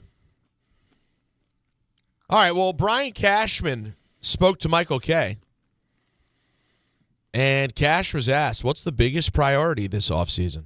You know, it depends. First order of business, we got Grisham in the fold. One of our big hitters and defenders is back, so that solves one area of our needs, but we have two big important free agents that left us. Grisham was one, Bellinger's another. We'd love to have Bellinger come back. Talked to Scott Boras yesterday about Belly and other free agents of his. I talked to Casey Close today about his free agents. He's got Kyle Tucker, amongst others, so that's the nature of the beast in the winter. You play it out. You talk to the different teams. I had several conversations with teams today. Try to find a way to either make a trade or add a free agent and keep going and keep going and keep going. doing. So the team that we had last year, which was really good on paper, but fell short of our ultimate goal, is now depleted because of free agency. So we got to find a way to at least get back to where we were, but the ultimate goal is to make it better. So got a lot more work to do and the whole winter to do it. Apologies, that was not to Michael Kay. That was while sleeping in Times Square. Yes, he was doing his annual sleeping in Times Square. Well, it's obviously for homeless, I think. But I'm now it's slipping my mind. I feel terrible because it's a very good charity. No, it is. But so the Yankees. So there's going to be obvious changes, as you know, they always happen every year. But some names to move on from. One is Mark Leiter Jr. So like him, Ian Hamilton, Scott Efros. Believe it or not, he was still on the team. Never saw him pitch. Jake Cousins, all these guys are now moving on, but they did agree to 1-year deals to avoid arbitration with 2. Clark Schmidt, not a surprise, right? No. But Oswaldo Cabrera, was that a surprise, Don? No, it's very cheap. It's like I think that's why. But he was utility guy, but yeah, it's Covenant House. That's what it was. I'm sorry. No, it's a very good charity, and I feel terrible for that, but it is. Obviously, the Covenant House is for homelessness and to bring awareness to the fact that we have a major problem in the city with homelessness, of course, and especially when it comes to young adults. But I found it interesting the comments about like celebrating getting Grisham back when the fan base is like, "What are you doing? You're landlocking 2 of your young star outfielders for a guy that I think everybody collectively believes just had a career year and isn't going to do it again, and you're going to pay him over $22 million for the pleasure of that." So, but he made it seem like, hey, we got him back, and boy, it might just be him talking, just the way he talked. Didn't it seem, just based on his tone, that Bellinger's gone? Yes, it does sound like that because that's why they're seeing opportunity for Spencer Jones and for Dominguez, that there isn't a door closed on those guys. But did you see the rumors with Corey Seager? Yeah. So there was something put out by a Texas Rangers reporter that Corey Seager could be had, and it's been shot down by others, saying there's no chance that's happening. But boy, if the Yankees would make a move like that, which he has a no trade, you would expect he would waive it for the Yankees, right? Well, if I'm not mistaken, the Yankees are not on his preferred teams. I believe he's not. They're not on the list of don't trade me to this team. Okay, so he can be traded. So it's all right. That's a semantic thing, but. Then you, obviously, with the Anthony Volpe situation, you just kind of like say, okay, we can move on from Volpe. Because it did feel like last season the Yankees were pretty close to changing their tune on that, because only 2 years ago Brian Cashman was being very combative in his defense of Volpe. Right. But if a guy like Seager's available, do you say then about Bellinger, well, I'll sacrifice Bellinger for a move to bring in a guy like Corey Seager? Well, the interesting thing. I love that Peter's rubbing his eyes. So I told you I don't feel great today. This isn't an indictment of Cashman. It's the visual. That's all. No, I'm sure the timing of that. It's funny. You said Corey Seager, and you just see my glasses on. You just went, oh my God, we're going deep into the weeds. But correct me if I'm wrong, but I don't get it. It's sleepy time. Oh, we're going to go sleep time, Bobos. It's no longer laugh time. Now, if I'm not mistaken, Corey Seager was one of the shortstops that the Yankees could have had, but they didn't get him because of Volpe coming. Did you say Yankees outfielder real quick? Let's just hear from Cashman hinting on what the outfield could look like next year. Now, instead of being the 2 outfielders down, we have the kids, Jason Dominguez and Spencer Jones, competing, and we have Grisham and we have Judge. Before that, there was, it was just Judge and the 2 kids, which was a lot of uncertainty. Now we have a lot more certainty, and so I can play with making it more certainty by bringing another free agent if we can find the matches we want, or a trade, or if not, the fallback would be those worst case scenario, those 2 kids fight it out and may the best person win. And so that's the new play it out music? Wow, I like this. Some change it up a little bit, right? I do like this actually. If it's a really boring cut and there are Cash's voice in particular is Sleepy Time Bobo. Now, Now, Don, if that's the case, are you as a Met fan saying go get him? Bellinger? Yes. Mm-hmm. So Bellinger and Skubal, that's chips to the middle of the table, get all in, and Cohen's money's on the table, and he's got it. He just sold the golden toilet. He's got plenty of money. $12 million he got for this toilet. Golden toilet. Yeah. At the end of the day, it's still a toilet. Right. But it's gold. $12 million. But it's gold. And if you're rich enough to put money in a finds gold money, toilet, right, Peter? You know. Listen, you want to change the kind of vibe of this team, but there's only so much you can do. You still want to try to be competitive. You bring in Bellinger, you're bringing Skubal, you're going to be competitive, and you still have Lindor. And the expectations now go through the roof again, right? Yeah, exactly. Especially with these kids that got called up at the end of last year. I mean, McLean's still there. Now you got to probably replace Diaz because it looks like he may be gone, especially if the Dodgers are putting their toe in the water on him. Right. But Bellinger would be a huge addition for them, and maybe that allows them to part ways with. A couple of different things that you could move, right? Because the feeling is the polar bear can now go, and Bellinger can now become the big bat to replace him with Soto, with Lindor. Maybe Nimmo gets moved. That's been bandied about too. But it feels like they want to change out some of the pieces of the core from the team that gave you about a half season worth of a fun run. But for the majority of the last 2 years, you just said it. You just said it. It was a half year of a fun run. Yeah. Right? There has not been a lot of stability with this team. 101 wins, then you finish with 90 losses the next year. Then you come back and you have, a miserable start to the season, but then you get hot and you take a run to Game 6 of the League Championship Series and you follow that up with a very average season. So this core has not proven to you that it's championship worthy for an entire season. They made one little run. But you could talk about the Rangers making runs, right? And what did that matter at the end of the day? They're kind of at that crossroads. But there's pieces you can't move. Soto's not going anywhere. Lindor's not going anywhere. So those are two really good players that you want to build around, and you can't. Those are givens. You're not moving them. Let's see if this worries you, Alan. Here's Cashman being asked, will you add an arm? Nobody necessarily specifically, but yes, we have concerns. Our rotations on paper are going to be really good when healthy, but we start the season with Raanan and Cole recovering from their surgeries, so they won't start probably till May. And because of that, obviously there's some vulnerability on the front end of the season with that. So if I can fortify the rotation a little bit, and you want to make sure the other guys stay healthy, that's always a risk. We got some good young pups pushing up, so you saw what Cam Schlittler did, but we got other guys behind the scenes that they're making a name for themselves, ERC, Lalane, to name a few. But ultimately, I think, yes, importing pitching both on the rotation and the bullpen. We lost Weaver and Devin Williams. But what was? And those guys were important. Yeah, it definitely got to play out. Closer Bednar. So we got a lot of work to do. We got a lot of work to do. You can go ahead. I need to hear again what he said about Cole and Rodon and May. Yeah. Was he saying wouldn't be available till May or wouldn't start ramping up to play till May? No, I think he said available till May. I mean, I don't know why Cole would be that long. He missed all of last year, so I would think he'd be back by May. Rodon different. I don't love that. No, none of that cut sounded thrilling. Nothing there is good. And again, Skubal could be available to the Yankees as well if they wanted to dabble, if they wanted to make that move and all that stuff. But that's a high risk of it's a Soto situation again.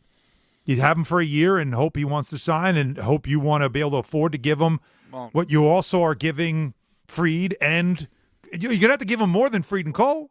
Well, just be careful. Like that's why Skubal becomes interesting, right? Because it's only the year, right? Because you're gonna have a possible work stoppage. Yeah, and we don't know what the climate's going to be financially in 2027. Is there going to be a cap? Like so, you've got to that's got to be considered too. And you wonder, Cashman usually is pretty forward thinking. Is he going to make sure that he's got some maneuverability in case something does come like that next off season, where you're dropping a cap and you're going to have to start moving some guys around? I still think MLB, if they're going to do a salary cap, especially a hard cap, you have to do an amnesty provision that gets you out of at least one massive contract, or they have to have a grandfather situation that's why maybe this would be the year to sign. Get everybody now. So what you're saying, like, What do you and think? kind of like a buyout situation where, all right, you decide to buy out the last 2 years of Stanton's contract. It won't count towards the cap, but you're still going to have to pay him. No, of course you double pay the him. term, because that's what happened to Rick with the Islanders, right? Like That's exactly what you're going to have to create something like that to get out a certain contract. And when you said that, Stanton was the first one that popped into my mind. Yeah, you're you're not gonna do paying that out with of Cole. pocket. You're paying out of pocket, but it's not hurting you on right. And the your Yankees cap can situation. do that. Yeah. So I think that's probably why if there is an opportunity, you might want to do it now because you might never be able to do it again. Cap 1-800-919-3776. Let's close out with your calls. Any subject on the table, whether it's the Cashman audio we just played, NFL thoughts for the weekend, Don's rules for college fandom. We'll close it out next right here on DHR. Mornings with DiPietro and Rothenberg. This whole idea that Joe Shane is just safe and you have nothing to worry about is apparently not true. He's going to do the due diligence. All right, here's a folder on him and a folder on him and a folder on him. They will determine who they want based off of his information. He is hardly safe. Not that he won't be back, but it's not a slam dunk that he will be back. DiPietro and Rothenberg. Morning 6 to 10 on ESPN New York and streaming live on YouTube. The Fall Savings Event continues this November at Bay Ridge Mazda. Lease the 2025 Mazda CX-30S for as low as $169 per month, or the 2025 Mazda CX-5 Select for as low as $229 per month, and get as low as 0.9% APR financing rates on select models. Plus, enjoy 1 year complimentary of Bay Ridge Plus benefits like ding and dent coverage, key replacement, windshield protection, and roadside assistance. Visit them in Brooklyn or online at BayRidgeMazda.com. Bay Ridge Mazda, where confidence comes standard. See dealer for details. Listen up, football.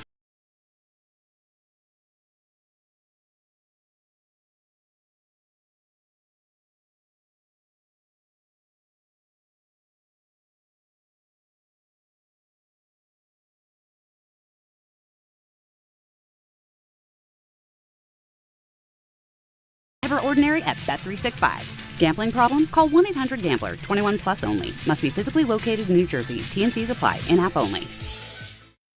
If you've been injured on a construction site, then you need a lawyer who knows New York's unique labor laws. At the Parisman Firm, they have decades of experience handling construction accident cases and a proven track record of delivering huge results. Their team has already recovered nearly $1 billion for hardworking New Yorkers. From scaffold accidents to slip and falls and equipment failures, they've got your back. Call the Parisman Firm now at 718-WORKERS. That's right, 718-WORKERS, because your case is their cause. Get the justice you deserve today. This is Bart and Carlin on ESPN New York. The Jets have no quarterback. So why would you not think about, in a year where universally people seem to acknowledge there's not a killer, surefire, can't-miss guy at the top of the draft in quarterbacks? Why not a low-investment risk on someone like Shedeur Sanders? Bart Scott, Chris Carlin, weekdays at 10 a.m. on ESPN New York and streaming live on YouTube. The Association on Aging in New York is celebrating the 60th anniversary of the Older Americans Act, which funds vital programs for millions of older adults. Services include meals, transportation, home care, Medicare counseling, case management, and caregiver support. Today, people are uncertain whether some programs remain available. We can help. To learn more about these essential programs and how to keep them, visit our website at agingny.org. Sponsored by the Association on Aging in New York. Diabetes, high blood pressure, anxiety meds, everyone's on them. If you're a 50-year-old male, maybe a bit porky, and you may even have type 2 diabetes, $1 million of term insurance may only cost you about $200 a month. Call Term Provider. Speak with Big Lou at 800-471-9773. Big Lou will find a term life policy for you even if you have type 2 diabetes, are overweight, or have high blood pressure. Term Provider has helped thousands of people like you who think they can't afford term life insurance. To buy $1 million of affordable term life for you, all you need to do is call Big Lou at 800-471-9773. Lou will make sure the scales are tipped in your favor. Call 800-471-9773. Big Lou will answer your call and work to fit you into a term life policy that you can afford. Remember, Big Lou's like you. He's on meds too. Call 800-471-9773. That's 800-471-9773.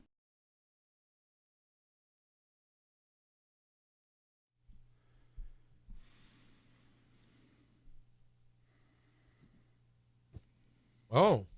Mm-hmm. Just one great song after another. Consume this weekend, Peter. You'll enjoy. I'm wanting to. Put you in a mood, that's for sure. What album is this? Was this their second album? Believe it was.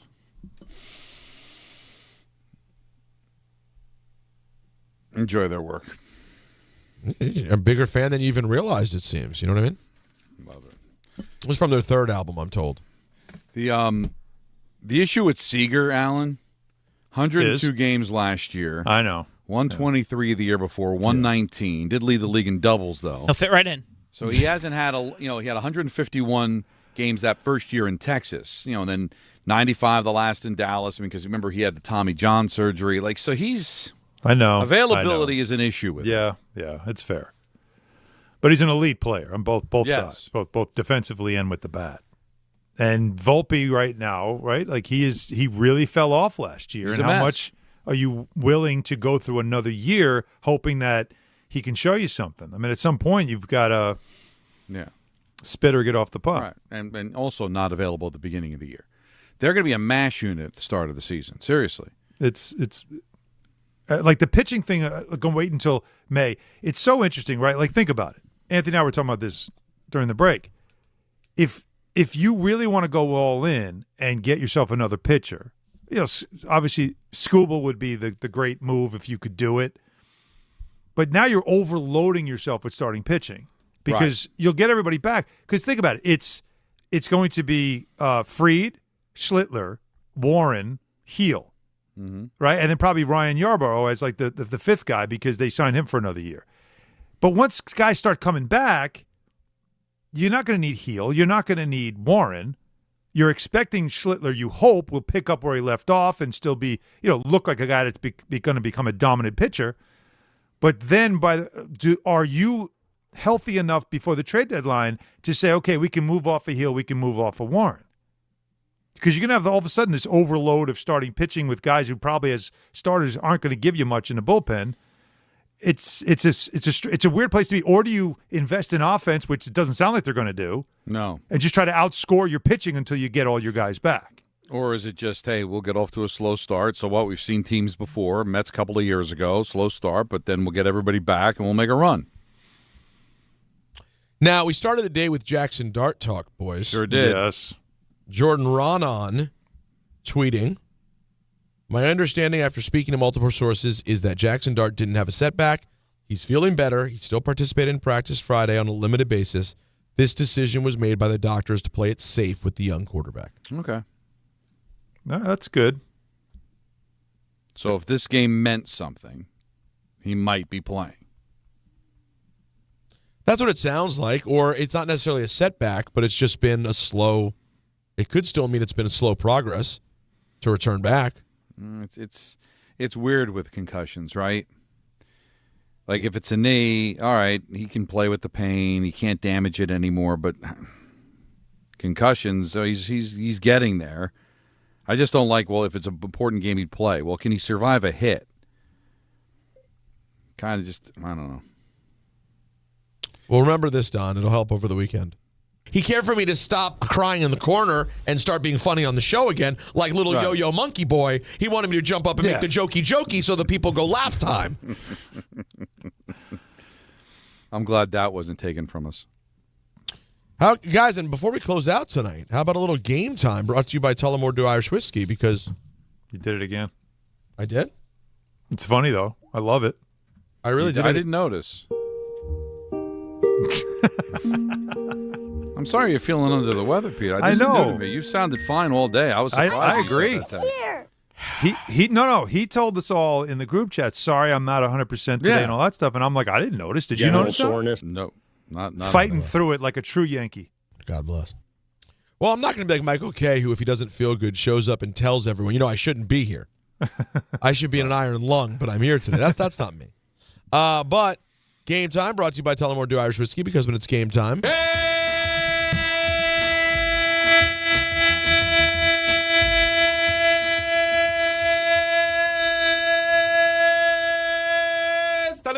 like when he holds it. It's totally time. Yeah, all we got is the Nets and the Celtics in the NBA Cup. It's a complete crap. Tullamore Dew, the original triple distilled, triple blended, and triple cast matured Irish whiskey. Be sure to grab a Tullamore Dew or try the new Tullamore Dew Honey during today's action. Glasses up to enjoying Tullamore Dew responsibly. Let's talk to... Nets have to win if they want any chance at the Cup. We mentioned the Nets. How about the Knicks? Here's Nick in Bayside. What's up, Nick? Don, Hahn, Peter, thank you guys for taking my call. What's up? Hey, I just wanted to bear with me because I'm stopping to get some female products from my wife here at Walgreens. So I got some good Nick points, though. I got some good Nick points to make. So I want you to hear me out. So I don't know what's going on with the Knicks. The defense, obviously, as we all know, is just Swiss cheese lately, as our friend Clyde puts it. But the starters the other night, they don't come back into the second quarter until a little less than 6 minutes to go. Mike Brown is playing Yabusele. I know OG's out, but he's playing Yabusele 9 minutes in the first half, 17 minutes for the game.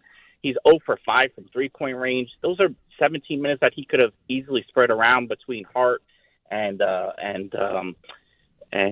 Deuce and Clarkson. I'm not sure what he was thinking with that, but they got a gift last night. They got a gift the other night for that win with the rest and that miracle call. But they could easily be right now looking at 8-6 and be 7th in the Eastern Conference. Something needs to change, and I don't know what you guys think about this, but it's very concerning as a Knicks fan. I really don't see them being higher than the 4th seed this year, the way they're playing right now. Okay. Thank you. But also, thanks, Nick. One last thing, if I could say, shout out to my friend Stephen Cunningham. He is a huge Ranger fan, but he is also soon to be father of twin boys. Oh, great! So, congrats. Thank you, guys. There we go. Thank you, buddy. Shout out to him. There's a lot there. Yabusele's playing 4 or 5 position. He just named 3 guards that could have played instead of a 4 or 5 guy. So So you're done. What you're saying is you're good. Yeah, there's You're a all lot. set. There was a lot there that remember from Billy Madison. You know what you just said. That whole drop. At no point during your rambling. Yeah, right. yeah, but he's also shopping for women's products for his wife right now, so his mind's probably somewhere. Do we really need to know that? I didn't need to have that detail, and I'm sure his wife's probably mortified that he said that. That isn't. You know what? That is interesting. But he offered it. So hey, Jack, what's up? Hey guys. All right, 2 quick things. You were talking about coaches getting fired and joining the Giants earlier. Uh-huh. Mike McDaniel, offense coordinator. That'd be awesome. And the other thing is, Peter, I don't want to jump on you for being a hypocrite, but before when you guys were making fun of people for rooting for teams based on players, aren't you a Larry Bird Celtics fan? Yeah, but it wasn't because of that. I didn't become a Celtics fan because of Bird, but that was the example in my mind. Bird and Lemieux were the players who were like the best players on my team and my favorite players in the world. Those were the moments, but that's not why I was a fan of either team. I have other reasons that Wasn't you could deem to be fraudulent, but not that. But it wasn't even the Len Bias Maryland connection, right? No. Yeah. Because remember, back in '85, I was still more interested in Georgetown than Maryland. That's a fair point. You know what I mean? Although the whole area was, obsessed with Len Bias. Guys, let's pray. Let's pray we get a pick or 2 right over the weekend. Oh, I'll be insufferable if Shador wins. Insufferable. See you Monday. Right now, Bay Ridge